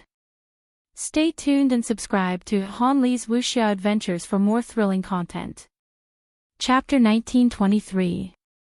You're spouting nonsense. Nan Yuan's expression turned ugly after hearing San Liang's words. Just as he was about to say something else, the originally peaceful courtyard suddenly changed on the screen. Multiple figures charged in and started a fierce battle with the cultivators guarding Nan Yuan's courtyard, destroying the house in the blink of an eye. Nan Yuan's eyes went wide, and he was furious, but he did not do anything. He could not do anything on the board. Bo was quickly discovered, and at the same time, the guards of Realm Mountain appeared and captured everyone who had attacked Nan Yuan's residence. Nan Yuan quickly received the news, but at this moment, he did not have the time to care about the courtyard. Director Nan Yuan, please explain why Third Elder's grandson is with you, San Liang said with a faint smile as he looked at Nan Yuan. Third Elder's eyes reddened, and there was exhaustion and regret in the depths of his gaze. He regretted becoming a director 3 times, regretting that he had pursued power, which had led to the destruction of his family. Times had changed, and in the past, no one had dared to offend a director. A single word from him could change the structure of a vast region in the universe, and a single word from him could strike fear into the hearts of even envoys. As he walked the universe, no one dared to disrespect him. This had caused him to lose himself, and he had become intoxicated with power. Relying on his prestige, he had ascended to the position of director time and time again. No one had held the position more than him, and he had created history for the board. However, times had changed. The 6th mainland had casually sent someone to control him, and then he had been controlled by a junior like Lu Yin. He had even used this to counter Nan Yuan. He was truly tired and did not want to participate in these matters. He just wanted to enjoy his old age with his grandson. Under San Liang's gaze, Nan Yuan stared at Third Elder. I'm not the one who kidnapped Third Elder's grandson. It was Lu Yin. He kidnapped the child. He suddenly turned around and stared at Lu Yin. You kidnapped the child and used it to control Third Elder. I saved him and gave him a good living environment. Lu Yin did not answer, as this person was no longer of any value. Director Nan Yuan, you say that Director Lu kidnapped the child. Do you have any proof? Also, since you saved the child, why didn't you send him back to Third Elder? Why did you keep him for yourself? Bu Lao asked slowly. Nan Yuan answered in a low voice, Lu Yin's methods are sinister. I was afraid that he would kidnap the child again if I sent him back, so I could only leave him with me. I've already told Third Elder about this. Everyone looked at Third Elder. The old man took a deep breath. His face was weary, but there was a glimmer of hope in his eyes. Bo hadn't died, so he had a reason to live. The director of Nan Yuan did contact me, said the old man. Nan Yuan's expression relaxed. Lu Yin's expression didn't change, and he even lowered his head to open his gadget and check the current news. However, he didn't contact me to protect Bo as he said. Instead, he wanted me to support his proposal unconditionally during the board meeting, the old man said slowly. The corners of San Liang's mouth curled up. Nan Yuan's pupils shrank and he shouted, Third Elder, what nonsense are you spouting? The Third Elder sighed. Nan Yuan, you and I have worked together for a while, but your methods are worthy of the 7 courts. You tried to use Bo to control me, but I had no choice but to beg the Third Elder to help me rescue Bo. You were the one who kidnapped Bo from the very beginning. Nan Yuan's body swayed, and he felt dizzy. At that moment, Bo trembled as he answered the World Mountains Guard's question.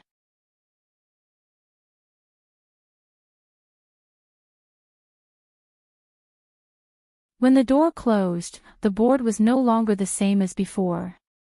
Becoming an emissary would not only increase one's power level, but it would also affect one's ability to lock break.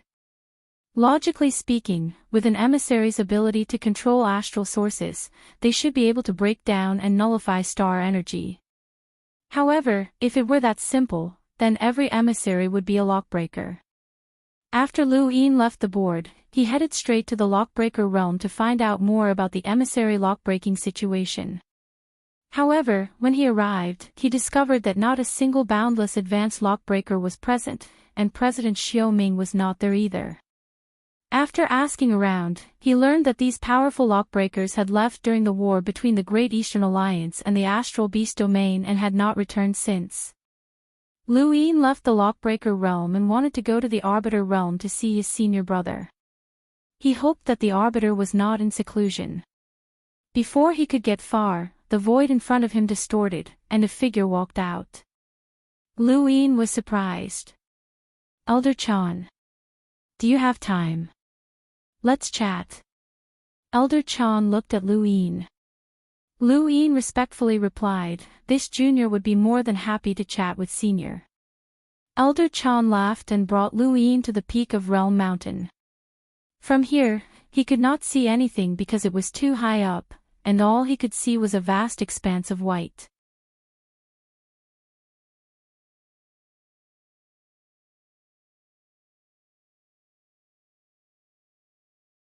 "I've found the Eternal Kingdom," Elder Chan said as he placed his piece down.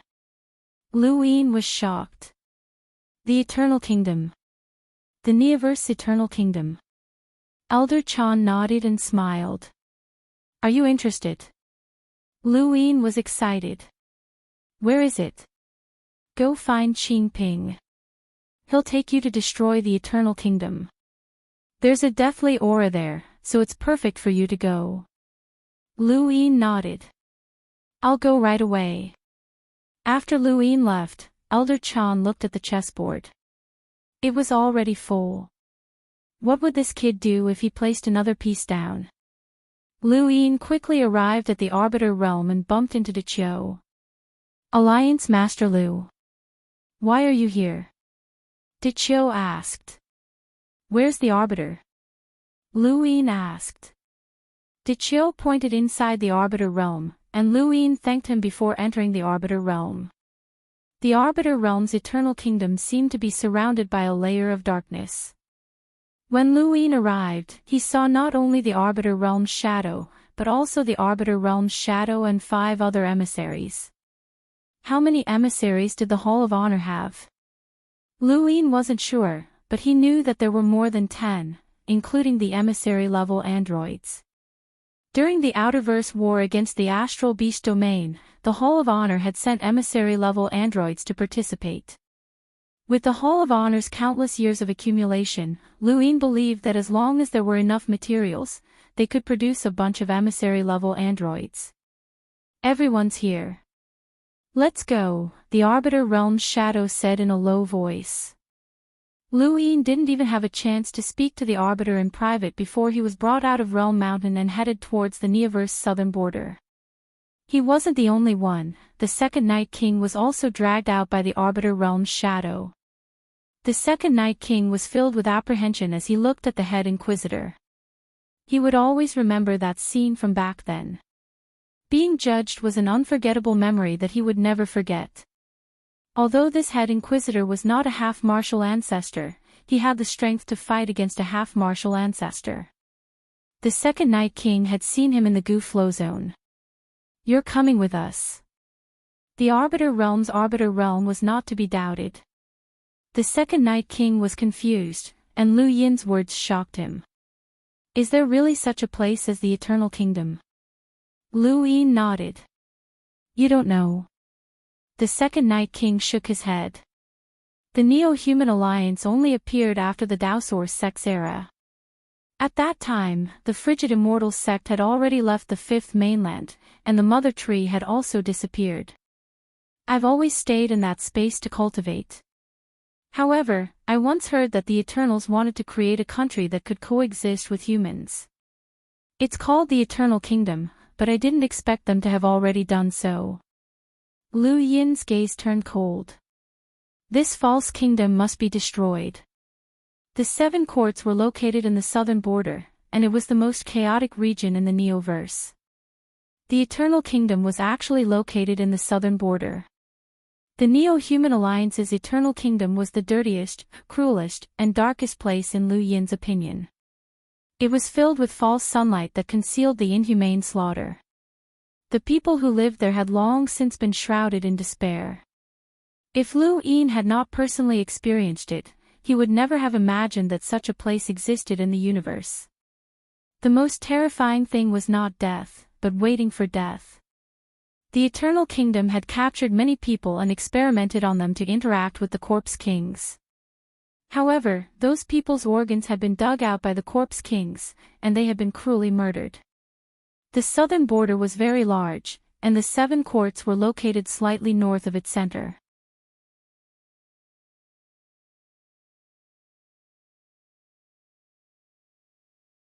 Welcome aboard.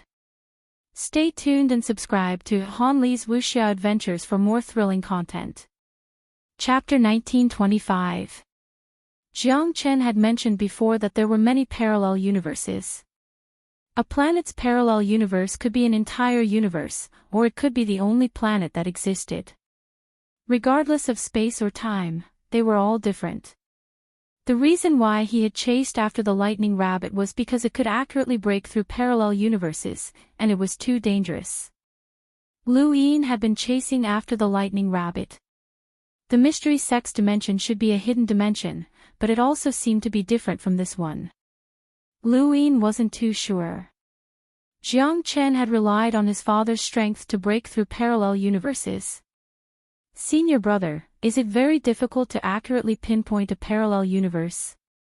I mean, I've been there once, and I want to go again, Lu Yin asked. The head judge was silent for a moment. I can't do it right now. Lu Yin was curious. What level do you need to reach? I don't know. You don't know. Can you reach the half-step ancestor level? Lu Yin didn't give up and continued to ask.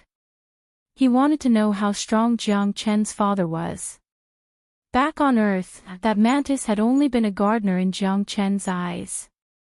This universe wasn't as clear as it seemed. They could only see this spacetime, and there were countless other parallel universes that they couldn't even see through the 3,000 great worlds. I don't know.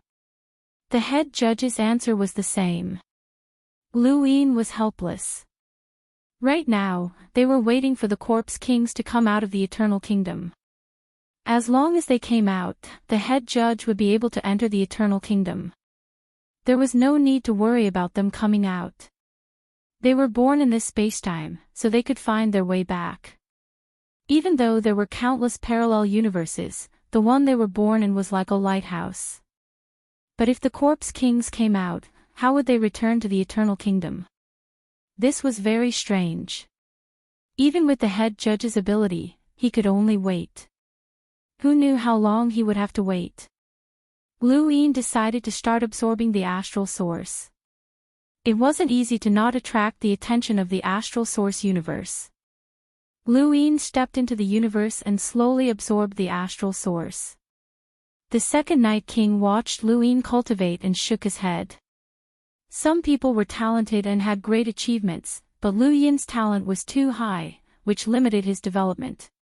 He had to rely on this method of absorbing astral source slowly. Who knew how long it would take for him to reach the next origin tribulation? It was too far away.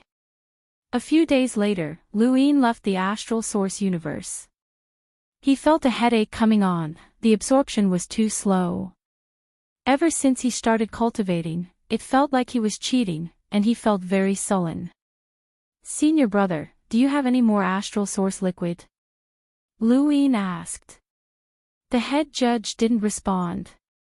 Lu Yin pursed his lips. Senior, what did you bring out from the goo flow zone?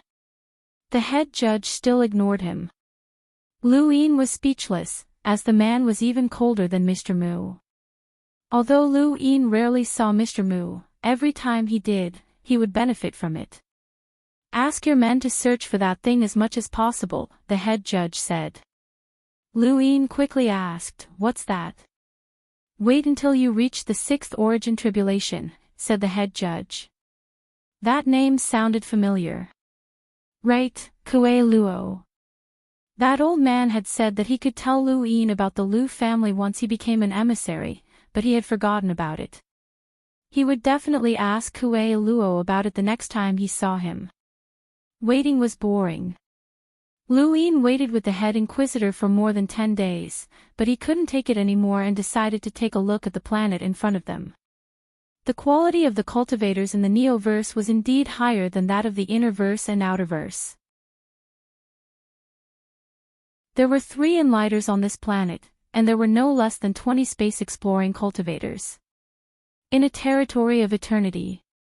Lu-Yin strolled around leisurely until he saw a familiar gaze in the crowd. It was cold and sinister, and there was also that familiar fox-like face, Silver. Lu-Yin hadn't expected Silver to be so daring. Silver had appeared during the battle to destroy the Day-Night clan, and now, he had appeared again. The head judge was watching. "Captain, you're here to attack the Eternal Kingdom." Silver grinned. The crowd was moving, but the two of them were still standing in place, facing each other with a few meters between them. It was a strange sight. Lu-Yin looked at Silver. "Aren't you afraid of being discovered?" Silver shrugged. "I'm just a small fry in charge of passing a message to the captain. It doesn't matter if I'm discovered." "Who are you passing a message to?" "Tong Yu, the vice-head inquisitor." Lu-Yin's eyes flashed. "Speak." Silver's lips curled up. "Actually, it's not really a message. The vice-head inquisitor feels that the captain's cultivation time is precious, and it's a waste to waste it waiting for something like this. That's why he sent me to take you to the Eternal Kingdom." Lu-Yin was shocked. "Aren't you afraid that the Eternals will find out?" Silver smiled brilliantly. 6 of the 7 sky gods are dead, and there's only Bai Wuxian left. She hasn't appeared in the Eternal Kingdom, and she doesn't know that we betrayed the Eternal Kingdom. Compared to the Eternals, you're obviously more important. You're our future." Lu-Yin somewhat believed Tong Yu's words, but he just couldn't trust Silver. This fellow's status seemed to be much lower than Tong Yu's, but for some reason, Lu-Yin felt an inexplicable urge to destroy him every time they met. Lu-Yin was beginning to understand Xiao Luo's feelings towards Silver. "Captain, we can go in now," Silver said with a grin. Lu-Yin looked up and saw a familiar figure appear in outer space. It was Ghoul. Back in the mountain and sea realm, Silver had relied on Ghoul to battle the human domain's top experts, and Ghoul had been invincible for a period of time. Ghoul approached the planet and then suddenly disappeared. At that moment, the head inquisitor acted, and the blood-red bell disappeared along with Ghoul. Following that, the void distorted and cracked open. Countless people on the planet watched in shock as the sky cracked open, and they saw a city with 7 towers within. They also saw pairs of scarlet vertical eyes and a surging aura of death in the depths of the void. This scene was like hell itself. The blood-red bell shook and let out a crisp sound. All of the creatures in the Eternal Kingdom, regardless of whether they were corpse kings or ordinary people who had been reared in captivity, felt as if a giant hand was pressing down on them. The sky seemed to be collapsing as Death's shadow and the other emissaries charged into the Eternal Kingdom and began slaughtering the corpse kings.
He had protected Lu-Yin once, but Lu-Yin had never thought of protecting him.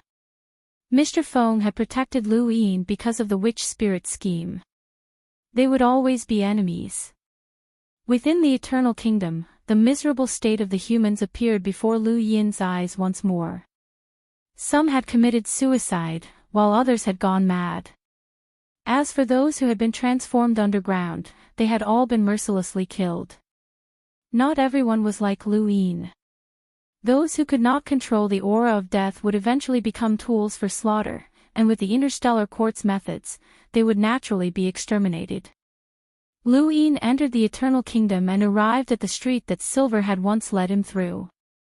There was also the restaurant where he remembered a human girl buying blood. Everything had seemed normal, but who knew that her organs might have been emptied? This was hell, a place that he believed had to be destroyed. In the entire Eternal Kingdom, there was only Mr. Feng with a power level of over 1,000,000. There were no other experts. Lu Yin actually wanted to find some corpse kings, but he did not even encounter a single one at the level of an envoy. Where had the monkey gone? Not long after, Lu Yin arrived at the shattered Dark Tower. Each tower represented one of the 7 sky gods, and he had been brought to the witch spirit's Dark Tower.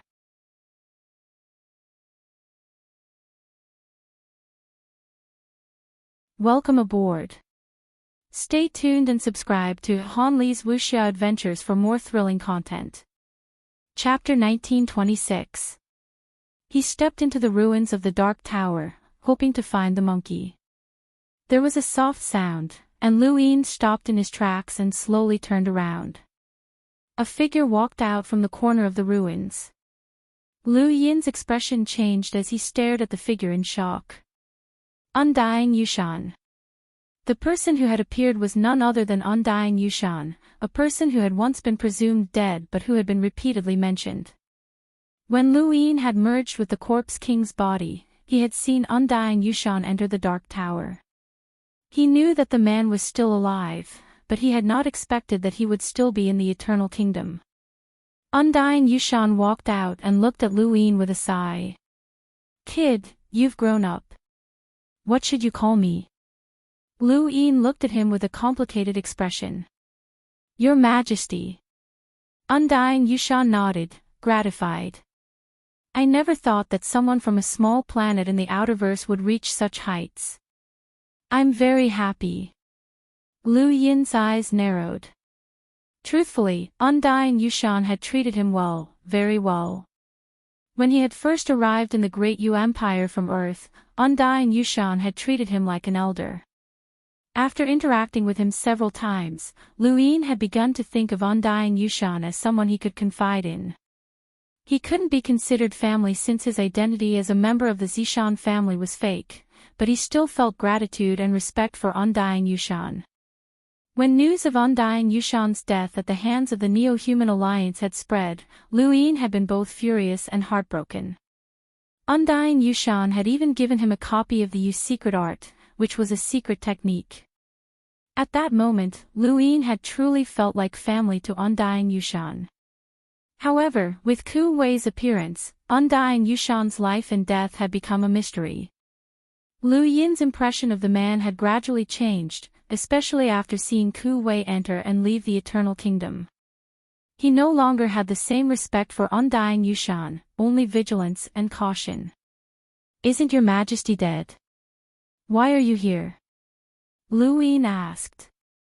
Undying Yushan smiled at Lu Yin. "What are you thinking?" Lu Yin clenched his fists. "Your Majesty, you betrayed humanity." Undying Yushan laughed. "That's a normal thought, but I can tell you that I didn't." Lu Yin raised his brows. Undying Yushan sincerely replied, "Your Majesty did not betray humanity. Not in the past, not now, and not in the future." Lu Yin sneered. "That's enough, Your Majesty. How could you safely stay in the Eternal Kingdom if you didn't betray humanity? Don't tell me that the 7 sky gods' hospitality." Undying Yushan calmly replied, "When people interact with each other, there are only feelings and benefits. The only reason I'm able to stay safely in the Eternal Kingdom is because of my own benefits, and my greatest benefit is you." Undying Yushan too. Undying Yushan sized Lu Yin up as if he was looking at a peerless treasure. "If we're talking about the 5th mainland, then the most valuable thing is not the territory, battle techniques, or even the envoys or half-ancestors. It's you. You're the most valuable thing here. My value to the 7 sky gods is you. From now on, you will be used by me. After he finished speaking, Undying Yushan's expression changed and became incomparably gloomy. Lu Yin did not know what he had done, but he felt a splitting headache that came from his spiritual force. Lu Ying's Yushan's essence has been absorbed by you. Then, you'll become a part of the Undying Manual. Undying Yushan barked as he pressed down on Lu Yin. Lu Yin suddenly recited the primogenitor scripture, and the faint voice traveled through time. Undying Yushan howled as his entire body melted away. He could not believe it. How is this possible? How can you resist the Undying Manual's enslavement? Lu Yin stared at Undying Yushan.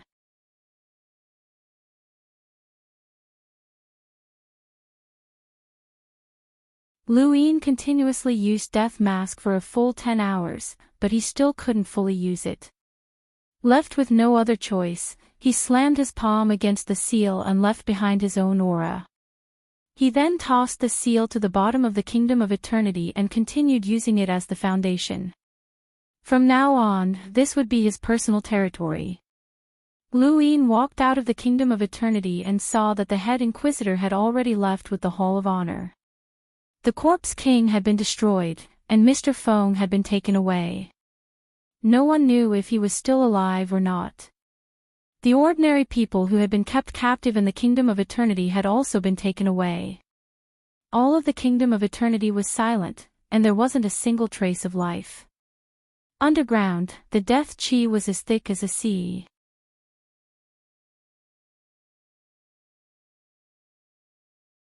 Welcome aboard. Stay tuned and subscribe to Han Li's Wuxia Adventures for more thrilling content. Chapter 1927. The second Night King stood high in the sky, and when he saw Lu Yin appear, he stepped forward. "Let's go," Lu Yin said. The second Night King asked, "What about here?" "It has nothing to do with us." The second Night King was astonished. "You don't want the underground death aura anymore?" Lu Yin shook his head. "No. We won't be able to find this parallel space after we leave." The second Night King was confused, as this was not Lu Yin's usual behavior. There was so much death aura, and he had said that he did not want it. Why did he not believe him? However, when he saw Lu Yin step out of the Eternal Kingdom and watch it disappear, the second Night King finally believed that Lu Yin really did not want it anymore. Once the parallel space disappeared, it would be impossible to find it unless one had the coordinates. "Where are we going now?" the second Night King asked. "No rush." Lu Yin faced the sky and raised a hand to slash out. The sky was torn apart, and in that instant, Lu Yin sensed the death aura. He took a step forward and vanished. The second Night King watched Lu Yin disappear, and his eyes flashed. He had not given up on the death aura, but how had he determined the coordinates of the Eternal Kingdom? Not long after, Lu Yin walked out with a calm expression. There were no living creatures in the Eternal Kingdom, and the only aura on the seal belonged to him. This meant that the Eternal Kingdom had become his private property in an entire parallel space, even though it was not as big as the outside world. Lu Yin had originally planned to visit the Aurora Corporation and the home of the gods, but both were in the north while he was in the south. Perhaps visiting the 7 courts would not be a bad idea. He wanted to visit the Ku family the most, and he was more interested in Ancestor Ku than anyone else. This progenitor, who had a very low presence, was 9 mountains and 8 seas. Everyone knew that progenitor Qin was invincible and that the talisman progenitor had created civilizations. They also knew that progenitor Hui had calculated time and possessed unparalleled wisdom. They had even heard of the legendary Grim Reaper and Wu Tian, but no one had ever mentioned Ancestor Ku. It was as if Ancestor Ku had never existed. Even in the canopy of the astral tree, Ancestor Ku was the closest to the center. Based on his position, he was probably the weakest progenitor. However, Lu Yin knew that, and he was becoming more and more certain that Ancestor Ku was terrifyingly powerful. Everything else aside, the fact that things could develop in the opposite direction when pushed to the extreme was almost as miraculous as the rune technology. It had allowed an enlighter to heal a half-progenitor's injuries and even cured a terrifying poison developed by the Eternals. It had even allowed Lu Yin to break free from progenitor Chen's innate gift. He had heard that progenitor Chen had used the heaven and earth furnace to refine the 6 mainland's progenitors when he was still a progenitor. Based on that, progenitor Chen might not have been able to refine Ancestor Ku with the heaven and earth furnace. Ancestor Ku was unfathomable, and it was rumored that he controlled the power of time. Looking back at the planet, Silver had already left. The Dark Arbitration Office, Silver, Tong Yu, and that mysterious head inquisitor. One day, he would find out the Spectre clan's true goal. He believed that the Spectre clan would not harm him for the time being, but he did not believe that they would sincerely submit to him. To the 7 courts, Lu Yin said indifferently. The second Night King was surprised, but he did not say anything. The only person in the 7 courts who could pose a threat to Lu Yin was Xia Ji. The last time Xia Ji had attacked Lu Yin, it had attracted Elder Gong and the Holy Heavenly Master. Now that Lu Yin's status had risen, there was even less reason for Xia Ji to act. But regardless of whether or not Xia Ji would act, it was still unwise to take the initiative to contact a hostile half-ancestor. Lu Yin was aware of this, which was why he had visited the 7 courts as a director of the Hall of Honor. His goal was to explain Nan Yuan's dismissal to the 7 courts. This matter had originally been left to Axayan Jiao. However, Lu Yin had now taken over.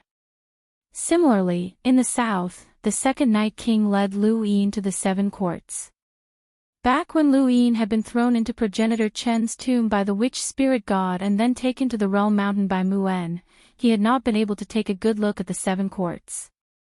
After so many years, he finally saw it clearly. The 7 courts surrounded progenitor Chen's tomb from 7 directions.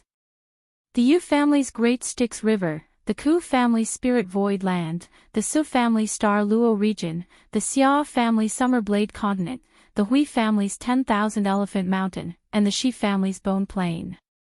Only the Yu family was missing, as they had been replaced by the other 6 families.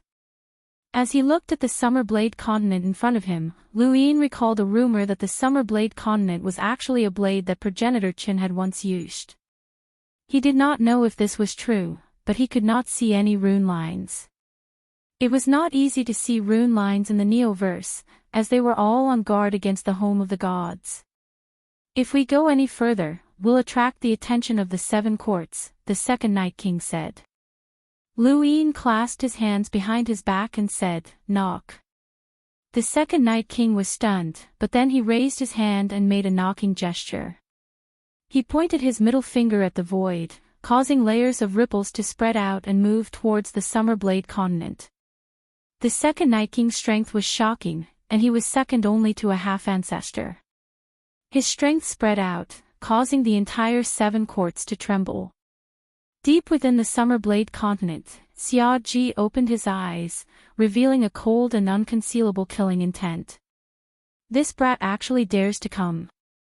Lu Yin had undergone his origin tribulation and defeated progenitor Qin, who was at the same realm as him.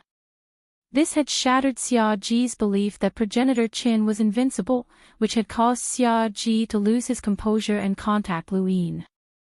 Lu Yin had not only taken away the greatest secret left behind by progenitor Qin in Sirius, but he had also caused a flaw in Xia Ji's mental state after undergoing his origin tribulation. This hatred was even deeper than when the 2 family had been wiped out. It could be said that Lu Yin had single-handedly suppressed Xia Ji's hopes of breaking through to the progenitor realm. If possible, Xia Ji would have killed Lu Yin right then and there. However, he was a half-ancestor, and he could not openly make a move against a member of the Xia family. This was not as simple as lowering his status to deal with a junior.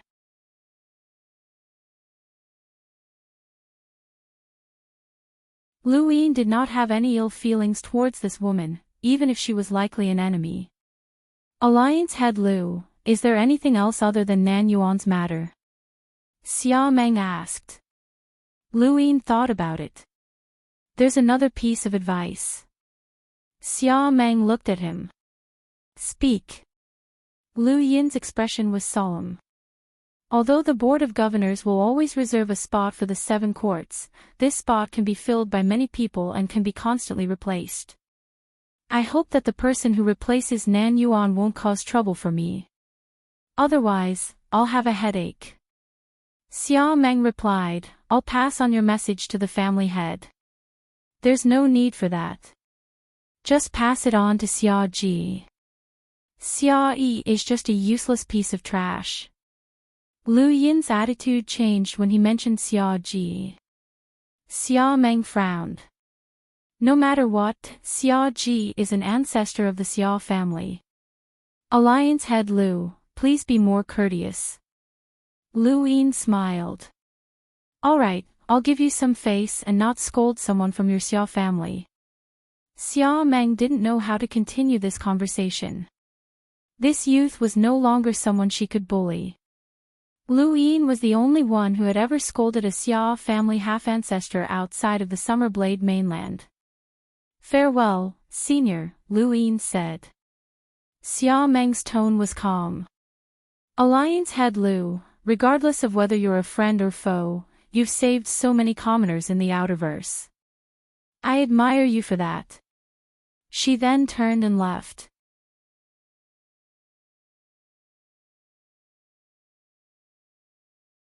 Welcome aboard. Stay tuned and subscribe to Han Li's Wuxia Adventures for more thrilling content. Chapter 1928. Xia Meng's words surprised Lu Yin. Very few people in the Neoverse cared about the life and death of the Outerverse people. There were even some people who didn't even know about the existence of the Outerverse. To them, the Innerverse and Outerverse were the same. He hadn't expected that this beautiful woman with a power level close to 1 million would actually care. Not everyone in the cultivation world was cold-blooded. After leaving the Summerblade continent, Lu Yin followed the second Night King to Wanxiang Mountain. How could he not look for Brother Hui Kong when he came to the 7 courts? When Lu Yin appeared outside Wanxiang Mountain, Hui Kong's hearty laughter rang out before the second Night King could even knock on the door. Brother Lu, I've been waiting for you for a long time. Ha ha ha ha. Lu Yin was pleasantly surprised when he saw a shiny bald head. He hurried forward, Brother, is this your home? Hui Kong patted his chest, Of course, Wanxiang Mountain is your home. Lu Yin laughed. Aside from Hui Kong, many others came out to welcome him. Come, let me introduce you. This is Hui Ji, the leader of the Hui family, Hui Kong said as he pointed to a scholarly man behind him. Lu Yin smiled, We meet again, Patriarch Hui Ji. When Lu Yin had been brought out of progenitor Chen's tomb, he had met the leaders of the 7 courts, and Hui Ji had been one of them. Hui Ji chuckled, but just as he was about to say something, Hui Kong interrupted him, That's Hui Qi, an elder of the Hui family. Lu Yin saw that Hui Ji was about to speak, but then Hui Kong introduced another elder, and he didn't know who to respond to. Hui Ji was helpless. Alliance Master Lu, Elder Hui Qi is very curious about you. Lu Yin was surprised, and he looked at Hui Qi, Why is the elder curious about me? Hui Qi was an old man, and he had the same scholarly aura as Hui Ji. However, due to his age, he seemed more benevolent. I'm in charge of planting wisdom roots at Wanxiang Mountain. I heard that Alliance Master Lu is very interested in wisdom roots, so I wanted to ask if Alliance Master Lu has eaten a true wisdom root before. Wisdom roots were absolute treasures to the Hui family. Hui Qi wasn't the only one who was curious, everyone in the family was as well. Lu Yin didn't hide it, I have, and more than once. Hui Kong was shocked, and he patted Lu Yin's shoulder, Brother, I know that you've eaten wisdom roots before, but you didn't say that it's more than once. Lu Yin shrugged. Bro, you didn't ask.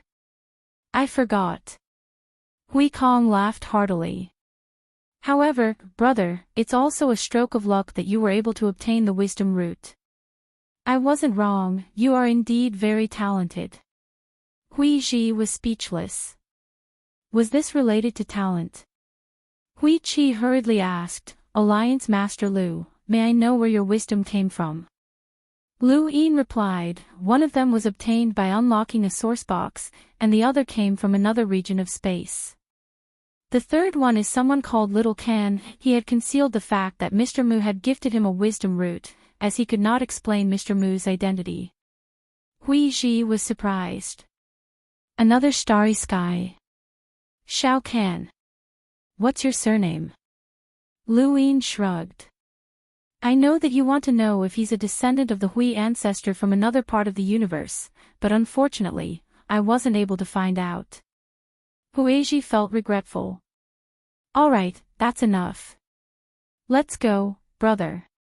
I'll show you around the 10,000 Elephant Mountain. Hui Kong grabbed Lu Yin's shoulder and led him into the depths of the mountain. Behind them, Hui Santong and the others were speechless. They hadn't even been introduced yet. Since he wasn't going to introduce them, why did he ask them to come out? This was especially true for Hui Santong, who was of the same generation as Lu Yin. 10,000 Elephant Mountain. It was enormous, and although it was called a mountain, it was just a name. It was more like a name given to the Hui family's secret technique. Brother, let me tell you something. When I left the Hui family, there was still an ancestor alive.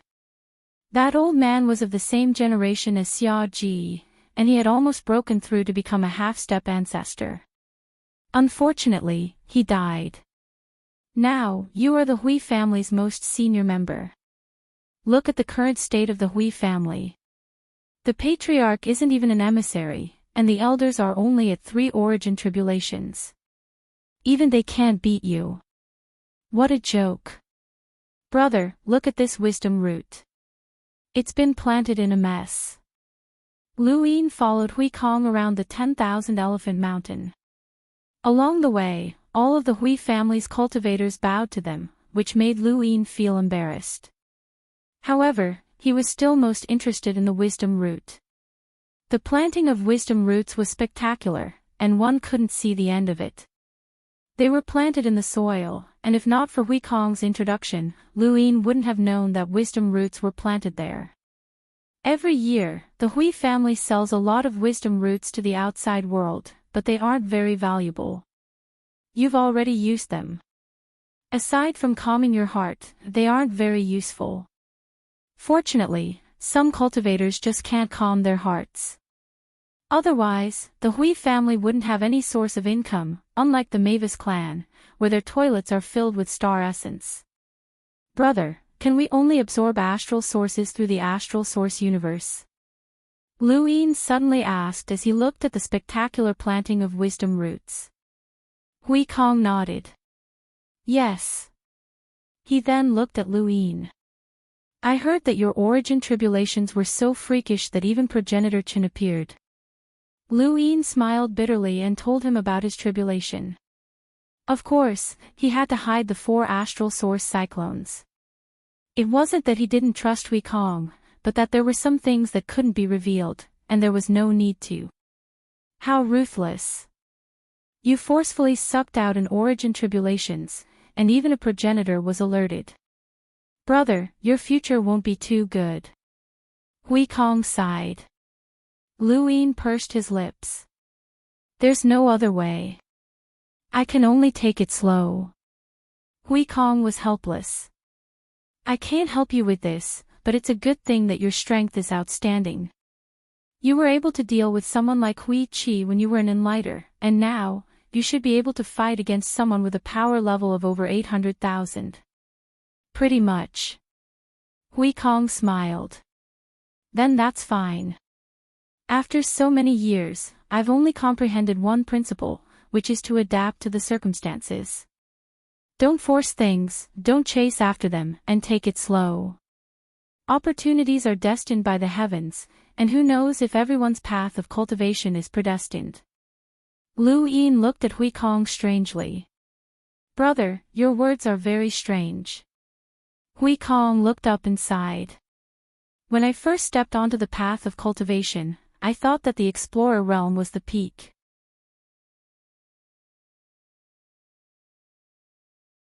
Ku Pu invited you to the land of spirit void as a guest. That doesn't seem like the Ku family. Hui Kong was puzzled. Lu Yin was pleased. I have something they need. Hui Kong understood. No wonder. The Ku family has always been closed off, but they're also arrogant and rarely take the initiative to invite others as guests.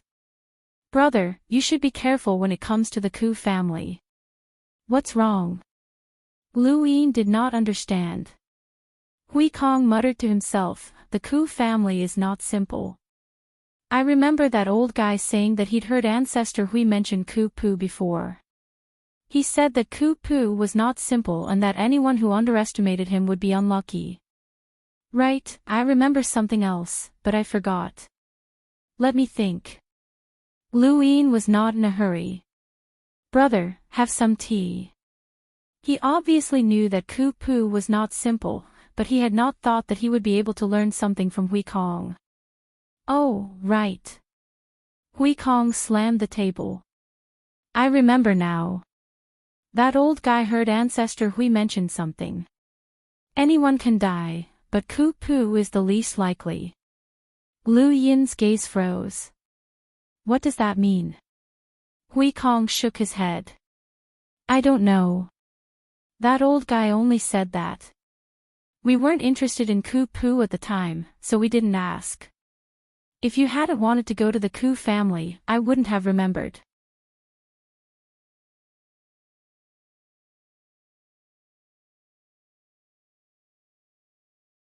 Ancestor Hui, I don't know how little teardrop dust there is, but regardless of whether it's records or species analysis, it's impossible to produce so many teardrop dust at once. Lu Yin answered, a predecessor collected it, and I just happened to obtain it. This was the only explanation. Hui Ji looked at Lu Yin deeply as he recalled everything that had happened to him. It was rumored that when the innerverse and outerverse had been separated, Lu Yin had faced the pressure of an enlighter, but he had taken out one external item after another to turn the tables. Whether it was external items, power vessels, or natural treasures that could help one avoid danger, he had been able to obtain an endless supply of them. Many people had guessed that he had obtained a complete inheritance from some powerful ancient power. However, that was the outerverse, so what kind of powerful ancient inheritance could there be in that place? Because of this, the various powers of the universe had sent people into the Great Eastern Alliance to investigate the truth, but their efforts had all been in vain.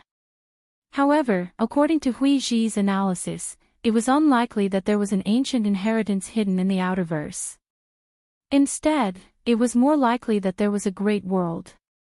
No matter where Lu Yin went, he would have external items that could help him deal with powerful enemies. All sorts of rare treasures had appeared, and he had even been able to escape from Xia Ji's attack. Escaping from a half-progenitor was extremely difficult and close to impossible, but Lu Yin had still managed to do it. There was only one explanation for this, and that was that he could carry everything that he had obtained with him. It was impossible for him to have a cosmic ring, and he had only obtained Mount Supreme after the Sovereign Tournament, which was also impossible. The only possibility was that he had obtained a complete inheritance from an incomparably powerful great world. If he wanted to obtain benefits from that great world, then it was very likely that it had something to do with star essence. It did not make sense for such a talented cultivator to view wealth as his life. This was the Hui family's guess about Lu Yin. However, the Hui family had never publicly announced this guess. Of course, it might not be just the Hui family, as other powers had their own guesses as well. However, they were unable to verify them, as they no longer had the opportunity to do so. Lu Yin had climbed too quickly and too high, to the point where even a half-progenitor would find it difficult to deal with him. Alliance Master Lu, how do you wish to trade? Hui Ji asked Lu Yin, suppressing his desire for the teardrop dust. No matter how calm Hui Ji appeared, Lu Yin could sense his desire. To the Hui family, the value of the teardrop dust was comparable to a secret technique. No, it was even more precious than a secret technique. With the teardrop dust, they would have the possibility of planting a true root of wisdom, which would be a blessing for generations to come. With a true root of wisdom, the Hui family's status would be upended, and the entire universe would have to curry favor with them. A little bit of teardrop dust would have limitless possibilities for the Hui family. Lu Yin's lips curled up. I want to know what the Hui family can give me. Hui Ji and Lu Yin exchanged glances. This young man was not just a cultivator, but also someone who stood at the peak of the universe. The Hui family might not be able to give him what he wanted. Alliance Master Lu, what exactly do you want? A true root of wisdom. Hui Ji asked. Lu Yin replied, this is a necessary condition. 3 roots of wisdom can be exchanged for half of the teardrop dust here. 3 roots. Alliance Master Lu, you're overthinking things.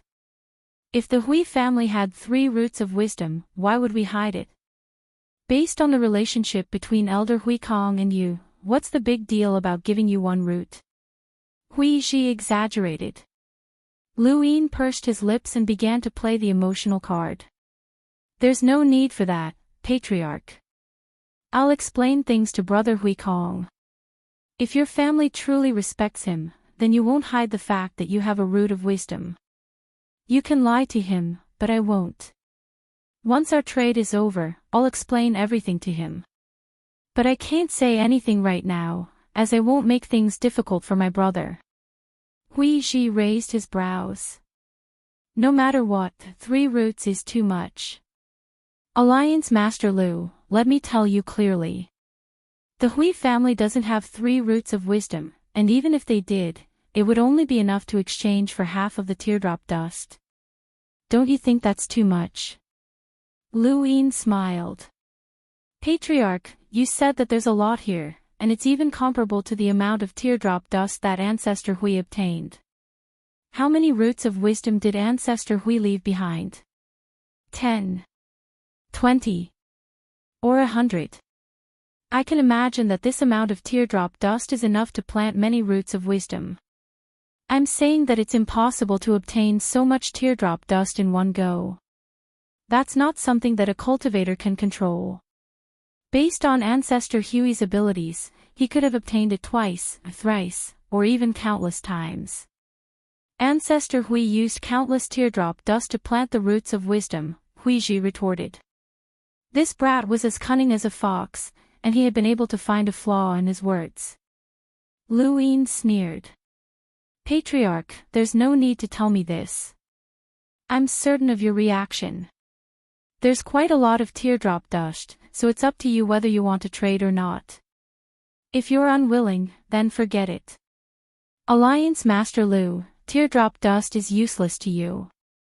Do you know how to plant a root of wisdom? Hui Ji asked in a low voice. Lu Yin was pleased. Brother Hui Kong will teach me. Hui Ji was speechless. That old man really knew how to teach, and he even treated this brat like his own son. Alliance Master Lu, 3 roots of wisdom is too much. My Hui family really doesn't have any. How about this, 1 root? I can tell you that aside from my family in the 5th mainland, no other place has this root of wisdom, including the Hall of Honor. Lu Yin raised a brow. Patriarch, are you trying to use this root of wisdom to threaten me? Didn't Alliance Master Lu use teardrop dust to threaten me as well? Hui Ji countered. The two fell silent for a moment. Not long after, Lu Yin looked up and stared at Hui Ji. For Brother Hui Kong's sake, 2 roots of wisdom and 20 billion star essence. Hui Ji almost spat out a mouthful of tea in Lu Yin's face. 20 billion star essence was a rather exaggerated number, and the Hui family could afford it. However, Lu Yin's current conditions were equivalent to using 20 billion star essence to buy a root of wisdom. Was it worth it? No one could say for sure. To an ordinary cultivator, it was not worth it at all. Forget 20 billion, even 200 million star essence was not worth it. The root of wisdom was not a secret technique, and it could only be used to brew tea, and only 3 sips at that. What it could help a cultivator to comprehend would depend entirely on their own luck. However, to an absolute genius like the Shangqing, it might be worth it. The deeper one's foundation, the greater the value of a root of wisdom. This was especially true for a half-ancestor who needed to comprehend an opportunity to become a progenitor. 20 billion star essence was definitely worth it. But now, Lu Yin was not buying a root of wisdom directly. Instead, he was buying the teardrop dust along with 2 other roots of wisdom. Hui Ji did not know how to proceed with this transaction. He paused and looked at the teardrop dust. Alliance Master Lu, Elder Hui Kong has a close relationship with you, so I won't beat around the bush.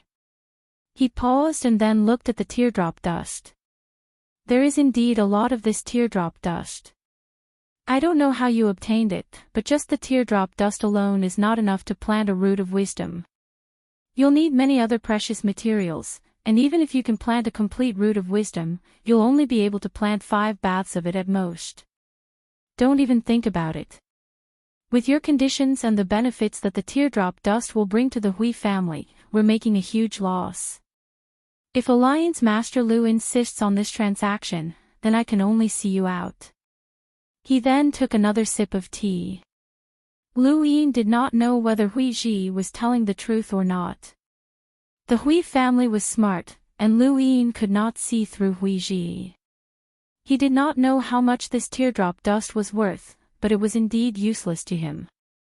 He urgently needed a root of wisdom to reverse time and use it to reach progenitor Chen's realm, where he could reverse time and space.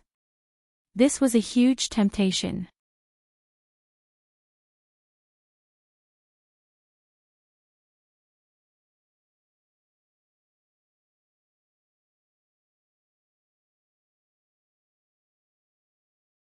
With his strength, he could easily dodge even an astral calamity, let alone a mere lightning strike. However, since Ku Rong did not want to talk about it, Lu Yin did not ask further. Alliance Master Lu, I heard from the juniors that you've learned that things can only move in the opposite direction when they reach an extreme?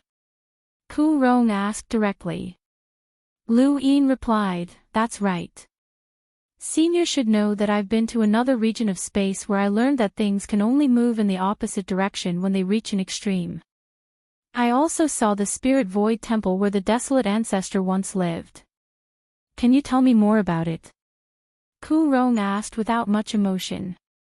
Lu Yin did not hide anything and told Ku Rong about what he had encountered in the Withered Glory realm, especially the mutual destruction method he had used on the battlefield and the struggle in the Spirit Void Temple. The experience was not complicated, and he finished quickly. Ku Rong laughed. I didn't think that those people would still think that the desolate ancestor was the weakest and place him closer to the center. Thank you. Starstemper fanboy. Thank you for your support. Thank you.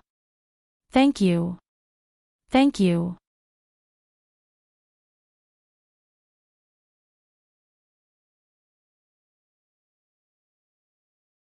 It's not that Ancestor couldn't compete with them, but he wasn't willing to. With Ancestor's personality, he preferred to keep a low profile. Ancestor Chen is invincible and the Talisman Ancestor is mysterious. They all broke through to the Ancestor layer one after another. All the great clans and sects are waiting to see who will be the next Ancestor layer, but nobody would have thought that the Ku Ancestor would be the next Ancestor layer. He's just an ordinary cultivator, and the reason why the Ancestor layer can break through to the Ancestor layer is because he's extremely strong. Ku Rong stared at Lu Yin. When things reach an extreme, they can only move in the opposite direction. The opportunity to break through to the Ancestor layer is also the fundamental reason why my Ku family was able to exist. Without this technique, Ancestor would have died long ago, and my Ku family would no longer exist. Alliance leader Lu, Ancestor's story isn't very exciting, and it's just like his personality. He's very low-key, but his contributions aren't any worse than anyone else's. During the war between the 5th and 6th mainlands, Ancestor didn't appear because he killed his way into the Eternals by himself. Luin was shocked. The Eternals. Ku Rong closed his eyes, and a pained expression appeared on his face. That's right. Ancestor killed his way into the Eternals by himself and never returned. If there's anyone who understood Ancestor during that era, it would be the Eternals. Although Ancestor's name never spread throughout the universe, his opponents weren't weak, especially the Eternals.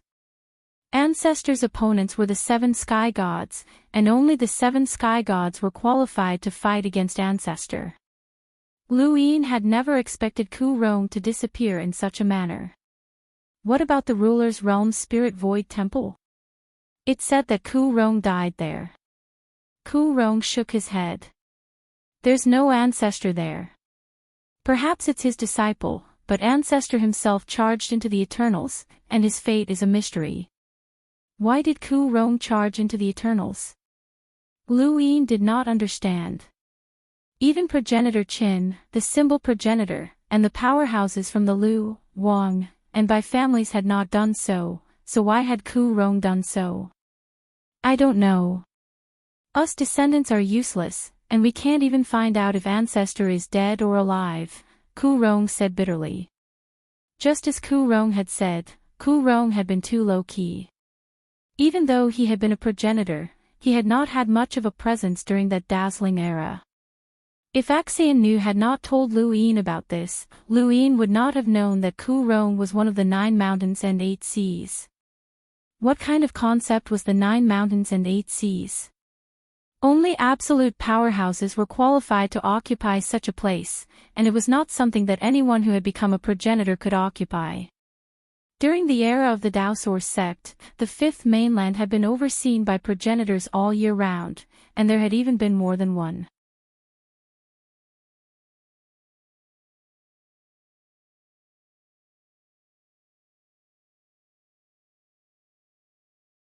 Welcome aboard. Stay tuned and subscribe to Han Li's Wuxia Adventures for more thrilling content. Chapter 1932. Lu Yin's words caused Ku Rong's heart to sink, as even Ancestor Ku's power vessel could not move Lu Yin. Either Lu Yin's appetite was too big, and the Ku family could not afford it, or he really did not know how to pass down the inheritance. Compared to the former, Ku Rong believed in the latter more. If it was so easy to pass down the inheritance, then Ancestor Ku would have left it behind, and it was impossible that his disciple did not know how to do it. What a pity. Senior, is Ancestor Ku's time withering wood for sale? Luin suddenly asked. This junior can exchange for it with some good stuff. Ku Rong was not in a good mood. Alliance leader Lu, please rest well. I'll take my leave now. As for Ancestor Ku's power vessel, I'm naturally not selling it. He then looked back at Luin. With Alliance leader Lu's current cultivation, you might not be able to pass down the inheritance, but that might not be impossible in the future. I hope that Alliance leader Lu can give my Ku family hope, and my family will treat you with sincerity. He then stepped into the void and left. Luin pursed his lips. This old man was probably in a bad mood. After Ku Rong left, Ku Pu arrived. Given Lu Yin's status, it was only right for Ku Pu to receive him. Ku Pu already knew that things could not be passed down, but he still treated Lu Yin very well. The Ku family needed hope, and Lu Yin was willing to give it to them. This was different from the one family hanging around, as that was a literal literary prison. Here, however, there was only hope. Ku Pu had forgotten his past disagreements with Lu Yin, and he brought Lu Yin around the spirit void land. He also told Lu Yin about Ancestor Ku, and the two of them occasionally mentioned Ku Wei. Ku Wei was the only link between the Ku family and Lu Yin. Aside from that, there were only benefits. Ku-pu would never have dreamed that he would one day use Ku-wei to form a relationship with someone else. Fortunately, he had agreed to let Ku-wei go. Otherwise, his relationship with Lu Yin would be like that of the Xia family, and it would be difficult to salvage the situation. Lu Yin and the second Night King stayed in the spirit void land, and Lu Yin was very interested in the thunder. It was born from ancestor Ku's time-withering wood, and although it was not very powerful, it could continuously produce time-withering wood. It was a treasure trove.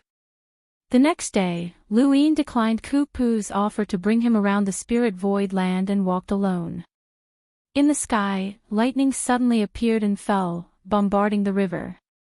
Lu Yin appeared, squatted down, and dipped a hand into the river. He felt a slight tingling sensation, but it was not very powerful. It did not even have the destructive power of an enlighter, and he could not sense anything special about it. Another bolt of lightning struck in the distance. Lu Yin tore through the void and left. Lu Yin's whereabouts couldn't be hidden from the Ku family. Ku-pu stood respectfully behind Ku-rong and looked in Lu Yin's direction. "Elder, is there really no way to teach this child that when things reach an extreme, they will move in the opposite direction?" Ku-pu couldn't help but ask. Ku-rong was helpless. "I don't know. I can't see through it." Ku-pu frowned. The dignified Seven Courts Ku family couldn't even deal with the youngster. It was truly sullen. It doesn't matter whether or not he can teach it now. When things reach an extreme, they can only move in the opposite direction. As long as he continues to grow, he might be able to teach it in the future. That child has a very high chance of reaching the same level as Ku-zu. "We have to be on good terms with him," said Ku-rong solemnly.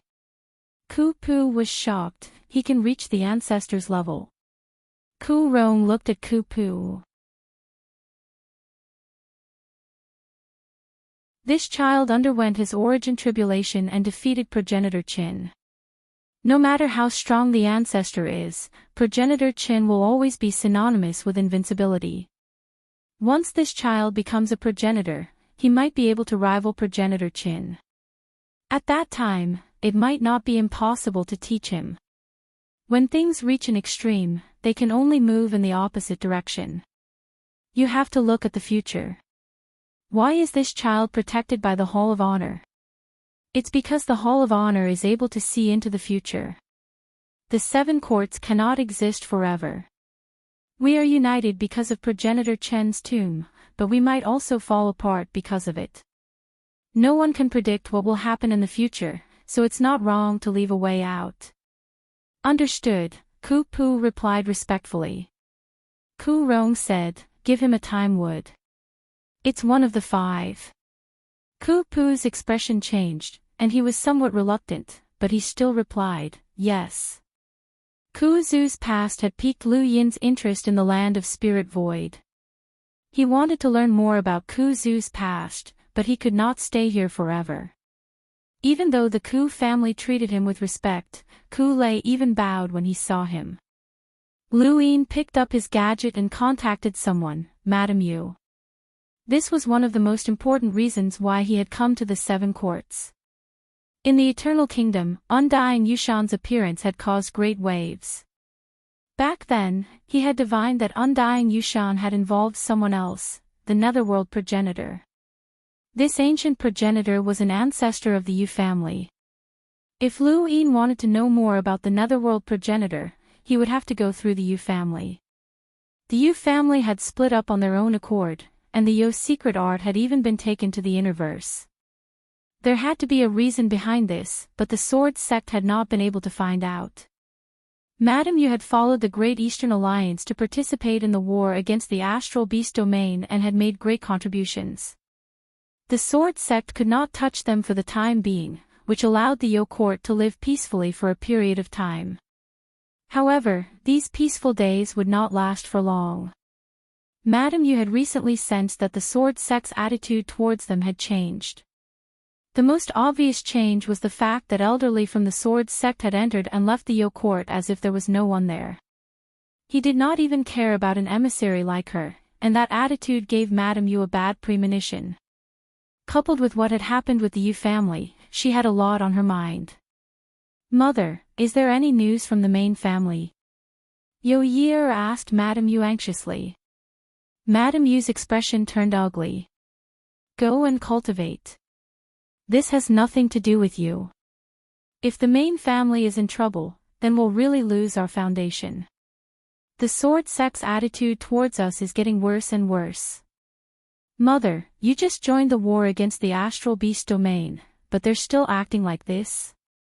They're too impudent." Madame Yu's gaze turned cold. The Sword Sect's attitude directly reflected the Great Eastern Alliance's attitude, or rather, Lu Yin's attitude. She had contacted Lu Yin many times, but he had never expressed his support for the Yo court. It had been impossible in the past, and it was impossible now as well, unless she told him everything. Could she tell him? Madame Yu was apprehensive and anxious. The current Lu Yin was completely different from when she had first contacted him. Back then, she had wanted to join the Great Eastern Alliance because Lu Yin had great influence and background. However, he did not have the strength to directly threaten her, which made him safer than the Sword Sect. Now, however, Lu Yin was far more dangerous than the Sword Sect. If the Yo court had still been the Yo court of the past, then she would not have provoked Lu Yin even if the Sword Sect threatened her. However, everything had changed. The Yo court had been controlled by the Sword Sect, and Yo Year had even been imprisoned by them. If she had not participated in the war against the astral beast domain, then Yo Year would not have been able to regain her freedom. Now, the Yo court was not planning on who to protect, but rather how to survive. The situation had changed too quickly, and Madame Yu was at a loss. At that moment, her gadget rang, and she glanced at it in shock. It was actually Lu Yin. Yo Year she saw it as well. "Mother, Lu Yin." Madame Yu gestured for silence, took a deep breath, and accepted the call. "Alliance Master, you were looking for me." Lu Yin, who was walking through the spirit void, looked at the extinguished flames in front of him and asked, "How have you been recently? Has the Sword Sect made things difficult for you?" Madame Yu did not understand why Lu Yin was asking this, as it was impossible for him to not know about the Sword Sect's situation. What were his plans? "It's the same as before," Madame Yu replied. Lu Yin was now far more terrifying than the Sword Sect, and she was subconsciously on guard. However, because of the current situation, she could not get rid of Lu Yin. This made her feel conflicted, and she did not know how to continue the conversation. Lu Yin could hear the resistance in her voice. "All right, I understand. That's all." He then hung up. He wanted to know more about the Netherworld ancestor, but Madame Yu might not necessarily tell him the truth. The wariness in her voice told Lu Yin that it would take some effort to obtain the information he needed. Since that was the case, he decided to let the Sword Sect do it for him. Lu Yin was about to contact Lu Qianjue and have the Sword Sect pressure the Yo court. However, Madame Yu suddenly called him. "Alliance Master, can you help us?" When she said this, Madame Yu was filled with helplessness, and her face was pale. In front of her, Yo Year clenched her fists, feeling just as sullen. The current situation was very unfavorable for them, and if they were not careful, they would follow in the Yu family's footsteps. Lu Yin was puzzled. "Didn't you say that it's the same as before? Then it should be fine." Madame Yu whispered, "It's not the Yo court. It's the Yu family." Lu Yin did not understand. "Explain." Madame Yu muttered to herself for a moment. Before the astral beast domain invaded, there was a strange change in Burial Garden. It was said that the 7 sky gods attacked, and it even led to Mystery Ancestor's betrayal. The one who lured the 7 sky gods into Burial Garden was Hidden Weep. Hidden Weep? Lu Yin was confused at first, but then he remembered. The Yu family. Yu Qin's younger brother. The burial garden knight who used the sword sect's 13 swords to fight me in the mountain and sea realm. That's right. Madame Yu was not surprised that Lu Yin knew about this. With Lu Yin's current status, he knew too much. His body was used as a coordinate to attract the 7 sky gods.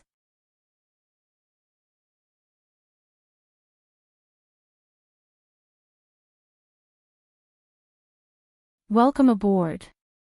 Stay tuned and subscribe to Han Li's Wuxia Adventures for more thrilling content. Chapter 1933. Why should I help the Yu family? Lu Yin asked directly. He knew whether or not he should help Yu Kursin, but he couldn't say that to Madame Yu. Madame Yu bitterly replied, I don't know what the Yo court can give you. The Yo court had been imprisoned in the sword sect, and regardless of whether they were willing or not, they were still considered part of the Great Eastern Alliance. They should listen to Lu Yin, but she couldn't think of any price to pay in exchange for his help. Lu Yin's gaze turned cold. I want to know why you broke up the Yu family, as well as the secret of the Yo secret. Madame Yu wasn't surprised, as this was the only price they could pay to attract the sword sect and Lu Yin's help. Across from her, Yo Yi pursed her lips and looked at Madame Yu. This was the only path in front of them, as they didn't know if the Yu family would be able to survive this calamity. Even if they did, the Yo court would be destroyed by Lu Yin, so they had no other choice. Madame Yu muttered to herself for a moment and then sighed. Alliance leader, we broke away from the Yu family because of the Yo secret. The Yo secret is passed down to a single person. It's called a secret technique, but actually... Madame Yu fell silent. She didn't want to reveal this secret, but was it really okay to keep it a secret? She had asked Lu Yin many times, but he hadn't agreed to help them. This might be the last time, and if he didn't help, then the Yo court and even the Yo secret might be gone. What was the point of keeping this secret then? They had broken away from the Yu family precisely because this secret might have been leaked. Since it had been leaked, it didn't matter if Lu Yin knew. Actually, the Yo secret isn't just a secret technique, it's also a treasure trove of time, Madame Yu said each word with a solemn expression. When she said this, she actually relaxed. Yo Yi closed her eyes. This secret had finally been revealed. Back in the spirit void, Lu Yin raised his head. What? What treasure trove of time? Madame Yu replied, the Yo secret art was created by our Yu family's ancient ancestor, the Netherworld ancestor. It doesn't have any offensive, defensive, or recovery abilities. Although it's called a secret art, it's actually useless in battle. At most, it can only hide the cultivator's age. Yi's strength didn't increase because of the Yo secret art, but because she already possessed such strength, but it was hidden by the Yo secret art. What kind of secret technique is that? It's not a secret technique at all, it's a treasure trove. People who practice the Yo secret technique are lucky, or maybe it's because the time is up. Sometimes, people who practice the Yo secret technique can obtain battle skills from the Yo secret technique. Those battle skills are left behind by the Yo secret technique, such as Yi's murderous heart lotus during the sovereign competition. No wonder no one in the Fifth Mainland had ever heard of a battle technique called the killing heart lotus. Even the Yu family didn't have it. This was a battle technique that had displayed extraordinary splendor during the sovereign tournament. Countless people had searched for it, but to no avail. It turned out that it had been obtained from the Nether secret word. If it was left behind by the Nether ancestor, then it was definitely very ancient and powerful. Otherwise, it wouldn't have caught the eye of a progenitor. The Nether ancestor was an incomparably ancient progenitor, and Lu Yin wondered if he could compare to the Grim Reaper or Fate. For many years, because of the secret of the Yo secret technique, my Yu family has always been treading on thin ice. It's like there's a pair of eyes constantly watching us from the era of the Daosor sect to the era of the Hall of Honor. Every generation of people who practice the Yo secret technique and the head of the Yu family can sense it. We don't know who it is or where it comes from, but that pair of eyes, that chilling gaze, has never disappeared. Madame Yu's voice trembled. Because of this, we had no choice but to leave the Yu family and take away the Yo secret technique inheritance. What happened? What about them? Lu Yin asked. Madame Yu hesitated. It seems like there's nothing left, but there's also something else. We don't know, and we don't know if that pair of eyes is still watching us. We can't be sure. Didn't you think that staying in the 7 courts might be safer? After all, Xia Ji is a half-progenitor. Lu Yin didn't understand. Madame Yu bitterly replied, Xia Ji. He's a half-progenitor from the Xia family, and he has nothing to do with my Yu family. If the secret of the Yo secret technique is exposed, then Xia Ji might be the first to act against us. Lu Yin nodded, as Madame Yu was right. Xia Ji was unscrupulous, and it was highly likely that he would act against them. Then why are you telling me now? Aren't you afraid that I'll act against you? Lu Yin was curious. Madame Yu was dejected. Aside from telling you, we have no other choice. The Yu family is facing a crisis, and the Yo court has been imprisoned by the sword sect. So what if we guard the Yo secret technique? So what if we obtain a peerless battle technique from the Yo secret technique? We'll still be at the mercy of others. The Alliance Master underwent his origin tribulation and defeated progenitor Qin, who was at the same realm as him. Once he becomes a progenitor, he'll be unparalleled. Even the Netherworld progenitor might not be able to defeat the Alliance Master, let alone a mere Yo secret technique. No matter how extraordinary one's innate gift was, one's cultivation could not be too heterogeneous. Telling Lu Yin the secret of the Yo secret technique was better than letting the sword sect or someone else obtain it. Lu Yin had too many tricks up his sleeve, and he even had the legendary death god's inheritance. He might not necessarily care about the Netherworld progenitor's battle technique. Madame Yu's guess was correct, as Lu Yin had no interest in the Yo secret technique. This was especially true for a technique that was only passed down through a single lineage. He didn't even know how dangerous it would be. So what if he obtained a battle technique from the Yo secret technique? He had too many battle techniques, including the death god's inheritance, progenitor Chen's reverse step, the symbol progenitor's universal evolution scripture, and so on. He also had the 9 cauldrons fusion, which was said to be invincible. I'm not interested in the Yo secret technique, but I want to know more about the Netherworld progenitor, Lu Yin said. Madame Yu relaxed when she heard that Lu Yin wasn't interested in the Yo secret technique. However, when she heard about the Netherworld progenitor, she was puzzled. Alliance Master, are you interested in the progenitor? Tell me everything about the Netherworld progenitor, Lu Yin said. He realized that ever since he had undergone his origin tribulation, he had reached the progenitor realm instead of the envoys and half-progenitors. He had the strength of progenitor Chen's 9 clones, the experiences of progenitor Ku, and now, the Netherworld progenitor. Madame Yu was put in a difficult position. Alliance Master, the Netherworld progenitor is too ancient. During that era, the 6 continents didn't seem to have shattered. We only guessed that he was a descendant of the Netherworld progenitor, but we have no proof. The only thing we can rely on is the Yo secret technique. We don't know much about the Netherworld progenitor, and all we know is that he belongs to the 2nd continent and has a name, the multiform Netherworld. The multiform Netherworld. This was the first time Lu Yin had heard of such a name. What about his technique? What technique does the Netherworld progenitor have that everyone knows about? I really don't know, Madame Yu said helplessly. I know, Yo Year said. Madame Yu looked at her daughter in astonishment, as she hadn't expected her to interrupt. Yo Year. Lu Yin was astonished. Madame Yu looked at Yo Year with confusion. Yo Year walked over to Madame Yu and spoke into her gadget. The technique that the Netherworld progenitor cultivates is called the demonic scripture. It's an all-encompassing technique that she created by collecting countless techniques. The murderous heart lotus originated from one of the chapters in the demonic scripture.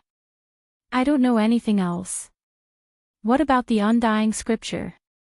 Luin suddenly asked. Yo-Year was puzzled.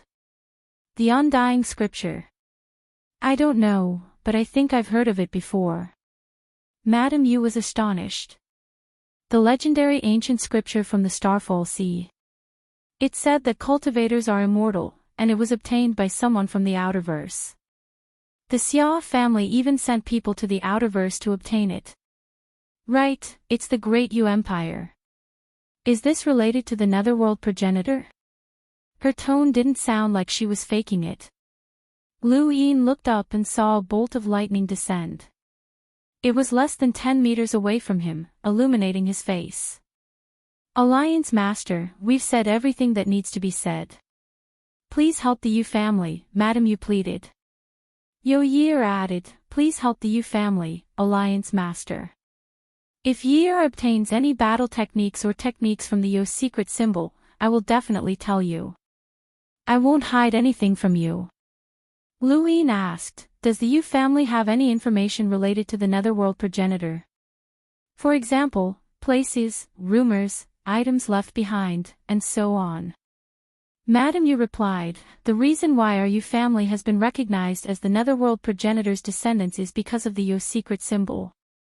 However, the only thing that is as ancient as the Yo secret symbol is the Great Styx River.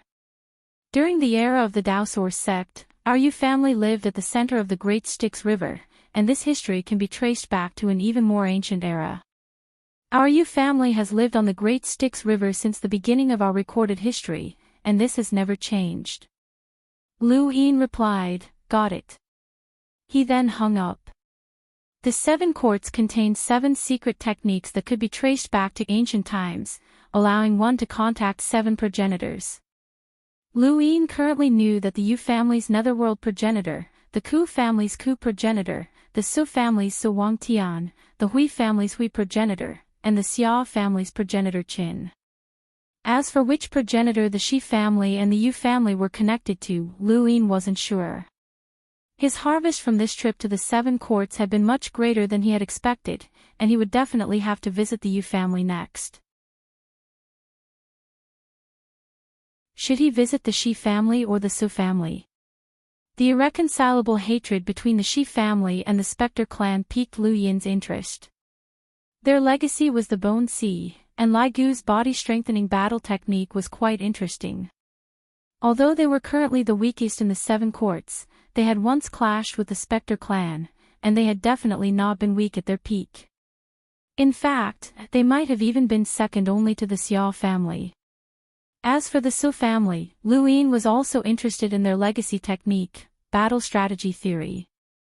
Xiong Shi had mentioned that back in Myriad City, Xu San had used battle strategy theory to imitate the drunkard's battle technique, the 3 yin-yang immortals technique, and he had learned the starting technique. Ancestor Su Wang Tian had also created the Su secret symbol, and he had not forgotten the scene of him receiving the secret technique's inheritance.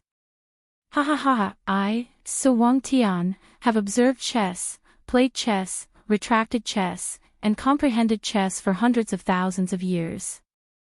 Finally, I created the secret technique, scattered stars chess. Throughout the entire universe, only I, Su Wang Tian, can retract my chess moves. A person's life cannot be regretted, but I, Su Wang Tian, will do so. Only I, Su Wang Tian, can repent. My secret symbol, scattered stars chess. When Lu Yin had first heard these words, he had felt Su Wang Tian's arrogance and shamelessness. Now that he thought about it, these words were filled with tyranny. What Su Wang Tian regretted was not what he had done, but what had happened in the past. There was a fundamental difference. A person's life could not be regretted because time had already passed, but Su Wang Tian could. Did this mean that he could reverse time? When the Su secret symbol was used, the universe was the chessboard, and people and objects were the chess pieces. The layout was so vast that it surpassed all the secret techniques Lu Yin had seen before.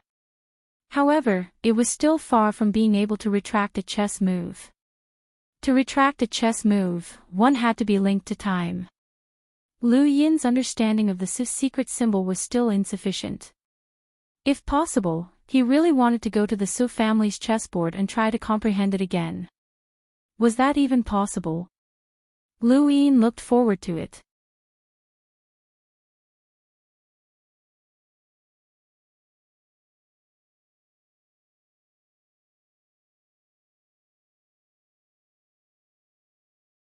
He was truly grateful, as this piece of time-withered wood was second only to the Ku family's hidden treasure. Ku Pu felt his heart ache, but he still smiled. Alliance leader Lu, there's no need to be so polite. We're family. Yes, we're family. Lu Yin's eyes lit up. The Seven Courts was truly a blessed land. He had obtained the wisdom root from the Hui family, and the Ku family had obtained the time-withered wood from the Ku family. He decided that he would definitely visit the Su and Shi families to see if he could obtain anything else. In the past, even if he wanted to visit the entire Seven Courts, they might not even bother with him. However, things were different now. If there were any benefits, he would take them and not let any of them go. It was a pity that the Xia family's enemies were against him, or else he would have tried to obtain the 9 clones technique. No, he was thinking too much. In the entire Xia family, only Xia Luo and Xia Ji knew the 9 clones technique, and no one else knew it. Right, there was also Starsabil. Lu Yin secretly suppressed his desire, as he really wanted to learn the 9 clones technique. Because he had to receive Lu Yin, Ku Pu was the last to arrive at the Yu family's residence. At this moment, there were not only thousands of cultivators from the other families of the 7 courts, but there were also hundreds of cultivators from the Interstellar Arbitration Center. Every corner of the Yu family's residence had been turned over. The Yu family's disciples were filled with grief and indignation as they were separated from each other. Every Yu family cultivator was monitored by 3 to 5 other cultivators, and there was no privacy at all.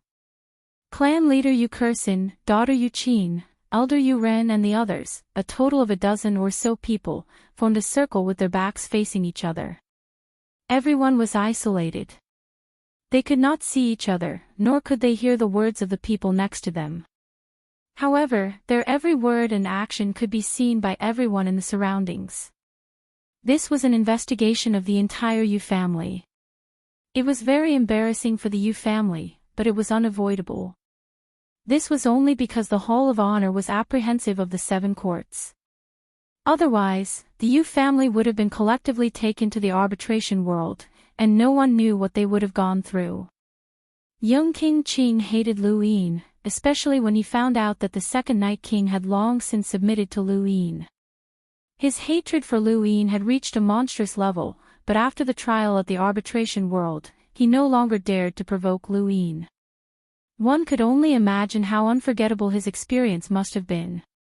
When Ku Pu arrived, the 6 family heads of the 7 courts were all present. There was also Mu Tianluan and Lu Yin. No one had expected Lu Yin to come. When Mu Tianluan saw Lu Yin, his eyes flashed, and he smiled faintly. Alliance leader Lu, why have you come to the 7 courts? Right, I almost forgot that you've been to Progenitor Chen's tomb before. If I remember correctly, you were captured by the Neo-Human Alliance. Lu Yin looked at Mu Tianluan, as this person made him uncomfortable. He had once supported the Day-Night clan and had even wanted to support them when the Great Eastern Alliance had joined forces with Leon's armada to attack the Day-Night clan. Later on, Mu Tianluan had repeatedly asked the Inquisitor to judge Lu Yin's cultivation of death qi. When it was confirmed that Lu Yin would not be affected by death qi, Mu Tianluan had also informed the unaging man, which had caused Lu Yin to be at a disadvantage in their dispute. If not for Mu Tianluan, Lu Yin's first trip to the Realm Mountains would have been much smoother. This person was very hostile towards Lu Yin. What are you trying to say? Just say it. I don't want to hear any nonsense, Lu Yin said. Hui Ji and the other family heads were astonished, as these two did not seem to get along. Mu Tianluan raised his brows. Alliance leader Lu, you seem to be dissatisfied with me. Lu Yin stared at Mu Tianluan. Not dissatisfied, but extremely dissatisfied. More accurately, I feel disgusted by you. Mu Tianluan's expression changed, and he became gloomy and filled with killing intent. How dare you insult the Inquisitor? A middle-aged man behind Mu Tianluan shouted at Lu Yin. Lu Yin frowned. Crack. There was a loud sound as the middle-aged man was sent flying. The second Night King had attacked, and the middle-aged man immediately fainted. Half of his face had been shattered, and he looked extremely miserable. Mu Tianluan was furious. You dare attack me, Lu Yin? Lu Yin calmly replied, I don't like people interrupting when I'm speaking. It's just a small lesson. Some people just can't see themselves clearly. Don't regret it when you're dead. Mu Tianluan's eyes narrowed, and his gaze turned cold. Is Alliance leader Lu threatening me? I'm an Inquisitor of the Interstellar Tribunal. Does Alliance leader Lu know what crime it is to threaten an Inquisitor? Lu Yin sneered. Then do you know what crime it is to slander a director? Mu Tianluan's eyelids twitched, but he did not speak. Hui Ji smiled. The two of you are here to jointly interrogate the Yu family. Please calm down and take a seat. It wouldn't be good if others saw this as a joke. Lu Yin smiled nonchalantly and walked to his designated seat.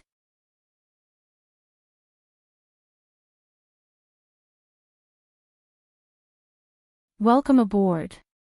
Stay tuned and subscribe to Han Li's Wuxia Adventures for more thrilling content. Chapter 1935. Not everyone was qualified to interrogate the Yu family.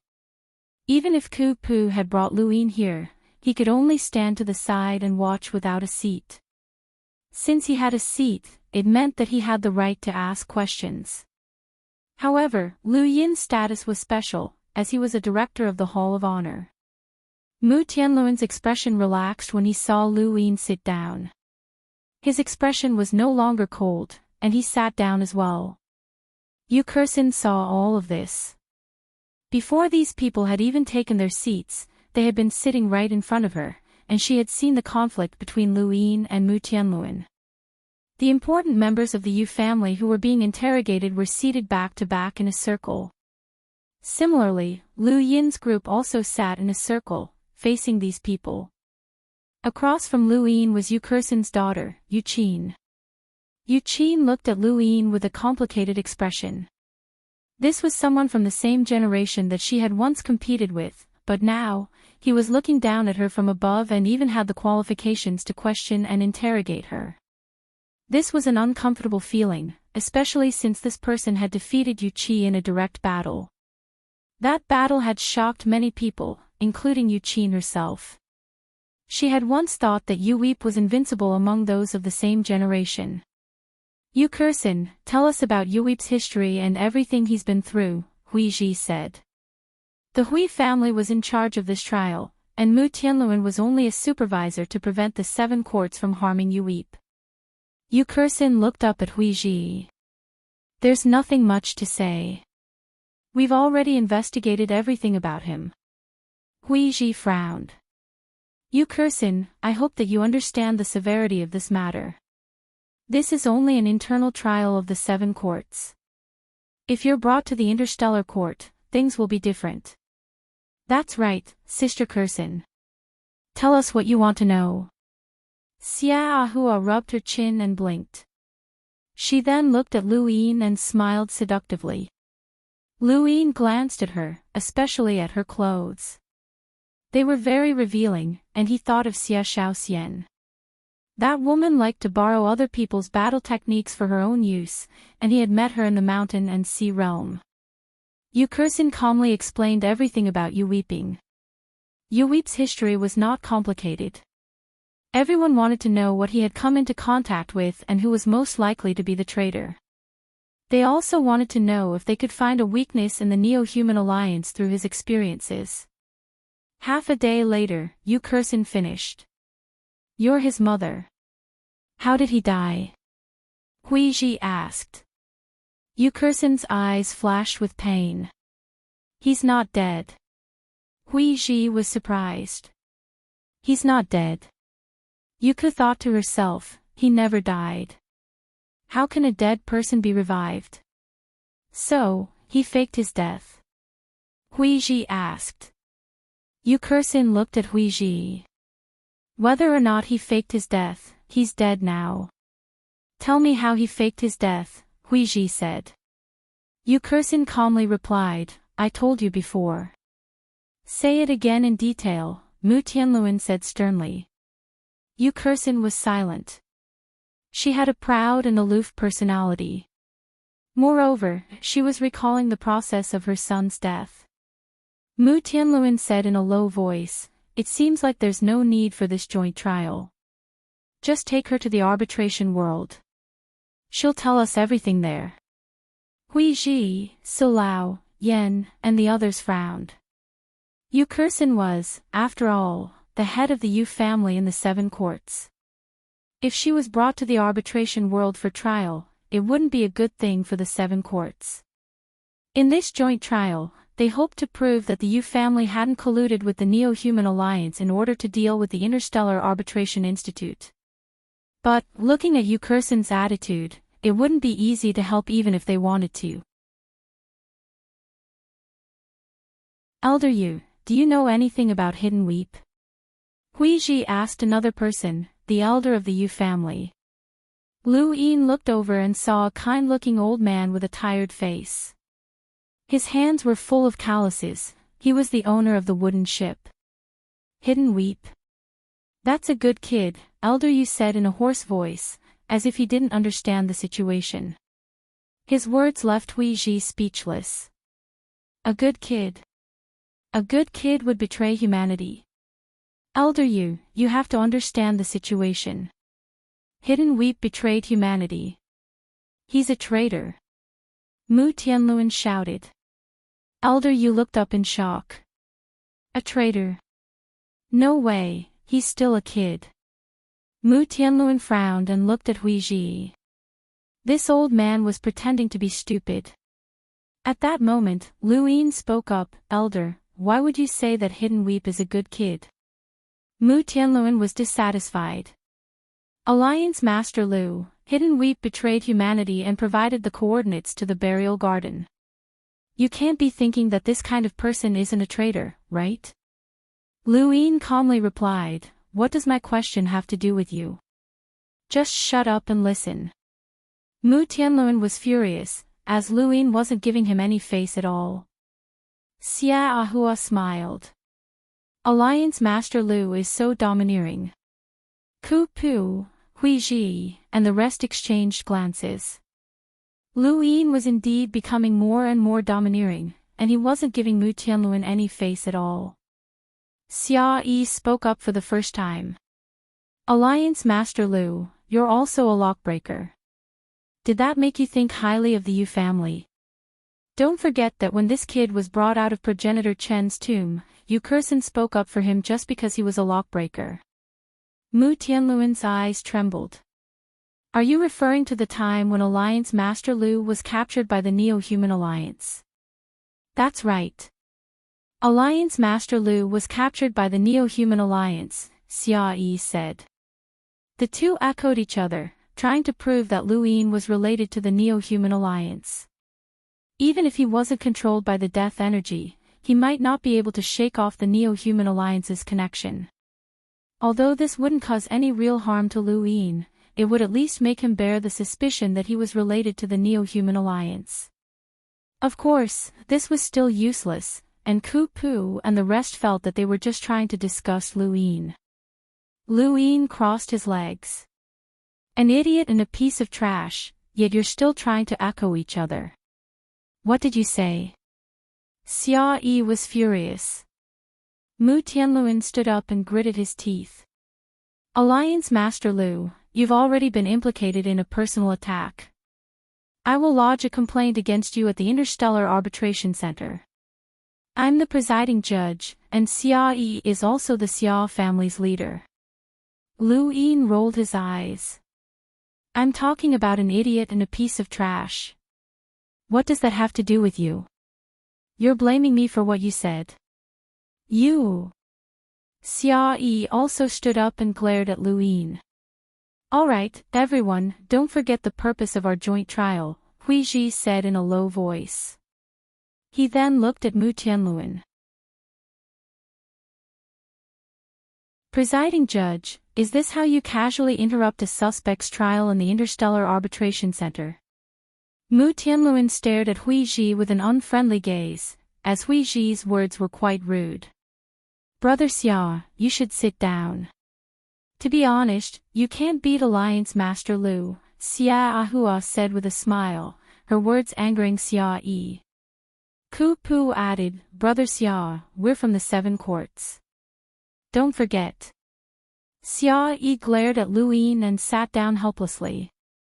The Xia family was the head of the 7 courts, but that didn't mean that the other families would listen to them. They could listen to Xia Ji, but it had nothing to do with Xia Yi. Xia Yi was only the leader on the surface and could be removed at any time. Alliance Master Lu, please continue your questions, Hui Ji said politely. Lu Yin nodded and looked at Elder Yu. Elder, you can speak now. Why is Yochi a good kid? Elder Yu was facing Mu Tianluan, and when he heard Lu Yin's question, he looked up and asked, Are you done arguing? Who won? I'll give you some candy. Everyone, Lu Yin was amused and thought of Astral 10's trial master. Elder, what do you think of Yochi? Elder Yu stroked his beard. Yochi is a good kid, but he's too stubborn. He's been stubborn since he was young, and when others cultivate for 20 hours, he'll cultivate for 20 hours. He's hardworking, loves his sister, and is filial to his mother. He even gets along well with an old man like me. His innate gift is incredible, and he can even borrow a dead person's attack. It's a pity that he can't accept the Yu secret inheritance. To prove that he's the true heir of the Yu family, he wandered the universe alone for many years. Yu Kursin understood this experience better than Elder Yu, so how could she not care about her son? The last time I saw him, he said that he was going to get rid of a scourge, and he never came back, Elder Yu said helplessly. Where did he go? What scourge was he going to get rid of? Lu Yin asked. Elder Yu thought about it. I think he went to a place called Planet Anshue. Planet Anshue. Lu Yin suddenly stood up with a shocked expression. Everyone else looked at Lu Yin. What's wrong, Alliance Master Lu? Hui Ji asked. Lu Yin's eyes narrowed. Planet Anshue was the planet where the Eternal Kingdom was located. It was also there that he had met Silver and tore open the parallel space that led to the Eternal Kingdom. Elder, are you sure it's Planet Anshue? Lu Yin asked anxiously. Elder Yu thought about it and then nodded. Yes, it's Planet Anshue. I remember correctly. What did Yochi say? Lu Yin asked with a complicated expression. If he wasn't wrong, then everyone had misunderstood Yochi. Elder Yu sighed with a regretful expression. He said that if the Yu family's heir doesn't have the Yu secret inheritance, then what kind of heir is he? He also said that there might be the greatest scourge of humanity there. At the time, the kid was only a cruiser, so what kind of scourge could he have encountered? I didn't think much of it, but I didn't expect him to never come back. Sigh.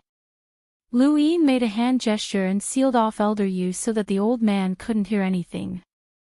He then looked at Yu Kursin. Elder Yu, can I trouble you to describe the process of Yochi's death in detail?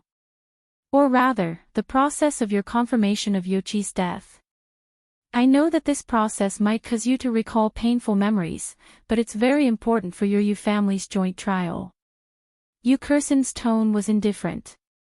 Alliance Master Lu, can you guarantee that you will give my Yu family the fairest joint trial? I, Lu Yin, guarantee it with my status as a lockbreaker, Lu Yin said loudly. Everyone was astonished, as Lu Yin seemed to be overly concerned about the Yu family. Yukursin calmly said, "As I said before, Yochi's death was due to the last message we received from him."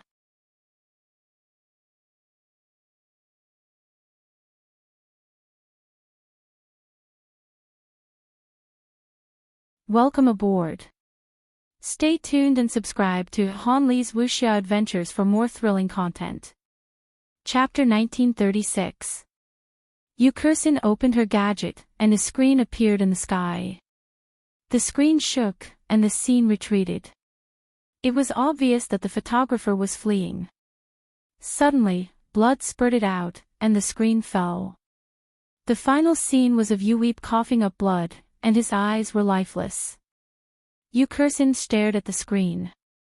For a mother, watching her son's tragic death was extremely stressful, but she had watched it so many times that she could still face it calmly. The screen disappeared, and Hui Santong took the gadget from Yukursin again. "Elder Yu, do you know where that is?" Lu Yin asked.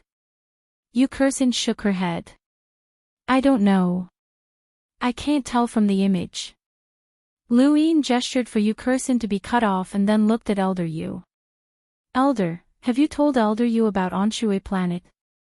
Elder Yu shook his head. "No. After I found out about Yuweep's death, I went to Anshui planet, but it was very normal. I stayed there for half a year and didn't discover anything. Don't you think that the space around Anshui planet is very similar to the one captured by Yuweep?" "It's not similar. It's there to begin with." "Then why didn't you tell Elder Yu?" "There's no need. Even I couldn't detect anything strange, so what's the point of others going there?" Elder Yu sighed. There were too many cruisers in the universe, and they couldn't find the culprit in Yuweep's death. There weren't even any traces of battle, so it was impossible to find the enemy. Anshui planet was indeed a very ordinary planet. This was also why it could hide the Eternal Kingdom. "Alliance Master Lu, you've mentioned Anshui planet time and time again, and you suddenly stood up when you heard its name. Do you care about this place?" So Lao asked. Lu Yin cautiously replied, "Please dismiss your attendants. Do not spread what I'm about to say, or you will be judged by the Interstellar Tribunal." Mu Tianluan was shocked. Lu Yin was a director, and while he could influence the Interstellar Tribunal, he couldn't directly decide who should be judged. Only the board of directors had the right to decide. Since he dared to say such a thing, it meant that this matter was indeed very important. It was important enough to directly skip the board of directors and let the Interstellar Tribunal decide. Hui Ji and the rest grew solemn, and they waved their hands to dismiss everyone. Only the 7 courts' family heads and Mu Tianluan could hear Lu Yin's words. Anshui planet is the Eternal Kingdom. Everyone's expression changed drastically. Eternal Kingdom. The Neo-Human Alliance's Eternal Kingdom. Hui Ji was stunned. Lu Yin nodded. "That's right. The Eternal Kingdom is located in a parallel universe, and the first thing I saw after I came out was planet Anshui. That place has always been the headquarters of the Neo-Human Alliance, where the 7 sky gods are located. That's where I was captured and transformed by death energy." No one had expected to hear this news, and they all looked at Lu Yin with strange and puzzled expressions. "Alliance Master Lu, since you know that planet Anshui is an eternal kingdom, why didn't you report it to the Hall of Honor?" Mu Tianluan shouted. Lu Yin looked at him like he was an idiot. "I'm not the one who knows. It was the head judge who told me." Mu Tianluan was stunned. "Chief Judge." Hui Ji said solemnly, "Alliance Master Lu, please explain yourself." Lu Yin will lead the Inquisitor to destroy eternity. Many people knew about this matter, but they did not spread it. Mu Tianluan would know about it when he returned to the Judgment Great World, so there was no need to hide it. The Eternal Kingdom has been destroyed. Because it's located in a parallel universe, it will never be found. If you don't believe me, you can ask the head judge for confirmation, Lu Yin said. Everyone looked at each other with complicated expressions. They knew that the Neo-Human Alliance's headquarters was hidden in the Neoverse, but they had never imagined that it would be so close to them. Mu Tianluan thought even further. The Interstellar Arbitration Institute's operation should have been enough to destroy the Eternal Kingdom by himself, so why did he have to bring Lu Yin along? What was his relationship with Lu Yin? Hui Ji's eyes flashed. Since planet Anshui is the location of the Eternal Kingdom's parallel universe, does that mean that Hidden Weep was referring to the Scourge? Lu Yin replied, that's very likely. If Hidden Weep betrayed humanity, then why did he mention planet Anshui to Elder Yu? Isn't he afraid that Elder Yu would tell the Yu family that they would send people to target planet Anshui? He couldn't have predicted that Elder Yu wouldn't say anything, and he definitely wouldn't have cooperated with the Neo-Human Alliance to put on a show of death. The reason why he died, no, he faked his death, is very likely because the Neo-Human Alliance used some method to control him and make him join the burial garden. If this speculation is true, then Hidden Weep didn't betray humanity on his own accord. Of course, there's also another possibility. She might have predicted that Elder Yu wouldn't say anything, or that Elder Yu wouldn't be able to discover anything on Anshui planet. As for why she would do this, Lu Yin shrugged. It's meaningless. Everyone looked at Yu Kursin. Indeed, it was meaningless. What was Hidden Weep's goal in using planet Anshui to lure Elder Yu over? It was completely meaningless. If he had betrayed humanity, then there was no need to lure Elder Yu over. The most likely reason for this was that Hidden Weep had discovered the secret of planet Anshui and wanted to explore it on his own. Before leaving, he had accidentally mentioned it to Elder Yu. However, he had overestimated himself, and in the end, he had been controlled by the Neo-Human Alliance and sent to the burial garden as a set of coordinates. Even Mu Tianluan found it hard to refute this. The Eternal Kingdom was the Neo-Human Alliance's headquarters, and it was their greatest secret. There was no need to use the Eternal Kingdom as bait. Was it just Elder Yu? Or the Yu family? It was meaningless. When Elder Yu had mentioned planet Anshui, Lu Yin had already known that the possibility of Hidden Weep's betrayal was not high.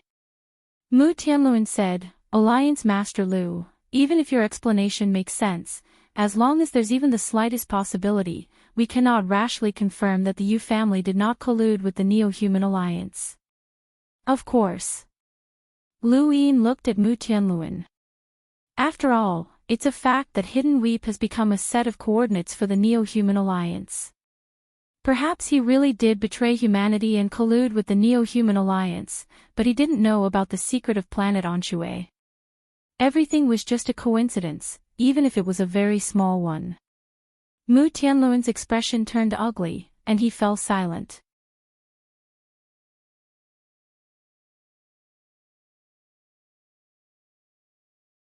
Yu Kursin didn't understand. How had it ended so quickly? Furthermore, the results of the joint trial had been beneficial to the Yu family.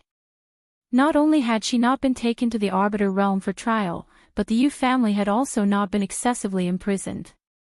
Aside from being restricted from leaving the 7 courts, the Yu family was no different from before. She guessed that such a thing shouldn't have happened unless there had been an unforeseen change in the joint trial. When she thought of this, she looked at Lu Yin. He was the only person who could have changed the outcome of the joint trial. Sister Yu, you have to thank Alliance Master Lu. If it weren't for him, your Yu family would have been in trouble, Xia Ahua said with a smile.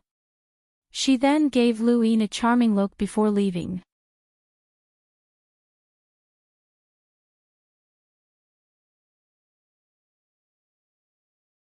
Welcome aboard. Stay tuned and subscribe to Han Li's Wuxia Adventures for more thrilling content. Chapter 1937. Silao, Yen, Ku Pu, and the others left one by one. Lu Yin had already told Ku Pu that he would stay in the Yu family and not go to the Spirit Void Land. Although the various family heads had left, nearly half of the people who had been monitoring the Yu family stayed behind. They were still monitoring the Yu family, but they weren't as strict as before. Hui Ji looked at Yu Kursin. I don't know why your family intentionally split up in the first place, and I don't know whether or not your family has colluded with the Neo-Human Alliance. Take care of yourself. He nodded at Luin and then left. After everyone else left, Yukursin looked at Luin with a complicated expression. Thank you, Alliance Leader Lu. Behind Yukursin, a group of family members bowed. Thank you, Alliance Leader Lu. Luin raised a hand. There's no need to thank me. I was just stating the facts. If the Yu family betrayed the humans and colluded with the Neo-Human Alliance, then I will be the first to exterminate the Yu family. This made the Yu family members' expressions turn ugly, but it was the truth. The atmosphere fell silent. Elder Yu returned to the wooden boat and sang an unknown tune. Yukursin walked with Lu Yin along the Great Styx River. Alliance Leader Lu, did Yu Qian come looking for you? Yukursin asked. Yu Qian was Madame Yu, the head of the Serene Court. That's right.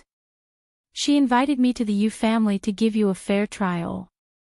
Yukursin looked at the river and smiled bitterly. I never thought that she would be more outstanding than me even after leaving the Yu family. She was the one who saved the Yu family in the end. Wrong. She was the one who saved the Yu family. Of course, luck played a part as well, Lu Yin said. If he hadn't coincidentally confirmed the location of the Eternal Kingdom, then he wouldn't have known about the secret of planet Anshue. Naturally, he wouldn't have been able to help the Yu family escape so easily. Even though they were still imprisoned, as long as no evidence of the Yu family's collusion with the Neo-Human Alliance was found, they would return to normal sooner or later. The human domain's attitude towards the Neo-Human Alliance was just that decisive. No matter how great their background was, they couldn't escape trial.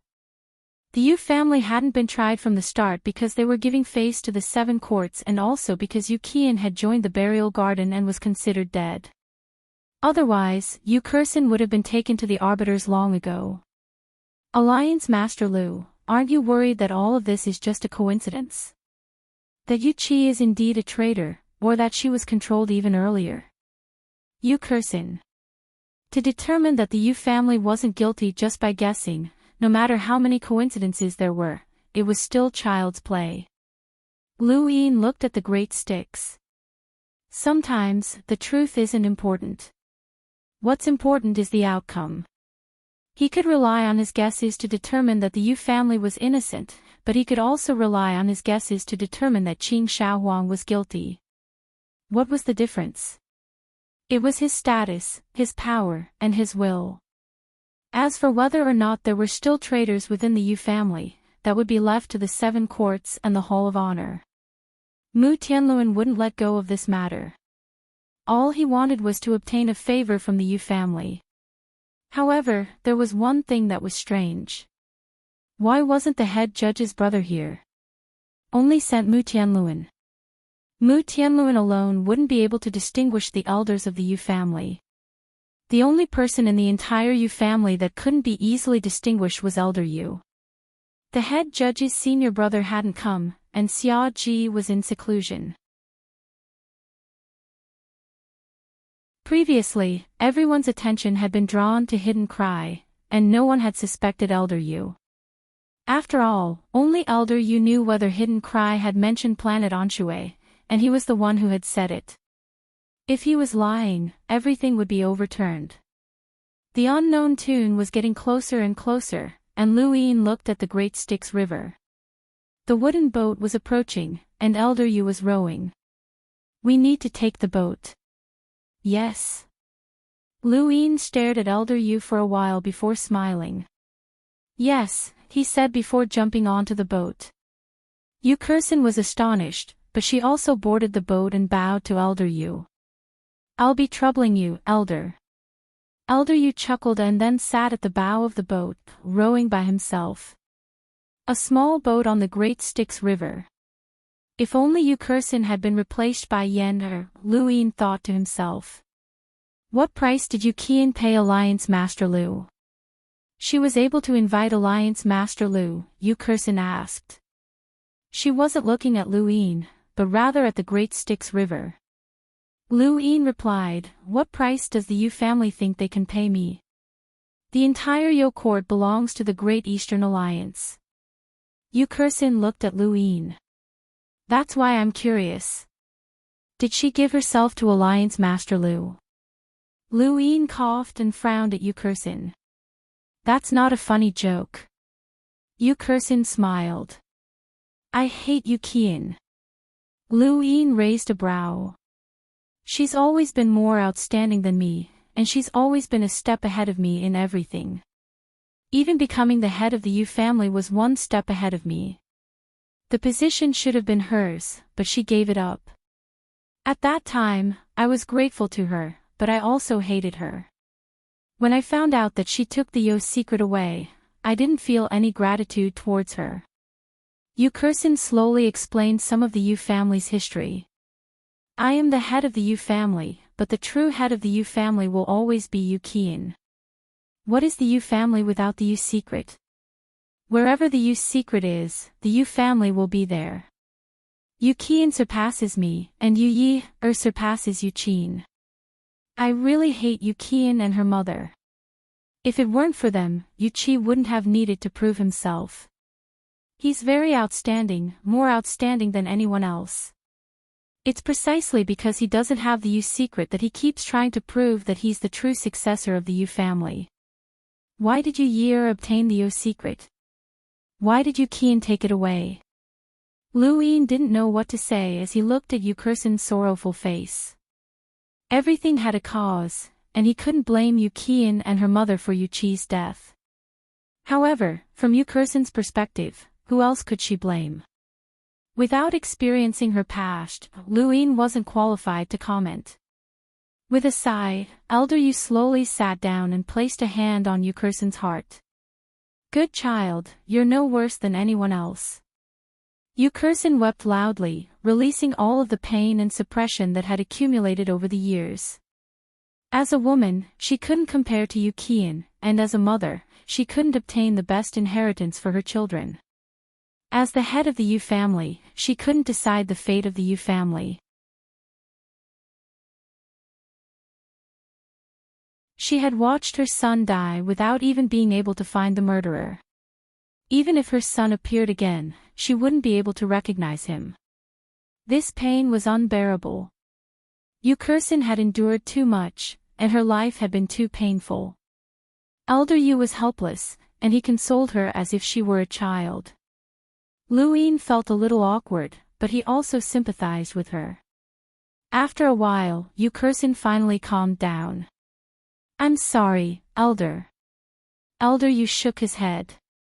"Good child, someone has to be sacrificed in a family, and her sacrifice isn't any less than yours. At the very least, your name is still on the family tree." Yu Kursin's body trembled, and most of her hatred and disgust for Yu Qian melted away. There was no punishment more severe than having one's name removed from the family tree. Yu Qian had obtained everything, but she had lost the Yu family. Elder Yu continued to row. Yu Kursin slowly bowed to Luin. "I'm sorry, Alliance Leader Lu. I went overboard." Luin raised a hand. "I'm fine. As long as you're happy." Yu Kursin smiled. "I feel much better. Alliance Leader Lu, I really want to know what price Yu Qian paid for you to help her." Luin replied, "There's no price. The Yu secret is passed down to only one person, and I can't obtain it. This secret technique is also related to one's bloodline, so it can't be passed down to anyone who isn't a member of the Yu family. The most precious thing to you is the Yu secret. But I understand Alliance Leader Lu. The Yu secret might be valuable to others, but it probably isn't attractive to you. What does Alliance Leader Lu want from my Yu family?" Yu Kursin stared at Luin, regaining her composure and wisdom. Luin leaned against the boat and said, "Everything about the netherworld ancestor." The boat suddenly stopped. Yu Kursin looked at Luin in shock. Elder Yu slowly turned around and looked at Luin with a deep gaze. Lu Yin looked at Elder Yu. I'm very curious about the netherworld ancestor. I know the secret of the Yu secret and the reason why the Yu family was separated. However, there's one thing that I didn't learn from Madame Yu and the others, the connection between the Undying Manual and the netherworld ancestor. Yu Kursin did not understand. She did not know as much about the Yu secret as Madame Yu or Yu Year. After all, she had not inherited the Yu secret. Elder Yu, on the other hand, was different. As the Yu family's elder Di Yun, Lu Yin guessed that he must have inherited the Yu secret before. His understanding of the Yu secret far surpassed Yu Year's. This was also why Lu Yin had boarded the boat. Elder Yu put down the oars. So Alliance leader Lu is interested in the ancestor. Lu Yin solemnly replied, more accurately, I'm interested in the Undying Manual. Elder Yu shook his head. The Undying Manual. The legendary technique from the Starfall Sea that can grant immortality. What does that have to do with the ancestor? Lu Yin's eyes narrowed. Senior, you really don't know. Elder Yu replied, I really don't know. Lu Yin looked at the Great Styx River and fell into deep thought. The Starsabil sect's divination should have been correct, as they had divined that Undying Yushan was the netherworld ancestor. Undying Yushan cultivated the Undying Manual, so this was the only possible connection between him and the netherworld ancestor. Lu Yin could not think of anything else. Senior, how is the relationship between the Yu family and the Yu family? Lu Yin suddenly asked. Yu Kursin definitely did not know much, as the Yu family had long since broken away from the Seven Courts. Lu Yin could only ask Elder Yu. Elder Yu recalled the Yu family. They're more or less the same. The Seven Courts have always worked together to protect progenitor Chen's tomb. Apart from that, they aren't very close. Has the Yu family come into contact with the Yu secret art? Lu Yin asked. Yu Kursin immediately answered, of course not.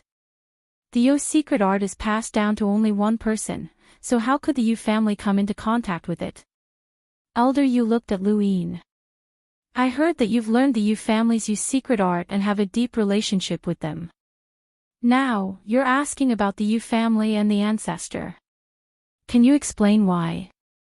There's a person in the Yu family called Undying Yushan, and he cultivates the Undying Scripture.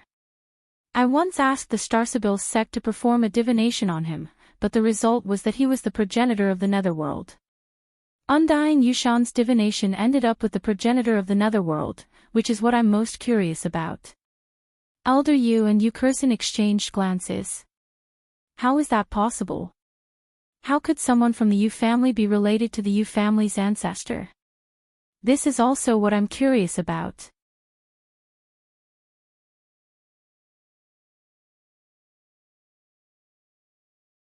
Welcome aboard. Stay tuned and subscribe to Han Li's Wuxia Adventures for more thrilling content. Chapter 1938. Elder Yu also recognized the severity of the situation. If that's the case, then there might be a problem with the Undying Scripture. What do you mean? Lu Yin's eyes lit up. Elder Yu said in a low voice, the ancestor has existed for far too long, and apart from the nether secret technique, we don't know anything about the ancestor. If it wasn't for the nether secret technique, we wouldn't even have dared to believe that the nether ancestor existed. We only know about the ancestor from the nether secret technique, such as the 100 nether transformation title. Lu Yin nodded. Yu Qian had mentioned the netherworld ancestor before. The ancestor's cultivation technique is called the demonic scripture, and it's all-encompassing. No one knows what chapters it contains, but perhaps the Undying Scripture is one of them. Lu Yin felt a headache coming on. If that was the case, then Undying Yushan would be difficult to deal with. The netherworld ancestor was an ancient existence, and even the Starsabil sect had said that he might have existed in the same era as the legend of the Grim Reaper. The older someone was, the more terrifying they were. The Undying Scripture's name sent a chill down Lu Yin's spine. Senior, do you think the netherworld ancestor is still alive? Luin suddenly asked. Elder Yu looked up. Because of the undying scripture. Luin nodded. If the undying scripture really is one of the chapters of the demonic scripture, then it's said that cultivating the undying scripture can grant one eternal life. Does that mean the netherworld ancestor is immortal? Is he still alive somewhere? Elder Yu shook his head. Perhaps. If he's still alive, then it's a good thing for the Yu family. Is it possible that the gaze that's been staring at you is the netherworld ancestor? Luin asked. This question stunned Elder Yu and sent a chill down Yukurson's spine. It was as if the netherworld river had become much more sinister when that gaze had looked at it again. Alliance Master Lu, you must be joking. Yukurson paled. Anyone who had such a guess would be terrified. The ancestor was still alive, and he was still staring at the juniors. Luin saw that she wasn't faking it and said indifferently, whether or not he's the netherworld ancestor, he hasn't done anything to you for so many years. Either he's worried about Xia Ji, since you're in the 7 courts, or you're hallucinating. Impossible. Yuku thought. Luin looked down at the Great Styx River, but he couldn't see the bottom. He reached into the river and found that the Great Styx River wasn't an ordinary river. It had the unique ability to corrode all matter, and ordinary people wouldn't dare to touch it. Of course, it wasn't a threat to Luin. Have you ever thought that perhaps that gaze came from the bottom of the Great Styx River? Elder Yu was surprised. You think so too? Luin was stunned, and he looked at Elder Yu. Senior, you think so too? Elder Yu sighed. Ever since we felt that gaze, the entire Yu family has been on tenterhooks for many years. We've even turned the entire family upside down. The only possibility is that it's at the bottom of the great underworld river. What were the results? Luin asked. Old Yu replied, there's nothing strange about it. The Great Styx River itself is a powerful treasure, and the Yu family's treasure, the Styx River, was born here. However, I've gone to the bottom of the river countless times, and I haven't been able to find anything. That's why I've been here all this time. If there really is someone hiding at the bottom of the Great Styx River, I'll be the first to know, or the first to die. Luin looked at Elder Yu with respect. This was an elder who was willing to give up his life for his family. If the Yu family agrees, I'm willing to explore the bottom of the river. Of course. Alliance Master Lu, please do as you wish. Yukurson nodded. All right. Their straightforward agreement made Luin panic. His advantage over Elder Yu was that he could see rune lines, but that wasn't very useful in the Neoverse. Other than that, he also had his domain, spiritual force, and other scouting methods. Since Elder Yu had gone to the bottom of the Great Styx River countless times without being able to find anything, then with Lu Yin's current strength, the result would be the same. Let the second Night King go, Luin said. Elder Yu didn't refuse either. The second Night King was called over by Luin, and when he heard that he was going to dive into the Great Styx River to search, he immediately felt uncomfortable. A few juniors were boating on the river while he had to do manual labor. However, since Luin had said so, there was nothing he could do. Elder Yu paid close attention to the second Night King diving into the Great Styx River. Senior, tell me about the Su family. How much do you know about them? Luin asked. Yukurson was astonished. The Su family. Luin saw that Elder Yu wasn't paying any attention to him and was still staring at the bottom of the river. He then looked at Yukurson. That's right. I'm going to visit the Su family next. Yukurson thought, it seems like Alliance Master Lu is going to visit all of the 7 courts. Pretty much, Luin admitted. Yukurson replied, there's nothing much to say about the Su family. Their ancestor is Su Wangtian, and he's also a relatively ancient progenitor. However, compared to my Yu family's ancestor, Su Wangtian's records are much clearer. He created the Su esoteric art, left behind the chessboard, and passed down the battle strategy theory. All of this is common knowledge. Lu Yin looked up. Common knowledge. No, it was just common knowledge in the eyes of these big shots. If not for Mr. Mu using the Zhu family's blood to guide him in comprehending the chessboard, he might not have even heard of Su Wangtian's name, even if he had become an enlighter. Because of the battle strategy theory, the Su family is constantly studying and simulating battle techniques. They have the most battle techniques in the 7 courts, and because they want to comprehend the chessboard, they play chess with everyone they meet. They consider themselves to be the strategists and have always been competing with the Hui family. The Hui family is considered the smartest, and the Su family thinks that they are the smartest. They are very arrogant, and if Alliance Master Lu visits them, it might not be as smooth as visiting the other families, Yu Kursin said. Lu Yin understood that Yu Kursin was referring to him visiting the Su family as a stranger who had never interacted with them before. However, he was not a stranger to the Su family. At the very least, he knew the Su esoteric art, and he had exposed it. Furthermore, he had destroyed the Zhu family's plans to control Myriad City, so the Su family's attitude towards him might not be very friendly.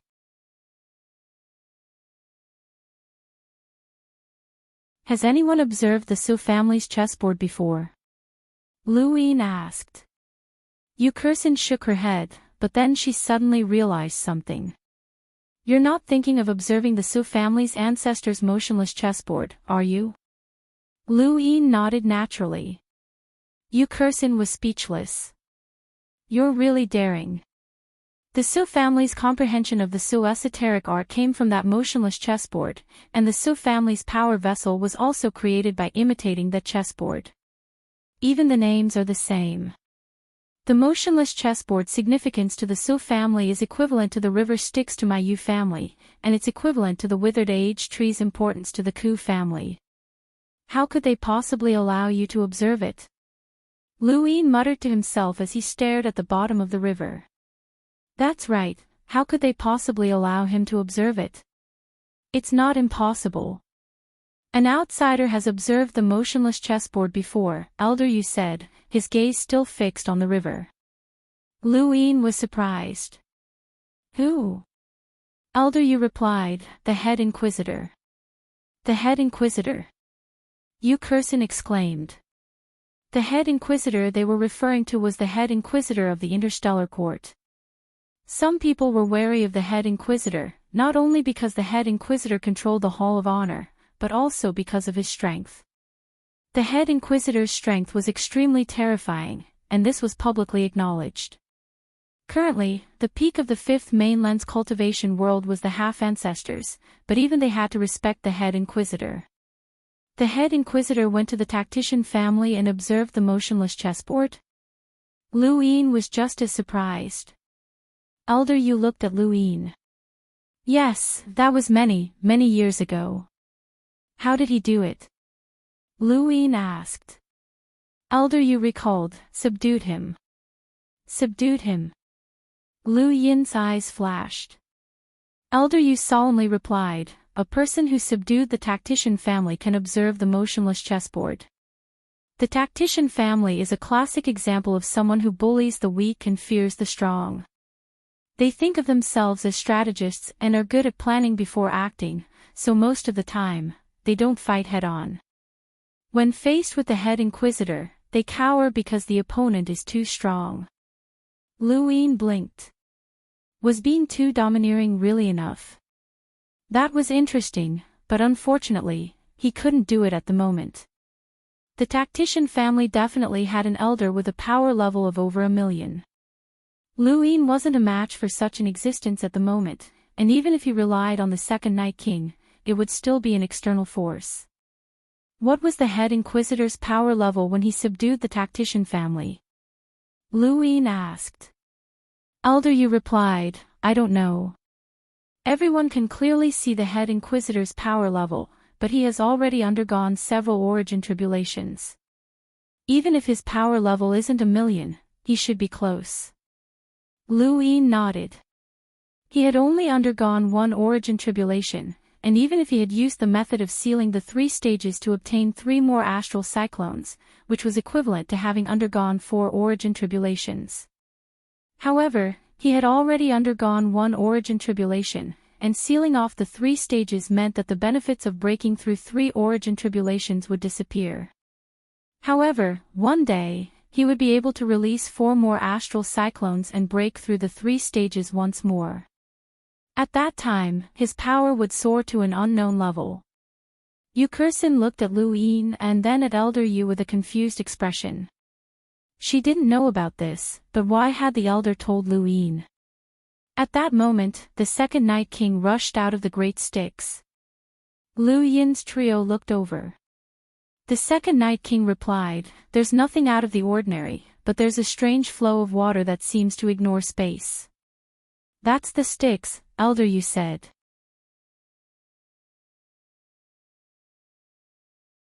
He then waved his hand, causing the great sticks to boil. Following that, a stream of water was pulled up and placed in front of Lu Yin.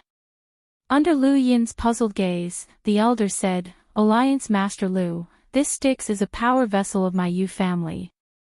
Although it's not a particularly powerful treasure, it has been nurtured in the great Styx for many years. I'm giving it to you." Lu Yin had not only heard of the Yu family's Styx, but he had also seen it before. Back in progenitor Chen's tomb, Sujio had used it, and it had left a deep impression on him. Normal Styx treasures can only travel through space with astral energy, but this Styx can move through the astral source universe and travel endless distances in an instant. "It's extremely helpful to emissaries," Yu Kursin said enviously. Even she didn't have this Styx. The Styx was born from the great Styx, and the longer it was nurtured, the better its effects would be. The Styx that had been given to Sujio's juniors was the most ordinary one, but it could still help them. However, the one that had been given to Lu Yin was second only to the great Styx, and not even Yu Kursin had the qualifications to use it. This was a power vessel that the Yu family had given to Lu Yin as thanks for his help.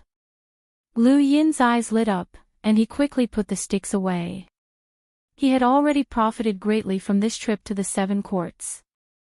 The Hui family's wisdom root, the Ku family's time tree, and the Yu family's Styx. Now, he still had to go to the Su family. If he could smoothly observe the motionless chessboard, then this trip would truly be worth it.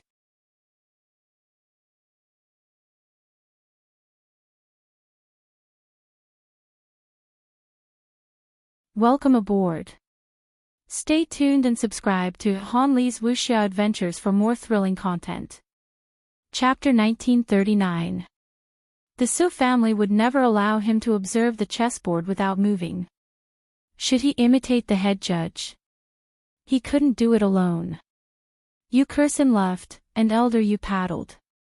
Lu Yin sat alone in the wooden boat and swam through the Great Styx River. The Star Luster region was a rather peculiar region. The Su family had operated there for countless years, and they used planets as chess pieces. The entire region was like a chessboard, and no matter how one looked at it, it was a neatly arranged chess game. The further away one was from the 7 courts, the more surprised one would be at the strangeness of the 7 courts. The Yu family's Great Styx River was like a mirror that reflected bright light. The Ku family's land of spirit void flashed with lightning, and the Su family's Star Luster region was like a chessboard that seemed to be played by a giant. The Hui family's 10,000 Elephant Mountain contained countless golden meteors, and the Xia family's Summer Blade continent was like a saber that rested in the starry sky. The Xia family's bone plains were filled with white bones that gave off an oppressive Yin aura. The 7 courts surrounded progenitor Chen's tomb, forming the most terrifying behemoth in the Neoverse southern region. On a planet in the Star Luster region, Zhu San was drinking gloomily. His vision was blurry, and he was drunk. This was a brothel, and there were beautiful women everywhere, but no one greeted him. At this moment, the clamor caused the entire brothel to become excited. Beautiful women walked out from the back courtyard, rooms, and even outside, their eyes shining as they looked at the entrance. A few young men entered with humble expressions, but they couldn't hide the arrogance in their eyes. After entering the brothel, each of them hugged two beautiful women and laughed as they played around. The surrounding people were envious. That's the Illusory Merchant Alliance's leader, Qian Yi. As expected of the genius who helped his family set up the Illusory Merchant Alliance and eventually took control of it, someone commented loudly. When the leader of the group, who was hugging two beautiful women, heard this, the corners of his mouth curled up in a complacent arc. He became more and more impudent, and the charming laughter that entered his ears made his mind sway. The master of the Illusion Merchant Alliance, Qian Yi, the master of the Guangyuan Consortium, Zi Shu, and the master of the Ming family, who married the princess of the sealed Qi Great World. These three are the most outstanding geniuses of the Su family. Our Su family pays attention to strategy and layout. We don't advocate strength, and we're good at using the smallest price to obtain the highest value. These three geniuses have controlled the Illusion Merchant Alliance, the Guangyuan Consortium, and the sealed Qi Great World for their families. Their fame has even overshadowed the geniuses of the Su family of the same generation. Indeed, there are hundreds of thousands of people with different surnames in the Su clan. Very few people can do what they did, but I've heard that there are even more hidden people with different surnames who are plotting big things. It's just a rumor. Who would believe it? Without using their family's resources, the three of them have already reached their limits, and that's only because the three of them have been supporting each other. Look at that drunkard, Zhu San from the Zhu family. He probably tried to take over some city in the Outerverse, but he failed and returned. He's Zhu San. I've heard that the family has high hopes for him, and they even gave him a war strategy thesis, but he still failed. And in a trashy place like the Outerverse. How shameful. I've also heard that he went to the burial garden, but he quickly escaped. He's as timid as a mouse. Compared to him, Master Qian Yi and the others are too outstanding. Qian Yi, who was walking into the room with two beautiful women in his arms, suddenly stopped and looked back. He saw Zhu San in the hall, who was already drunk. His eyes flashed and he walked back with the two women in his arms, approaching Zhu San. The other two looked at each other and then followed. For a moment, Zhu San's surroundings were filled with the fragrance of cosmetics. Brother Zhu, it's lonely to be drunk alone. Let's accompany you. Why? Qian Yi sat across from Zhu San and looked at him with interest. Zhu San's vision was hazy, and he couldn't see clearly. Who are you? Brother Zhu is really drunk. You don't even recognize us three brothers. Zi Shu laughed. He walked behind Zhu San and rudely grabbed his hair and lifted his head. Zhu San felt a sharp pain in his neck, and he subconsciously slapped at Zi Shu. Zi Shu's gaze was fierce, and he dodged the attack while kicking out with his leg. They were both explorers, and Zi Shu's power level was not weak. However, he was still unable to suppress the drunken Zhu San. Even though Zhu San was drunk, he could still use his war strategy thesis to easily dissolve Zi Shu's attack. He turned around and raised his finger, forming a strange diagram that pressed down on Zi Shu. Zi Shu's pupils shrank. He didn't know how to dodge this attack, and it seemed like he couldn't dodge it no matter how hard he tried. At this moment, the Ming family's young master took out a strange weapon that resembled a gun and shot something at Zhu San. Zhu San's body froze, and his fingertip stopped right in front of Zi Shu's forehead. I sealed his movements. Zi Shu, are you all right? The Ming family's young master asked. Zi Shu's face turned ugly, as he had almost been finished. He looked at the drunken Zhu San in front of him and couldn't hold back his anger. He kicked out and sent Zhu San flying. Zhu San slammed into the wall and spat out a mouthful of blood. He continued to vomit, and the onlookers retreated in disgust. After vomiting all the wine in his stomach, Zhu San leaned against the wall and sobered up. At the same time, a sharp pain shot through his abdomen. He clutched his abdomen and looked in front of him. Qian Yi, Zi Shu, and the Ming family's young master looked down at him. "Brother Zhu, are you still sober?" Qian Yi asked as he stared coldly at Zhu San. Zhu San was confused. Zi Shu sneered. "Looks like I'll have to kick you again." Zhu San sobered up when he heard this. He wiped the blood from the corner of his mouth and struggled to stand up. He stared at Zi Shu. "You kicked me." Zi Shu didn't care. The Ming family's young master calmly said, "Brother Zhu, you're drunk and causing trouble in this brothel. We didn't want the Zhu family's reputation to be tarnished, so we stopped you." He then raised his voice and asked, "Isn't that right?" Instantly, countless people responded, "Yes, Zhu San. You should thank the three young masters, or else your Zhu family's reputation would be tarnished." "That's right. Thank the three young masters properly and stop causing trouble." "How embarrassing. Hurry up and thank the three young masters." Although Zhu San was drunk, he wasn't unconscious. Hearing the commotion around him, he recalled what had just happened, and a cold glint flashed in his eyes. He glanced at the three young masters and turned to leave. Qian Yi and the other two looked at each other. They hadn't caused trouble for Zhu San so that he could leave. In fact, the three of them had returned from the outside world in high spirits. They had thought that they were the most outstanding members of the Su family, but they had met Zhu San. Although Zhu San hadn't been able to obtain Wanqing City and was considered a failure, his strength was quite good. At least, he was very strong to them. In terms of strategy, the Yin-Yang Three Immortals technique's opening move wasn't something they could resist. Especially with the opening move of the Yin-Yang Three Immortals technique, he had offset Wanqing City's mistake and even received a reward. This was something they had always kept in mind. However, to the members of the Su family, the three of them had always been superior to Zhu San. The Zhu family only had Zhu San left, so they couldn't do anything else. Gradually, Zhu San fell silent. But no matter how much they struggled, how could they fall silent? Zhu San's strength was indeed superior to theirs. Strategy wasn't something an outsider could learn, but Zhu San knew it. This made them jealous.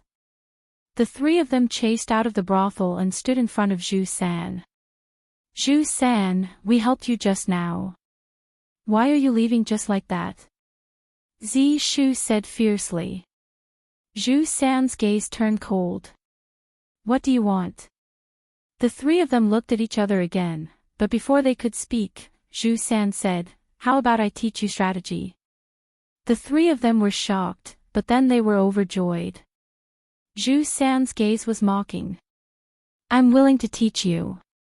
Do you dare to learn?" Hearing this, the three of them were conflicted. Did they dare to learn? Of course not. That was strategy, and only the members of the Su family could learn it. But why could Zhu San learn it? They wanted to learn too. Only by learning strategy could they be considered true members of the Su family. They could also use it to imitate other people's battle techniques and be as impressive as they could be. If you don't dare to learn, then move aside. Zhu San pushed the three of them away and planned to leave. "This bastard is playing with us." Zi Shu reacted. Zhu San had said in public that he wanted to teach them strategy. How could they learn it? That would be courting death. This guy clearly didn't intend to teach them. Qian Yi and the Ming family's young master reacted as well, and they were furious. "Go!" The three of them attacked Zhu San. Zhu San could defeat one of them by himself, but against the three of them working together, especially since they were very familiar with each other and he had been injured before, he couldn't withstand their attacks. He was soon heavily injured, and even with strategy and the three yin-yang immortal arts, he couldn't make up for the difference. These three had always been adventuring in the Neoverse, and they were much stronger than Zhu San. You piece of trash. So what if you've learned the theory of war? I heard that back in the Outerverse, you were tricked into dressing up as a woman. You're the disgrace of my Su family. Qian Yi kicked Zhu San's head and sent him flying. Zishu stepped forward and viciously stomped on Zhu San. Trash, wear women's clothing for me to see again. I want you to dress up as a woman in this brothel. How interesting. You're quite hardworking to complete your mission. Unfortunately, you don't have a brain, the Ming family's young master mocked and slapped Zhu San. Everyone on the street watched, but no one helped Zhu San.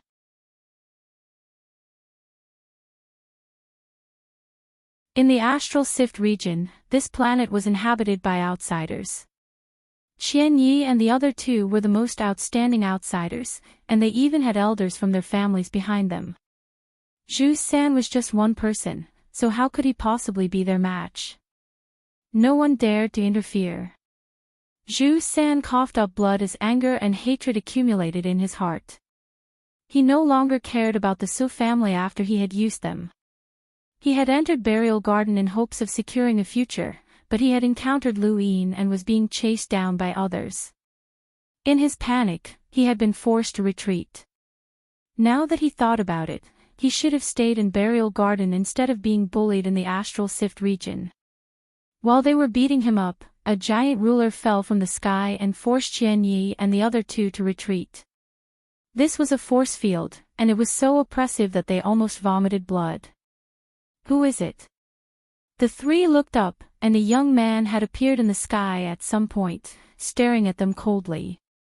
When they saw the man's appearance, they were shocked and quickly bowed. Greetings, young master. Everyone on the street also bowed. Greetings, young master. Greetings, young master. The person who had appeared was Suzhou. No one had expected Suzhou to come here, as the Su family's disciples usually did not come to the territories of outsiders, especially the young master.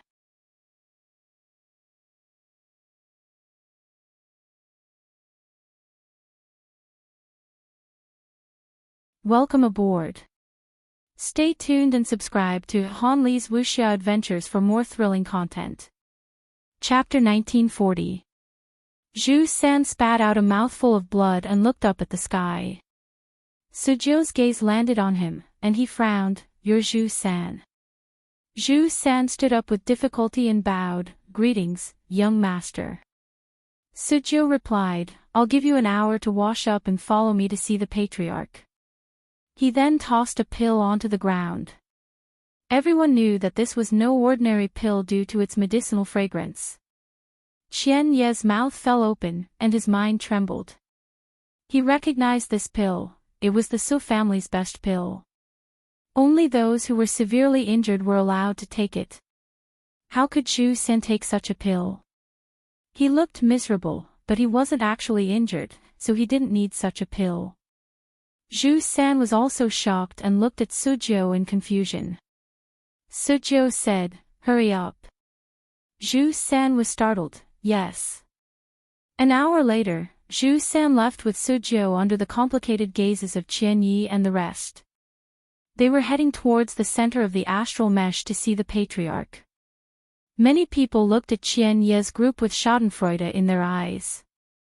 The three of them had beaten up and bullied Zhu San, and it seemed that he was about to make a comeback. Once he did, their days would be miserable. Don't look at how they obtained some things for the clan, but those things were far from the contributions of the Su clan's direct descendants. Moreover, Zhu San was personally taken away by the young patriarch, Suzhou. Looking at his attitude, Suzhou was very polite to him. This was not simple. Qian Yi and the other two looked at each other, and their bodies went limp. They felt as if a great disaster was about to befall them. There were rumors that Suzhou treated them with respect, but that was a lie. Their subordinates had purposely made it up to raise their status. Now, Zhu San had really been taken away by the young master and even given a precious pill.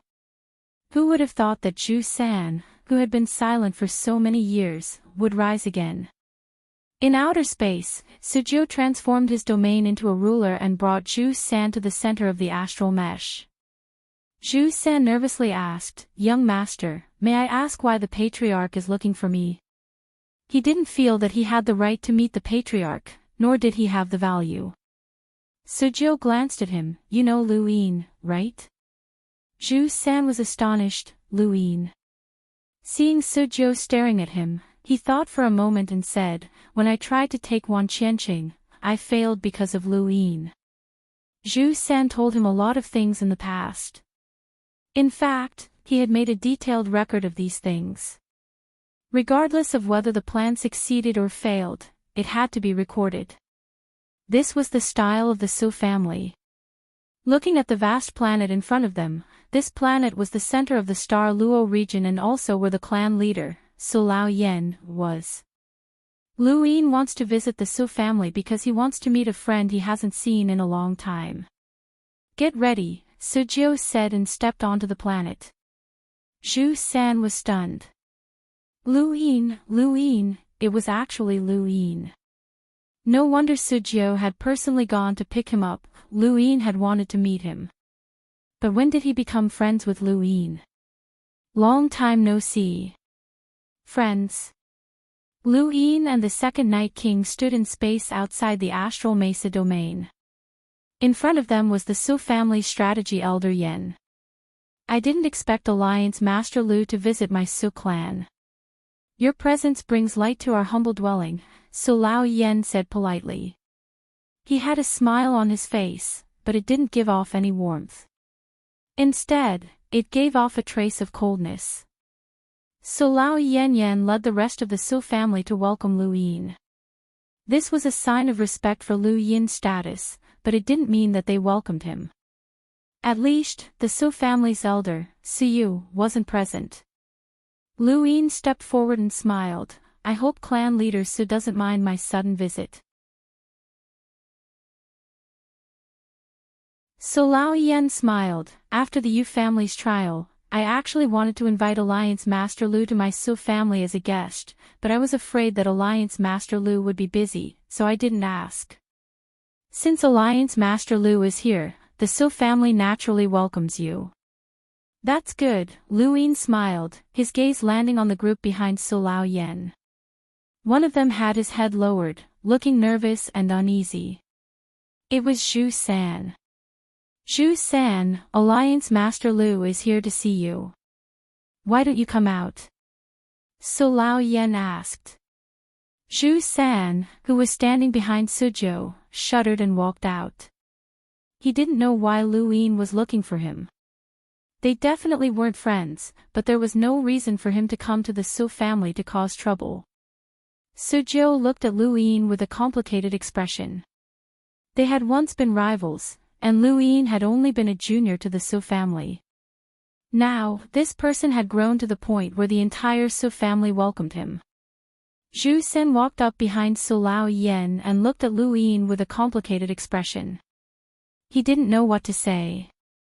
Lu Yin laughed. "Brother Zhu, you said you would invite me to the astral sift as a guest after we parted at the burial garden. Why haven't I heard from you?" Everyone looked at Zhu San. Zhu San opened his mouth. Lu Yin didn't seem like he was looking for trouble, but were they that close? Even though Lu Yin was smiling cheerfully and talking to him like a friend, Zhu San knew Lu Yin well. Why would Lu Yin look for him for no reason at all? They really weren't close. I forgot, Zhu San laughed dryly. Lu Yin smiled. "I took the initiative to look for you. Don't tell me you don't welcome me." Although Zhu San was on guard, he had once been the young master of the Zhu family and had been bold enough to take over Myriad City. Even though he couldn't figure out Lu Yin's motive, he quickly recovered and forced a smile. "Of course you're welcome, but I'm afraid I might neglect Brother Lu due to my status in the astral sift." Su Lao Yen said, "Alliance Master Lu is a guest in the astral sift, so how could we neglect him?" Let's not chat at the entrance. Alliance Master Lu, please. Lu Yin smiled and nodded, following the Su family into the astral sift. Zhu San was instructed by Su Lao Yen to follow Lu Yin. The astral sift's arrangement reminded Lu Yin of the star sift sept, as the planets were all arranged in a regular pattern. Along the way, he asked many questions about the astral sift, as if he was very curious. No one could tell his motive, as if he really was just a guest. Su Lao Yen received Lu Yin while contacting Hui Ji and Ku Pu. He wanted to find out Lu Yin's motive, but he couldn't find anything. Lu Yin was no longer a junior, and even the Su family felt pressured when facing him. If not for the 7 courts having a half-ancestor like Xia Ji, even Su Lao Yen would feel pressured given Lu Yin's influence. As the head of the Su family, Su Lao Yen took the initiative to receive Lu Yin and show him around the astral sift.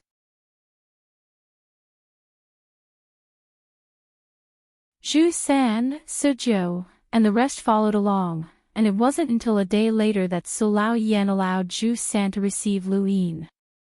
After all, Lu Yin had come to find Zhu San. The second Night King had been following them the entire time.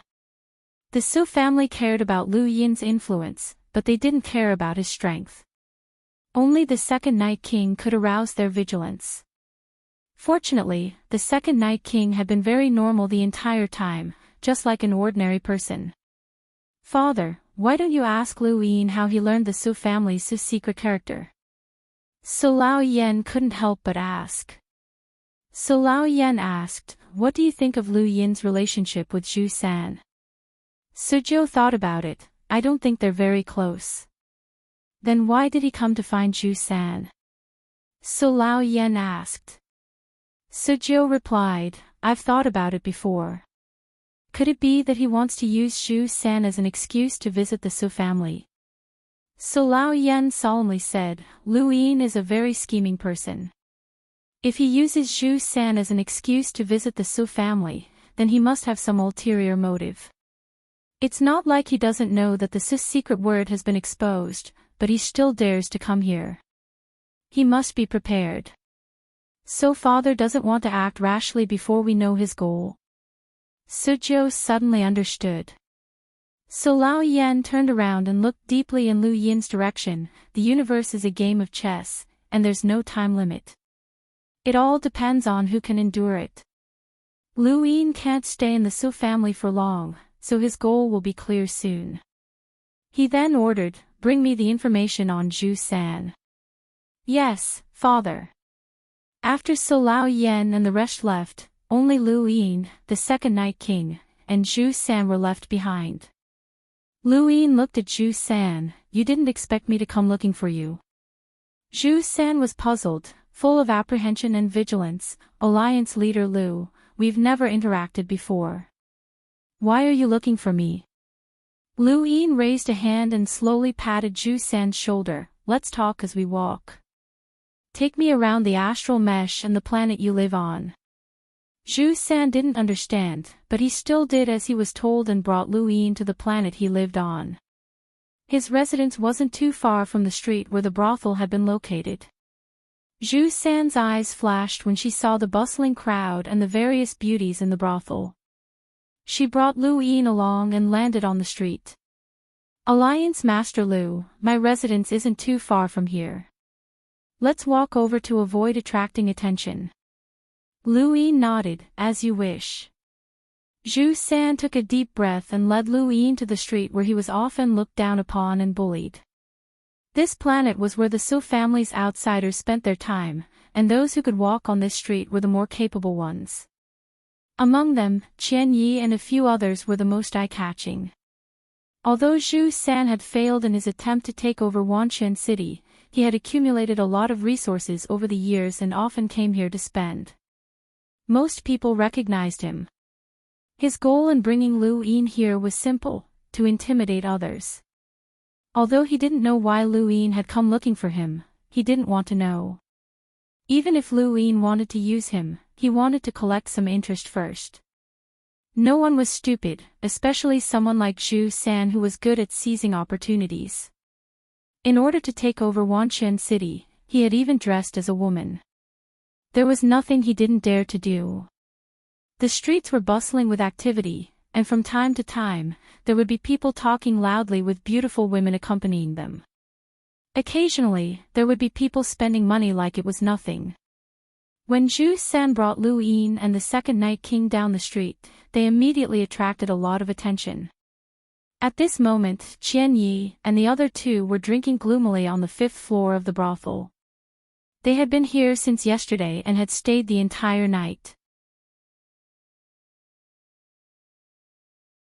They were uneasy and didn't know what had happened to Zhu San, that the young patriarch had personally come to take him away. "Brother, what should we do if Zhu San really gets close to the young patriarch?" the Ming elder asked with a gloomy expression. Zishu frowned. "Ever since Zhu San returned from the outerverse to the astral mesh, we've bullied him too many times. It won't be easy to reconcile."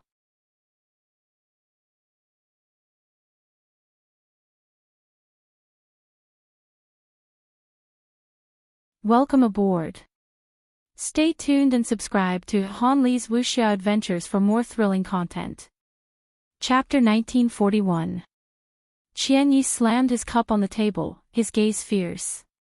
"He's just a lucky bastard. Maybe the young master was just tricked. His entire Zhu family is dead, and he failed his mission. What right does he have to be valued by the young master? But he knows battle strategy, and he even handed over a supposedly powerful battle technique," the Ming family's young master said hesitantly. They all fell silent. Zishu suddenly said, "We've always known that he failed his mission, but do you know what kind of mission it was?" Qian Yi and the Ming family's young master looked at each other in confusion. How could they possibly know about the Su family's mission? "Although I don't know what kind of mission it is, there shouldn't be any major missions in the outerverse," the Ming family's young master guessed. Zishu's eyes flashed. Logically speaking, the missions in the outerverse are far less important than those in the neoverse. However, the Zhu family was able to obtain battle strategy while carrying out a mission. This is something that even you and I, including her, can't enjoy. What right does Zhu San have? There's only one possibility: the Zhu family's mission is more important than ours. The Ming family's young master was bewildered. "I remember now. 1,000 years ago, a disciple with a different surname carried out a mission and obtained a battle strategy inheritance. Apparently, that person's mission involved an emissary and was very important. The outerverse has emissaries?" Qian Yi was astonished. Zishu's eyes flashed. "What's the first thing that comes to mind when the outerverse is mentioned?" "The Great Eastern Alliance." The Ming family's young master and Qian Yi spoke at the same time. Zishu said, "Could Zhu San's mission be related to that, Lu Yin? Come to think of it, Zhu San returned to the astral sift after the innerverse and outerverse were reconnected. At that time, the Great Eastern Alliance had already unified the outerverse. Impossible. How could Zhu San be related to that Lu Yin? He's the young supreme of the entire universe, the ruler of the Great Eastern Alliance. He's someone who can shake the entire universe with a stomp of his foot," Qian Yi refuted. At that moment, a clamor could be heard. It grew closer and closer, and they could vaguely make out Zhu San's name. The three looked over, and their expressions changed. Zhu San led Lu Yin and the second Night King down the street, shocking countless people along the way. They did not recognize the second Night King, but they recognized Lu Yin. Lu Yin's appearance was etched in their hearts. No one had expected that Lu Yin would actually come here one day. When Qian Yi and the other two saw this, their faces turned ashen. It was true, Zhu San was actually with Lu Yin. They thought of the Zhu family's mission, which definitely had something to do with Lu Yin. They thought of how Zhu San had been taught the theory of war and many other things, but most of all, they thought of how she had looked at them with hatred. For a moment, fear filled their hearts. They weren't the only ones. All of the people who had mocked and insulted Zhu San were now filled with panic and despair. The beautiful women in the brothel were all dumbfounded. They watched Zhu San calmly walk by and didn't dare to make a sound. At this moment, Zhu San had reached the peak of the Star Luo region. It was clearly a very short distance, but they walked for almost an hour. They stopped in front of a courtyard. "Alliance Master Lu, this is my humble abode." Lu Yin looked at Zhu San with a faint smile. Satisfied? Zhu San bowed deeply to Lu Yin. "Thank you, Alliance Master Lu." He knew that he could not fool Lu Yin, but he was still satisfied. The depression that had accumulated over the years of humiliation had finally been vented. He looked at the panicked and despairing faces of the people around him, and Qian Yi and the other two even spilled the wine in their cups. It was laughable that he did not know, but he felt like he had come back to life. He thought back to his days in Myriad City, where he had acted like a tyrant and lived a carefree life. This was the life that Zhu San should have lived. He did not even know how he had managed to survive. Lu Yin's lips curled up as he stepped into the courtyard. After entering, Zhu San suddenly knelt down on one knee. Lu Yin was astonished. "What are you doing?" The second Night King looked at Zhu San, as this scene was not unfamiliar to him. Back then, brute force had also knelt in front of Lu Yin. As Lu Yin's status and influence grew, more and more people would kneel before him in the future. He was already standing at the peak that countless people could not see. Zhu San's gaze was resolute, and he grabbed the ground with his right hand to wipe away the dust in his palm. "I don't know why Alliance Master Lu is looking for me, but I, Zhu San, want to return to my days in Myriad City. I don't want to be bullied by others and do nothing for the rest of my life. I don't want to be at the mercy of the Su family. I once thought that returning to the 7 courts would allow the Su family to rise to the top and surpass most people. I didn't care about the 10 arbiters, but I was wrong. No matter how influential the 7 courts are, Zhu San, I'm still a nobody. I might be sent on a certain death mission one day, and even if I don't die, I can only muddle along in the astral mesh region for the rest of my life. Alliance Master Lu, I admit that when I left Myriad City and returned to the Su family, I had thoughts of taking revenge on you. Because of you, my Zhu family's plan to seize Myriad City failed. However, these thoughts have long since disappeared. I, Zhu San, am just a nobody, and I cannot compete with Alliance Master Lu for anything. I only hope that Alliance Master Lu can accept me and allow me to return to the Great Eastern Alliance." At this point, Zhu San raised his head and looked hopefully at Lu Yin.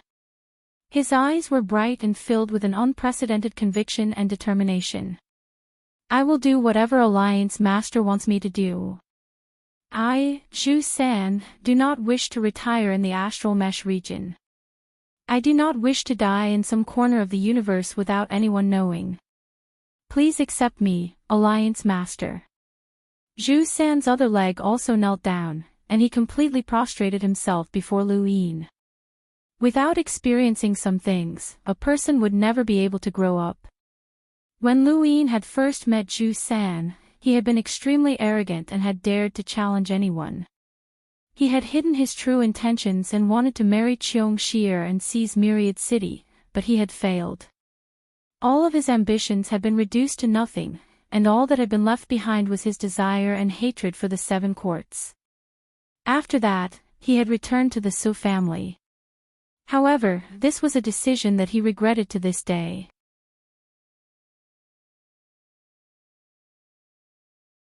Since he had failed his mission, what right did the Su family have to put him in an important position? His surname was not Su, but Zhu, and he was not part of the Su family. There were too many people like him in the Su family. Back then, Zhu San had thought that they were all Su family members who had accidentally wandered into Myriad City. It was only after he returned to the astral mesh region that he realized that this had all been part of the Su family's plan. There were too many people who had experienced the same thing as them. He was just one of the many pitiful people who had failed their missions. People like him were only fit to serve as cannon fodder. However, he had more ideas than those pitiful people, which was why he had charged into Burial Garden the moment it had appeared.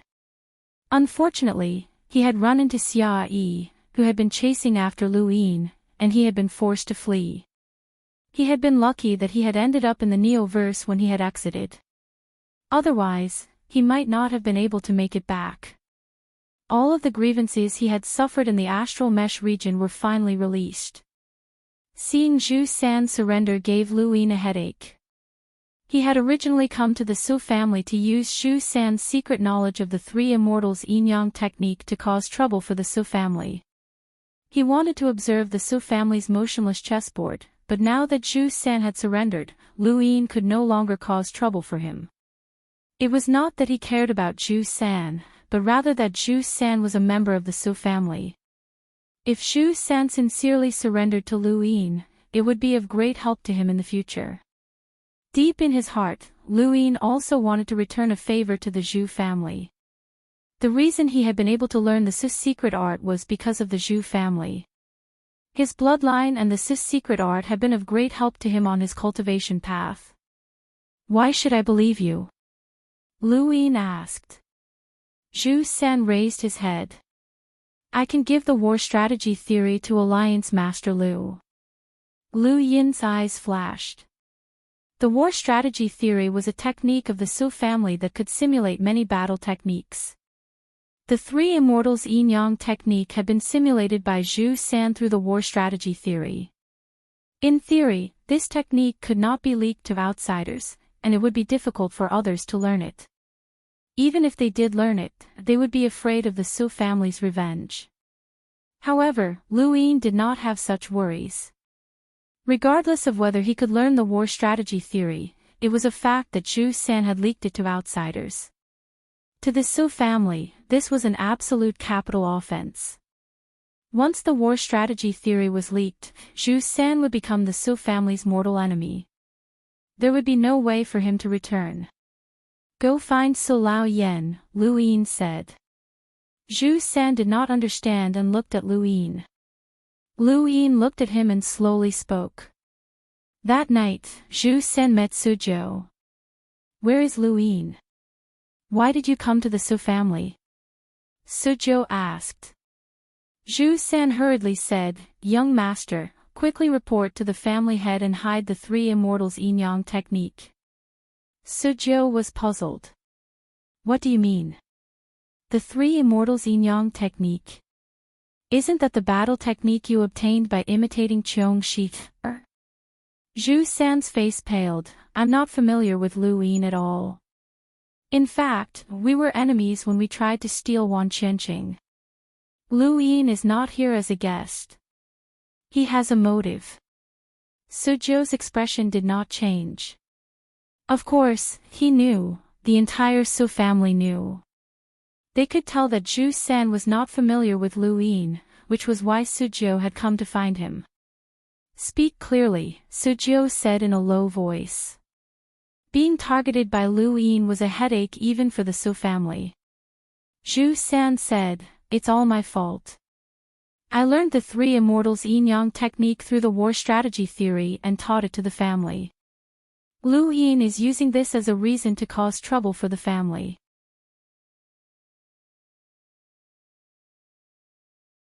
I don't know his real motive, but it's definitely because of the three immortals technique." "Why are you so sure?" Suzhou was puzzled. Zhu San gritted her teeth. "I'm too familiar with Lu Yin, and I understand him too well. I can guess his every move." Suzhou frowned and looked at Zhu San. "You can see through Lu Yin." Zhu San smiled bitterly. "I can roughly guess what he's thinking. You can't find out his motive." Suzhou was unwilling to give up. Zhu San thought about it. "If I'm not wrong, it has something to do with the Su family's ancestral chessboard." Suzhou immediately denied it. "Impossible, Lu Yin knows the Su's secret art. There's no need for him to have any ideas about the chessboard. Zhu San was certain, it definitely has something to do with the chessboard. I know Lu Yin too well, so please tell the family head that once Lu Yin has set his sights on a target, he won't give up. Quickly hide the three immortals technique and take away everyone who knows it. We can't give him any excuses. He then left, but before he left, he said, "Young master, based on my understanding of Lu Yin, it definitely has something to do with the chessboard. You have to be careful." Not long after, Suzhou told Suzhou about his conversation with Zhu San. Suzhou frowned and looked at the sky with his hands behind his back. "Do you think Zhu San is right?" Suzhou said, "Nonsense, the only use of the chessboard is to comprehend the Su's secret art. Lu Yin has already comprehended the Su's secret art for quite some time, so he came to the Su family. If what Zhu San said was true, then he's using the three immortals technique as a reason to cause trouble and demand compensation. There's no way he's just here to observe the chessboard." Suzhou also thought that it was impossible. What else could it be?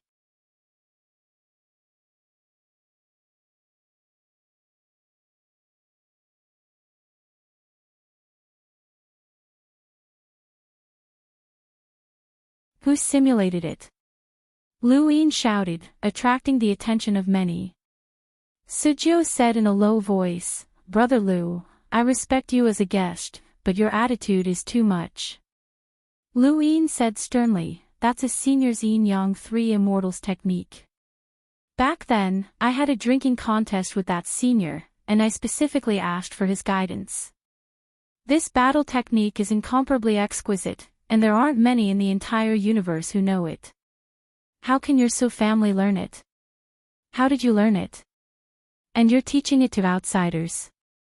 The Su family must give me an explanation for this." Suzhou subconsciously glanced at Zhu San. This guy really knew Lu Yin well. As expected, he had used the yin-yang three immortals technique to cause trouble. "Since Alliance Master Lu is unhappy, then please explain," Suzhou said stiffly before leading Lu Yin to Su Elder Yen. Many people from the Su family had gathered, and they were facing Lu Yin and the Second Night King. The atmosphere was tense. Lu Yin's expression was unfriendly as he stared at Su Elder Yen. "Master Su, I'm not an unreasonable person. If you learned my battle technique, then I'll let it go. However, this battle technique came from a senior, and it's the blood and sweat of his entire son. It's only passed down to his disciples. Now that your Su family is openly teaching it to your own clan members, you're being too disrespectful to that senior. This is theft." Su Elder Yen frowned. "Alliance Master Lu, everyone knows that our Su family simulates various battle techniques. That's why no matter who fights with our Su family members, they should try their best to hide their battle techniques. This is common sense. You said that the yin-yang three immortals technique was simulated, but that's your senior's problem. There's no need to cause trouble for the Su family. So the Su family doesn't plan on giving an explanation." Lu Yin's gaze darkened. Su Elder Yen clasped his hands behind his back. "Alliance Master Lu is a guest, and the Su family treats you with respect. However, if you're an evil guest, then the Su family is not afraid." Not too far away, an elder walked out. It was Elder Yun of the Su family, Su Yu, a powerhouse with a power level of over 1,000,000. He held a strange treasure, the unmoving chessboard, and stared at the Second Night King cautiously. The entire Su family was mobilized, bringing with them an austere atmosphere. Lu Yin sneered, as expected of the seven-court Su family. "You're not even afraid of a half-ancestor." The expressions of the Su family members changed. Su Elder Yen was astonished. "A half-ancestor?" Lu Yin did not look at him and instead looked at Su. "Senior, have you heard of the three yin-yang immortals technique?" Su was confused. "Nope." Lu Yin nodded. "Then, what about Zhou Qi?" Su's expression changed. "Half-ancestor Zhou Qi." Su Elder Yan's eyes narrowed. Alliance Master Lu, what do you mean by that? Lu Yin raised his head. The three yin-yang immortals technique is a half-ancestor Jiu Qi's ultimate technique, and he passed it down to his disciple, Zhong Shi. Now, your Su family is openly spreading it. Family head Su, I think that your Su family wants to exchange blows with Senior Jiu Qi. So Elder Yan's expression turned ugly, and Siyu looked at him. What's going on? All of the Su family members had ugly expressions. Who would have known that the three yin-yang immortals technique was a half-ancestor's ultimate technique? If they had known, they would not have dared to spread it so brazenly, as it was akin to someone spreading war strategies. No, it was even more serious than that, as the Su family did not have a half-ancestor. Sujio was shocked. This was actually a half-ancestor's ultimate technique. Even Zhu San had not expected this, as the three yin-yang immortals technique was clearly an imitation of Qiong Shi Er's battle technique. Could Qiong Shi Er be a half-ancestor's disciple? How was that possible? If she was a half-ancestor's disciple, how could she be so weak? Alliance Master Lu, do you think that you can threaten my Su family by linking the three yin-yang immortals technique to half-ancestor Jiu Qi? Who can prove that this battle technique belongs to half-ancestor Jiu Qi? Su Elder Yan asked sternly. He had originally not cared about Lu Yin using this battle technique to threaten him, but if this battle technique belonged to a half-ancestor, then things were different. Lu Yin smiled. You can ask Xia Ji. Su Elder Yan's heart sank, as Lu Yin's attitude showed no fear. Could it really be a half-ancestor's battle technique? Siyu's eyes flickered, as asking Xia Ji was naturally the best way to verify this, but if he did so, then Lu Yin would not be the only one who could use their weakness against them, but also the Xia family. They were all part of the seven courts, but they were not as harmonious as they seemed. All of you, leave, Siyu ordered, dismissing everyone aside from Su Elder Yan. As he watched the crowd leave, Lu Yin knew that he had succeeded. The Su family did not even have the courage to ask Xia Ji. Of course, regardless of whether they tried to verify it or not, the three yin-yang immortals technique was indeed Jiu Qi's battle technique, so there was no problem. Alliance Master Lu, how do you plan on resolving this matter? Siyu asked Lu Yin. Lu Yin met Siyu's gaze. Senior, do you believe that the three yin-yang immortals technique is a half-ancestor battle technique? I believe it for now, Siyu replied. Then, Senior, please verify it, Lu Yin said. Siyu frowned. As a rising star, even I, who was in seclusion all year round, have heard of Alliance Master Lu's great name. You unified the inner-verse and outer-verse, looked at the neo-verse from afar, led the Great Eastern Alliance to resist the astral beast domain, underwent a tribulation that caused the astral source universe to erupt, and even attracted the blood progenitor. All of these accomplishments are admirable, and my Su family has never disrespected Alliance Master Lu. I heard that Alliance Master Lu even knows the Su family's secret word plan. Has the Su family caused any trouble for you while you were in the astral luster region? Lu Yin answered seriously, learning the secret word plan was a coincidence. If Senior could learn the Xia's secret word plan and the Hall of Honor's secret technique, would you not learn it out of fear of the Xia family and the Hall of Honor? Besides, I didn't know that the secret word plan belonged to the Su family. At that time, I didn't have the qualifications to come into contact with the seven courts, and I had never even heard of it. Su Elder Yan interrupted. It's a fact that Alliance Master Lu learned the secret word plan. Are you trying to deny it? Lu Yin looked at Su Elder Yan. I was the one who learned the secret word plan. Now, the Su family is the one who is recklessly spreading half-ancestor battle techniques. You can cause trouble for me because I learned the secret word plan, but that's your right. Now, I want to resolve this matter. What do you want? Su Elder Yan gritted his teeth. At the end of the day, one's fist was bigger. If Lu Yin was just a minor character, then he would not have dared to say such a thing.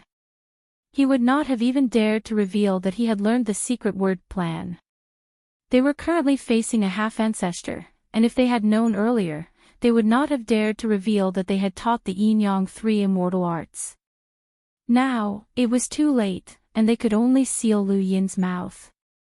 Lu Yin's gaze turned cold, and he looked at Siyu. Actually, as long as I don't say anything and you don't say anything, as well as forbidding the Su family members who have learned the yin-yang 3 immortal arts from using it, then it will be fine. A half-ancestor will not be able to keep an eye on the Su family. Senior Jiao Qi is addicted to alcohol, and as long as no one specifically tells him, he will not discover anything. Siyu looked at Lu Yin deeply. Alliance Master Lu, how can we prevent you from telling half-ancestor Jiao Qi? Lu Yin replied, it's very simple. I want to observe the motionless chessboard left behind by the Su family's ancestor. Siyu did not understand. Didn't you learn the secret word plan? The motionless chessboard's only use is to allow others to learn the secret word plan. It's useless to you. I know. Actually, I don't want to harm the Su family. Just as Senior said, I have the secret word plan, but no one came to find trouble with me when I came to the Su family. This means that the Su family treats me like a friend, and I will naturally not harm my friends, Lu Yin said casually. Siyu was confused, as he could not understand Lu Yin's goal. Compared to Siyu's confusion, Su Elder Yen was both confused and shocked. Zhu San had actually guessed Lu Yin's goal. Did he really understand this person that well? If that was the case, then Zhu San would be very useful.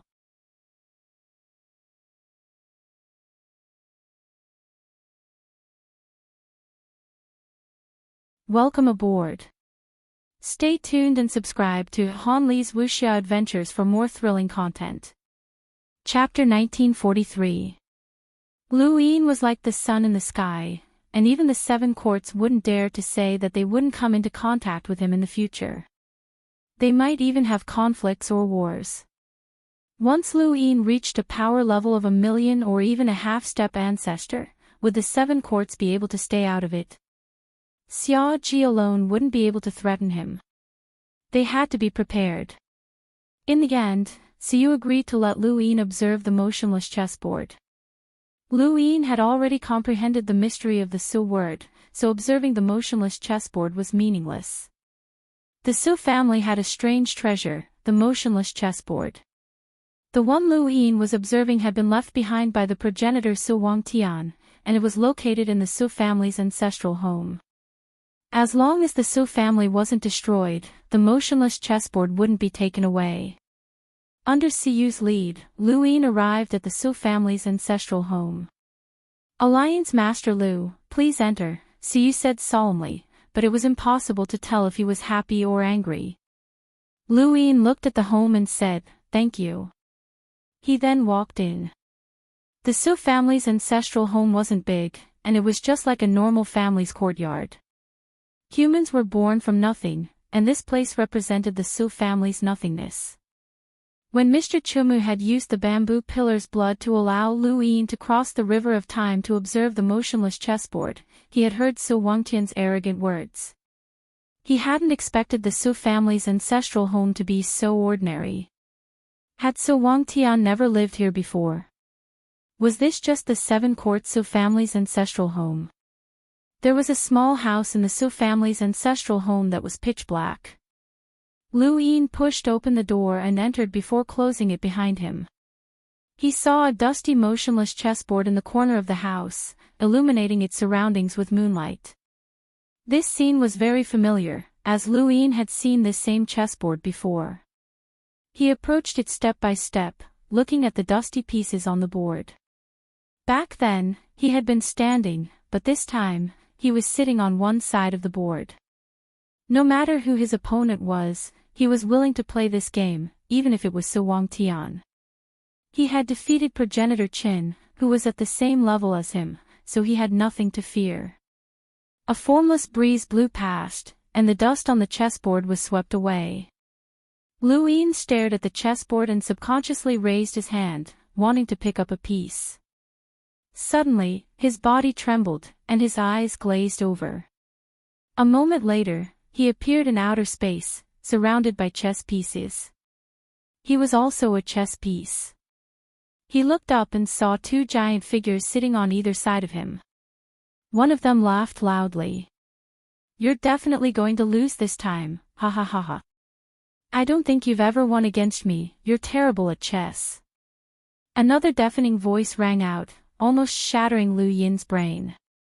Lu Yin stared at the two figures in shock, but he couldn't see their faces clearly.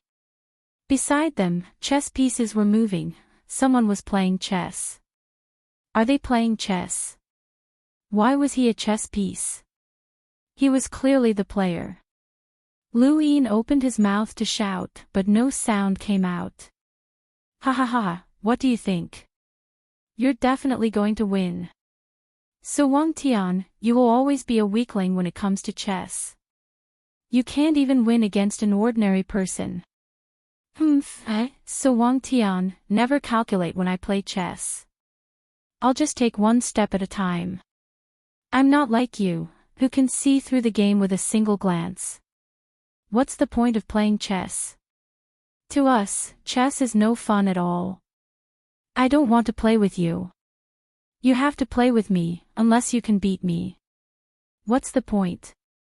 You'll never win if you play chess like this. Bullshit, I'm invincible. Who says I can't win? I'll show you.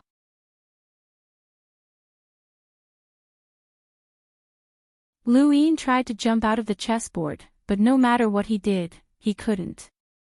He didn't know what this game represented, and he didn't know why someone who had probably died in ancient times was able to trap him. He only knew that he shouldn't be a chess piece, but a chess player. "So Wang Tian, you're going to lose." "Impossible, I've never lost in my life." "No, I made a wrong move. Let's start again." "No, you can't go back. I made a wrong move. Let's start again." "You can't go back. You've already lost." "Bullshit, I'm definitely going to win. I made a wrong move. Let's start again." "No." "Start again." "No." You're going against me, aren't you?" Fine. Who said I can't go back? So Wang Tian, am going to do it. You have nothing to say. Then, Lu Yin watched as the sky collapsed and the chessboard was destroyed. Strange fluctuations appeared in the surrounding space. Ha ha ha ha. So Wang Tian, have observed chess, played chess, retracted my moves, and comprehended chess for hundreds of thousands of years. Finally, I created the secret technique, scattered stars chess. Throughout the universe, only I, so Wang Tian, can retract my moves. A person's life cannot be regretted, but I, so Wang Tian, will do so. Only I, so Wang Tian, can do so. Lu Yin's eyes widened, and he saw the same dusty chessboard. He did not move, but instead looked up. He was not in the sky, but rather in the ancestral home. No one was playing chess, and he was not someone's chess piece. What's going on with that scene? Was he dreaming of ancient times? Had he seen the reason why So Wang Tian had created the secret plan? Lu Yin looked at the chessboard and was speechless. So, he had created the secret plan just so he could retract his moves. What did he mean by openly retracting his moves? Lu Yin stared at the chessboard and closed his eyes, trying to recall what had just happened, especially when So Wang Tian had wanted to retract his moves. 1 day, 2 days, 3 days, Lu Yin stayed in the ancestral mansion for half a month. In the outside world, Suyu's expression was solemn. "Elder, how is Lu Yin?" So Lao asked as he arrived outside the mansion. "He should have comprehended it," Suyu replied. So Lao was puzzled. He already learned the secret plan. What else can he comprehend? Siyu recalled, "Do you think the secret plan is just like this?" So Lao didn't understand. The younger generation was unfilial and couldn't truly grasp the secret plan. Rumor has it that the ancestor created the secret plan, and it contains the most profound meaning: retract chess. So Lao's eyes flashed, retract chess. Right, when I comprehended the secret plan, I seem to have heard the words retract chess. Retract chess is to return everything to its original state. Perhaps it involves time, but after the ancestor, no one else has been able to grasp it. Siyu then looked towards the ancestral mansion. Perhaps Lu Yin is comprehending retract chess. So Lao's expression turned ugly. Even the Su family couldn't grasp it, so how could Lu Yin?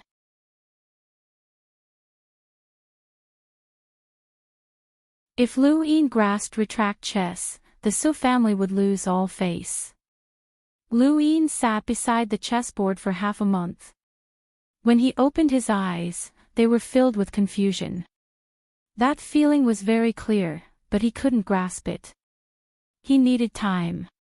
He definitely couldn't do it here. He raised his head and his die appeared. He tapped it, and it slowly spun until it finally stopped at 5. That was meaningless. He tapped it again, and the die slowly stopped at 6. Lu Yin's eyes moved, and the scene changed. His consciousness appeared in that dark space, surrounded by spheres of light.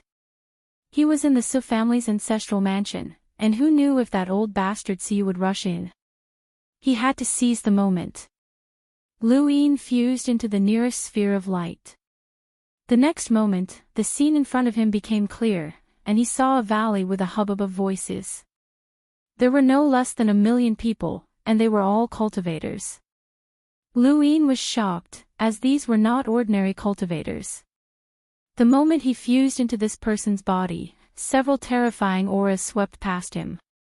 This person's power level was definitely above 1,000,000. Where else could there be such a powerful force? Could it be the Starfall Sea? Memories flooded into his mind. Lu Yin's expression changed, but he eventually calmed down. No wonder so many terrifying cultivators had gathered here. This was the Cosmic Tree Realm, an army that was going to invade the 5th mainland.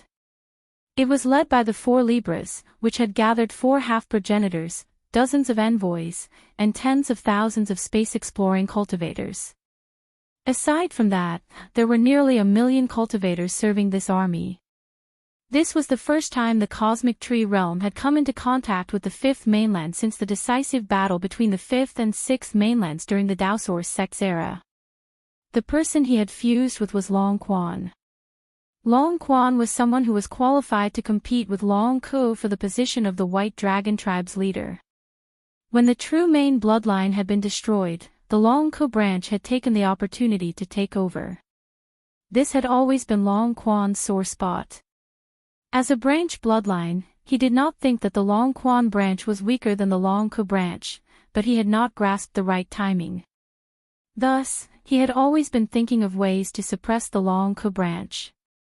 When news of Long Tian and Long Shi being trapped in the ruler realm had spread, Long Quan had taken action. He had even wanted to suppress the main bloodline by suppressing Long 7, who was disguised as the main bloodline's son-in-law. When Lu Yin had arrived at Dragon Mountain, he had also sent people to provoke Long Quan. This person was also the leader of the White Dragon tribe's extraction of astral elixir. Lu Yin had never expected to fuse with Long Quan's body. Back in the Cosmic Tree Realm, Long Quan had been an unreachable existence with a power level of over 800,000. Killing him would have been as easy as flipping his hand. Now, however, Lu Yin could actually fuse with this person's body, and he could control his life and death with a single thought. As he looked at the densely packed cultivators in the valley, Lu Yin continued to read Long Quan's memories, and his heart continued to sink. 4 demi-ancestors and dozens of envoys were enough to launch a terrifying war against the 5th mainland, and this was just the 4-way scale's excess strength. Most of their strength was focused on the battlefield at the back, while some remained in the higher realms. Even so, they were still able to draw out such a terrifying force. If the four-way scales recruited the central realm, Luin believed that their strength would double in a short period of time. It was hard to say how many demi-ancestors they had, but at the very least, the number of envoys would double.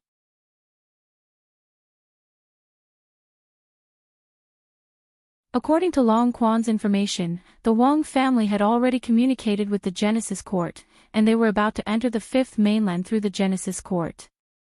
At that time, the war would begin. Of course, there was no guarantee that there would be a war, as long as the fifth mainland handed Lu Yin over. Lu Yin's eyes flickered. He had expected the four-way scales to act quickly, but he had not expected it to be this quick. He had not even made any preparations, and the war had already begun. No, he had to stall for time so that he could at least gather enough strength to resist. But how should he do that? Lu Yin used Long Quan's vision to constantly scan the valley as he tried to think of a way. He no longer cared about the consumption of star essence in his cosmic ring, as he only wanted to stall for time. The only known passage from the cosmic tree realm to the fifth mainland was the Genesis Court. That place was known as the New Void Corridor, and it was not too far away from the valley. Above his head was the Wang family's floating palm.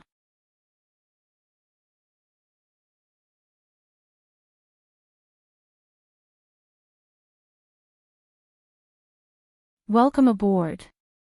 Stay tuned and subscribe to Han Li's Wuxia Adventures for more thrilling content. Chapter 1944. Destroying the New Sky Corridor was the fastest and most effective way to stall for time, but there would definitely be a half-ancestor guarding it. No one would underestimate the Lu family's status in the astral tree realm. Even after being exiled, there were still loyalists who were willing to sacrifice their lives for the Lu family.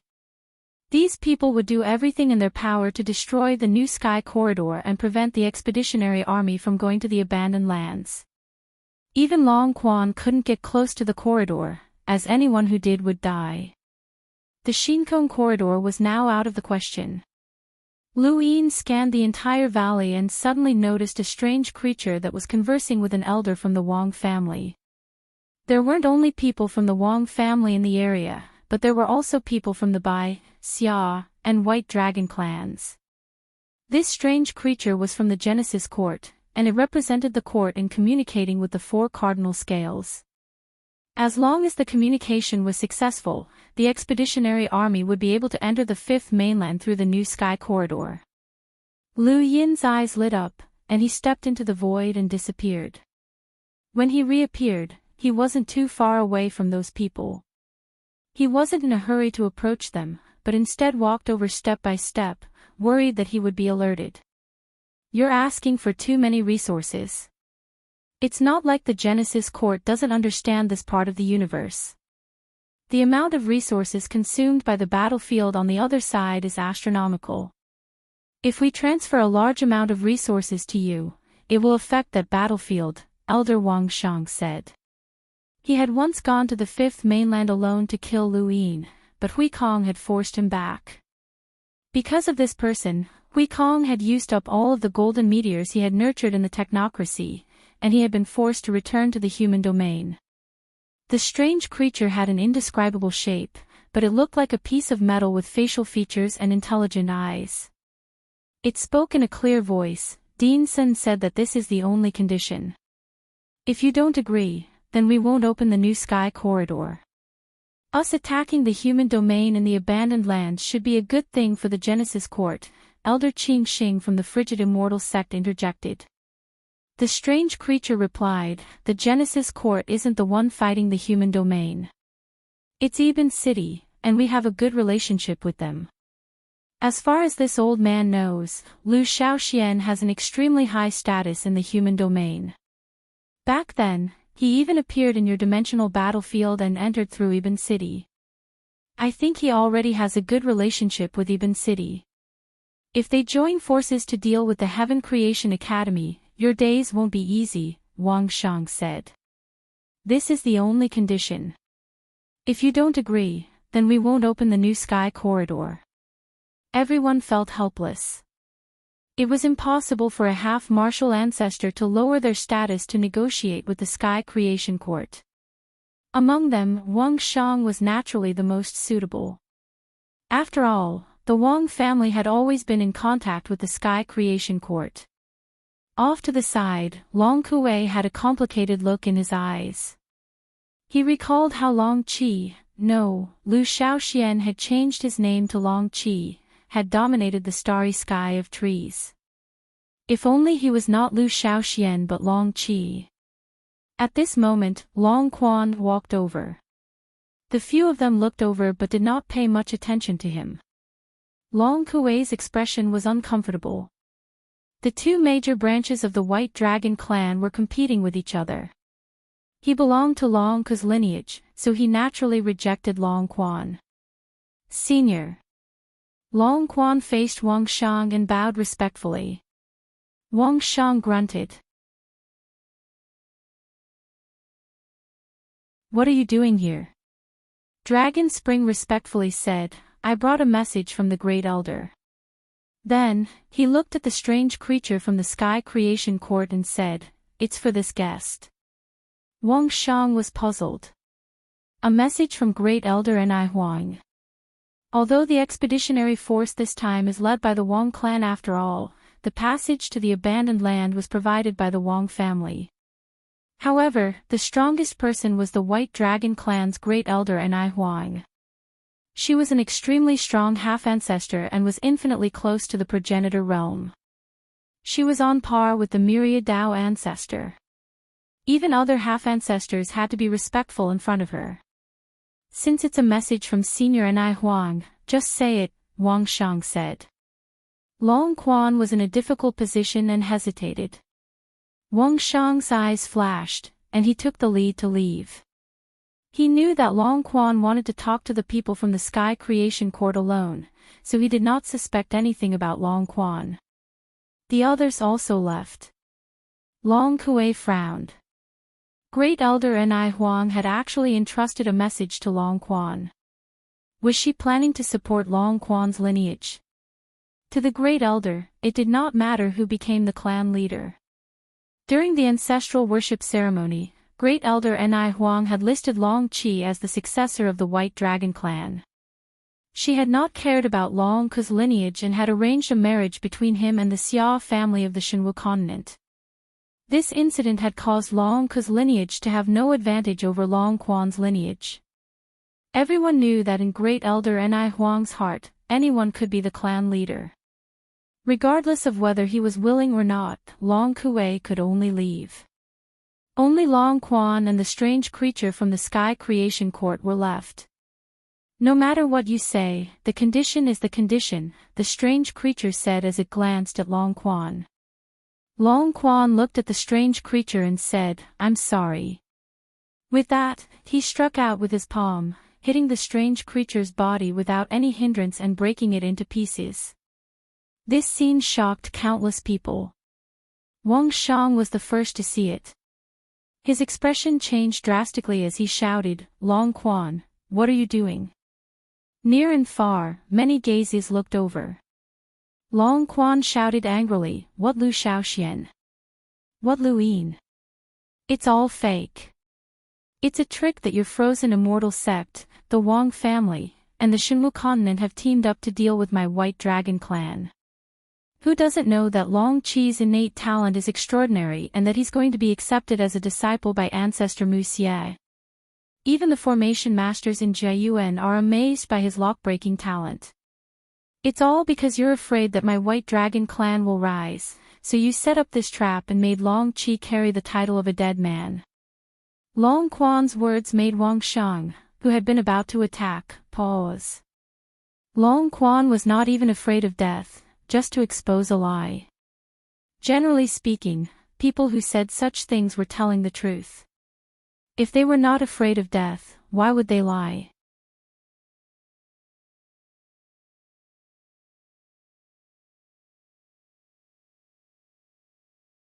How would he explain this to the Genesis courtyard?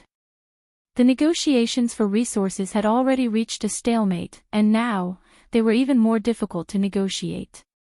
The expeditionary army had yet to leave the mountain valley, but their morale was completely gone. Long Kuei stared blankly at Long Quan's corpse. When had this branch family head become so unyielding? Elsewhere, Lu Yin had controlled Long Quan's body to commit suicide. The moment of his death, he didn't feel good either. His consciousness returned to his body through the dark space, and the black and white fog in his chest surged as if it had been stimulated. It took a lot of effort to calm down. Lu Yin's lips curled up. This time, the cosmic trees were lively. Back then, he had been confirmed as Lu Shaoxian, and the 4 cardinal scales had confirmed this. It was impossible to overturn this theory. He had only used Long Quan to annoy the 4 cardinal scales. Everything else aside, he had at least been able to stall for time. He had also been able to split the relationship between the White Dragon clan and the other 3 clans, causing them to have internal conflicts. The death of the creature from the Genesis courtyard had also delayed the progress of their negotiations. Lu Yin guessed that with this ruckus, he might be able to buy himself half a year's time. Within that time, he had to find a way to deal with the expeditionary army from the cosmic trees. If there was no other way, then he would directly start a war. First, he had to confirm the Hall of Honor's stance.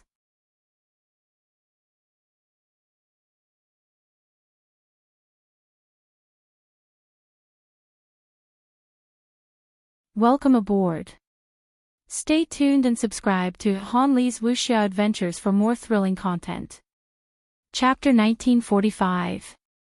With the 5th mainland strength, as long as they didn't step out of the progenitor realm, they should be able to deal with a half-step ancestor.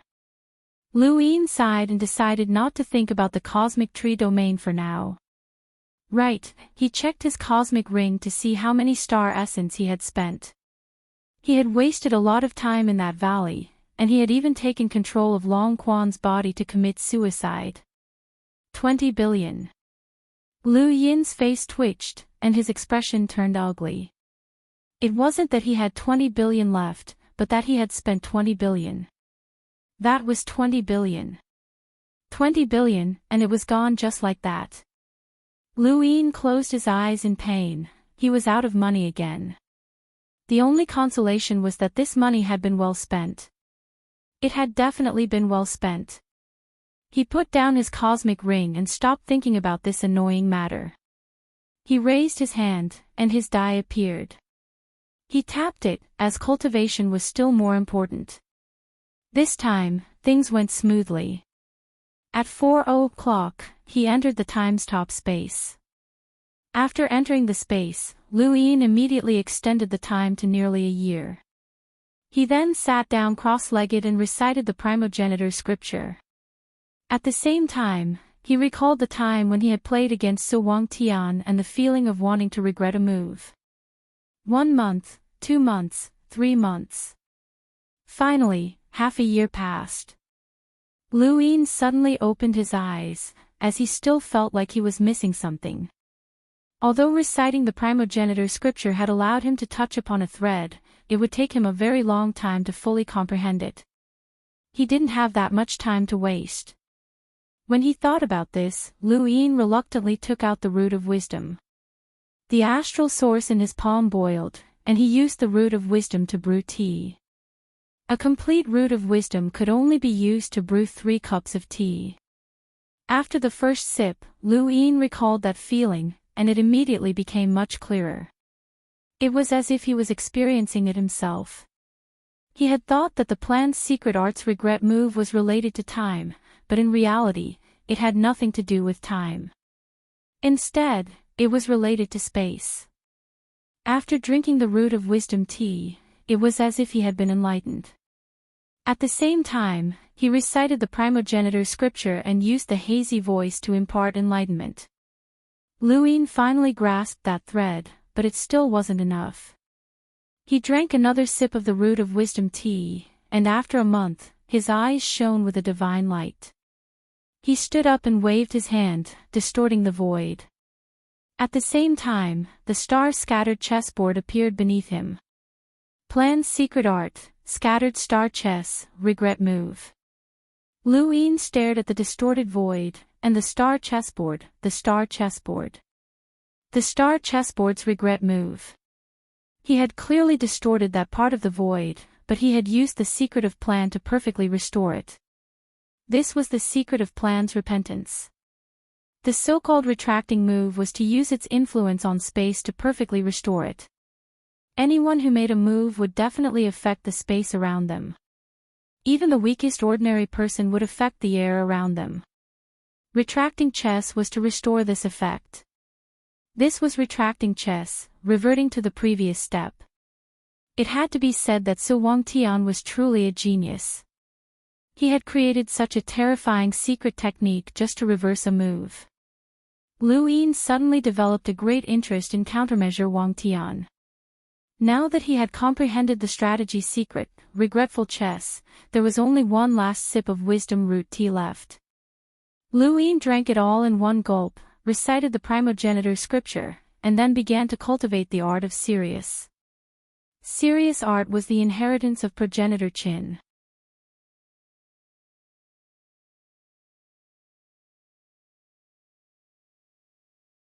He was also playing against someone with the surname Yu. At this point, Lu Yin recalled that someone with the surname Yu should be an ancestor of the Yu family. Someone who could play against Su Wangtian was also a progenitor. There were actually quite a few progenitors in human history. There were 6 continents, and even if each continent only had a few progenitors, there were still dozens of them in total. Si Yu and Su Lao Yen might not have believed Lu Yin's words, but Lu Yin had revealed the identities of both parties, so they had no choice but to believe him. According to the ancient records, the Su secret word had indeed been created because their ancestor had played against a progenitor with the surname Yu. This was the Su family's top secret, and even the Yu family didn't know about it. Si Yu was excited. You heard the ancestor's voice. Lu Yin nodded. I heard it the last time when I comprehended the Su secret word. This time, it's even clearer. Su Wangtian was the ancestor of the Su family, and Lu Yin had heard the ancestor's voice. Alliance Master Lu, what else did the ancestor say? Si Yu asked anxiously. Lu Yin rubbed his chin. He said quite a bit, but I don't really remember. I'm only thinking about comprehending retraction. I can't remember anything else for now. Si Yu hurriedly said, Su Wangtian is the ancestor of the Su family. Alliance Master Lu, please think about it carefully. The Su family will be eternally grateful. Su Lao frowned, as this sentence put the Su family in a passive position. Si Yu was elder Yun of the Su family, and he had a high status. Although he also wanted to know what the ancestor had said and wanted to comprehend retraction, this was not the way to go. However, Si Yu had already spoken, and he would definitely be led by the nose when facing Lu Yin. Lu Yin realized that ever since he had used the literary prison to hang the Wen family, there was no turning back. He had used Lu how to hang the sword sect, used his feet to hang the serious sect, used the decomposition of ancient materials to hang the city, used the Ku family to hang the Su family, and now, used the Su secret word to hang the Su family. There was nothing in the universe that he could not hang. No, it should be fishing. He had hooked many big fish. Su Lao's heart sank when he saw Lu Yin's expression change. When facing someone like Lu Yin, it was best not to give him any leverage, or it would be troublesome. Unfortunately, the Su family's leverage was now in Lu Yin's hands. The Su secret word was fine, as they could just not comprehend retraction. Since Lu Yin could comprehend it, it was possible that no one in the Su family would be able to do so in the future. What attracted the Su family the most was the ancestor's words. What had the ancestor said? Or had Lu Yin made it up? The key was that there were no records, and no one in the family had comprehended retraction. The possibility of it being made up was not high, as Lu Yin had accurately stated the identities of both sides. This was the most troublesome part. As the Su family's patriarch, he would rather not know what the ancestor had said than be passive. Unfortunately, Siyu was too concerned about this. Senior, is there a place for me to rest? I'm dizzy, and the ancestor said many things. I need time to sort out my thoughts, Luin said painfully. Siyu hurriedly replied, all right. Immediately arrange a place for Alliance Head Lu to stay. Solao was helpless. Alliance Head Lu, please. By the way, why does the Su family like to play chess? Luin suddenly asked. Siyu was stunned, and his expression turned solemn. The ancestor liked to play chess. Chess is like life, so the ancestor must have wanted the younger generation to find the true meaning of life through chess. Every Su family member is adept at chess and scheming. Solao nodded. This was why the Su family could compete with the Hui family. In terms of influence, the Su family even surpassed the Xia family in the Seven Courts. This was because there were many outsiders in the Su family, and this was one of the benefits of playing chess. Only by playing chess would one know how to scheme. Of course, another reason was that it was easier to comprehend the Su's secret word. Luin grunted and left with Solao. He wanted to laugh at Siyu's words. Although he didn't know Su Wangtian well, it wasn't hard to tell from his words that he wasn't trying to comprehend anything. He just liked to play chess, and he was particularly bad at it. The worse he was, the more he wanted to find someone to play with him. The more he played, the more he lost. In the end, he was forced to create the Su's secret word, regret. It was just a hobby, but it would affect the lives of his descendants. Perhaps behind many brilliant achievements, there was often a very small reason. That night, Zhu Sen met Solao again. Solao stared at her. You know Luin very well. Zhu Sen panicked, but she nodded. Yes, I know him very well. Solao's eyes narrowed. What should I do if I want to obtain some information from him? Zhu San hesitated for a moment before mustering her courage. That depends on how important the information is to the patriarch. Does Luin know how important it is? And if he does? Solao asked. Zhu San shook her head. Then it'll be troublesome. Unless the Su family has something that Luin cares about, it'll be very costly to obtain information from him. Most importantly, even if we do pay the price, we might not be able to obtain the information in a short period of time. If I'm not wrong, then Luin will leave tomorrow. You're tuning into the Journey of the Soul YouTube channel. Don't forget to subscribe and join us on this journey to catch the most captivating stories.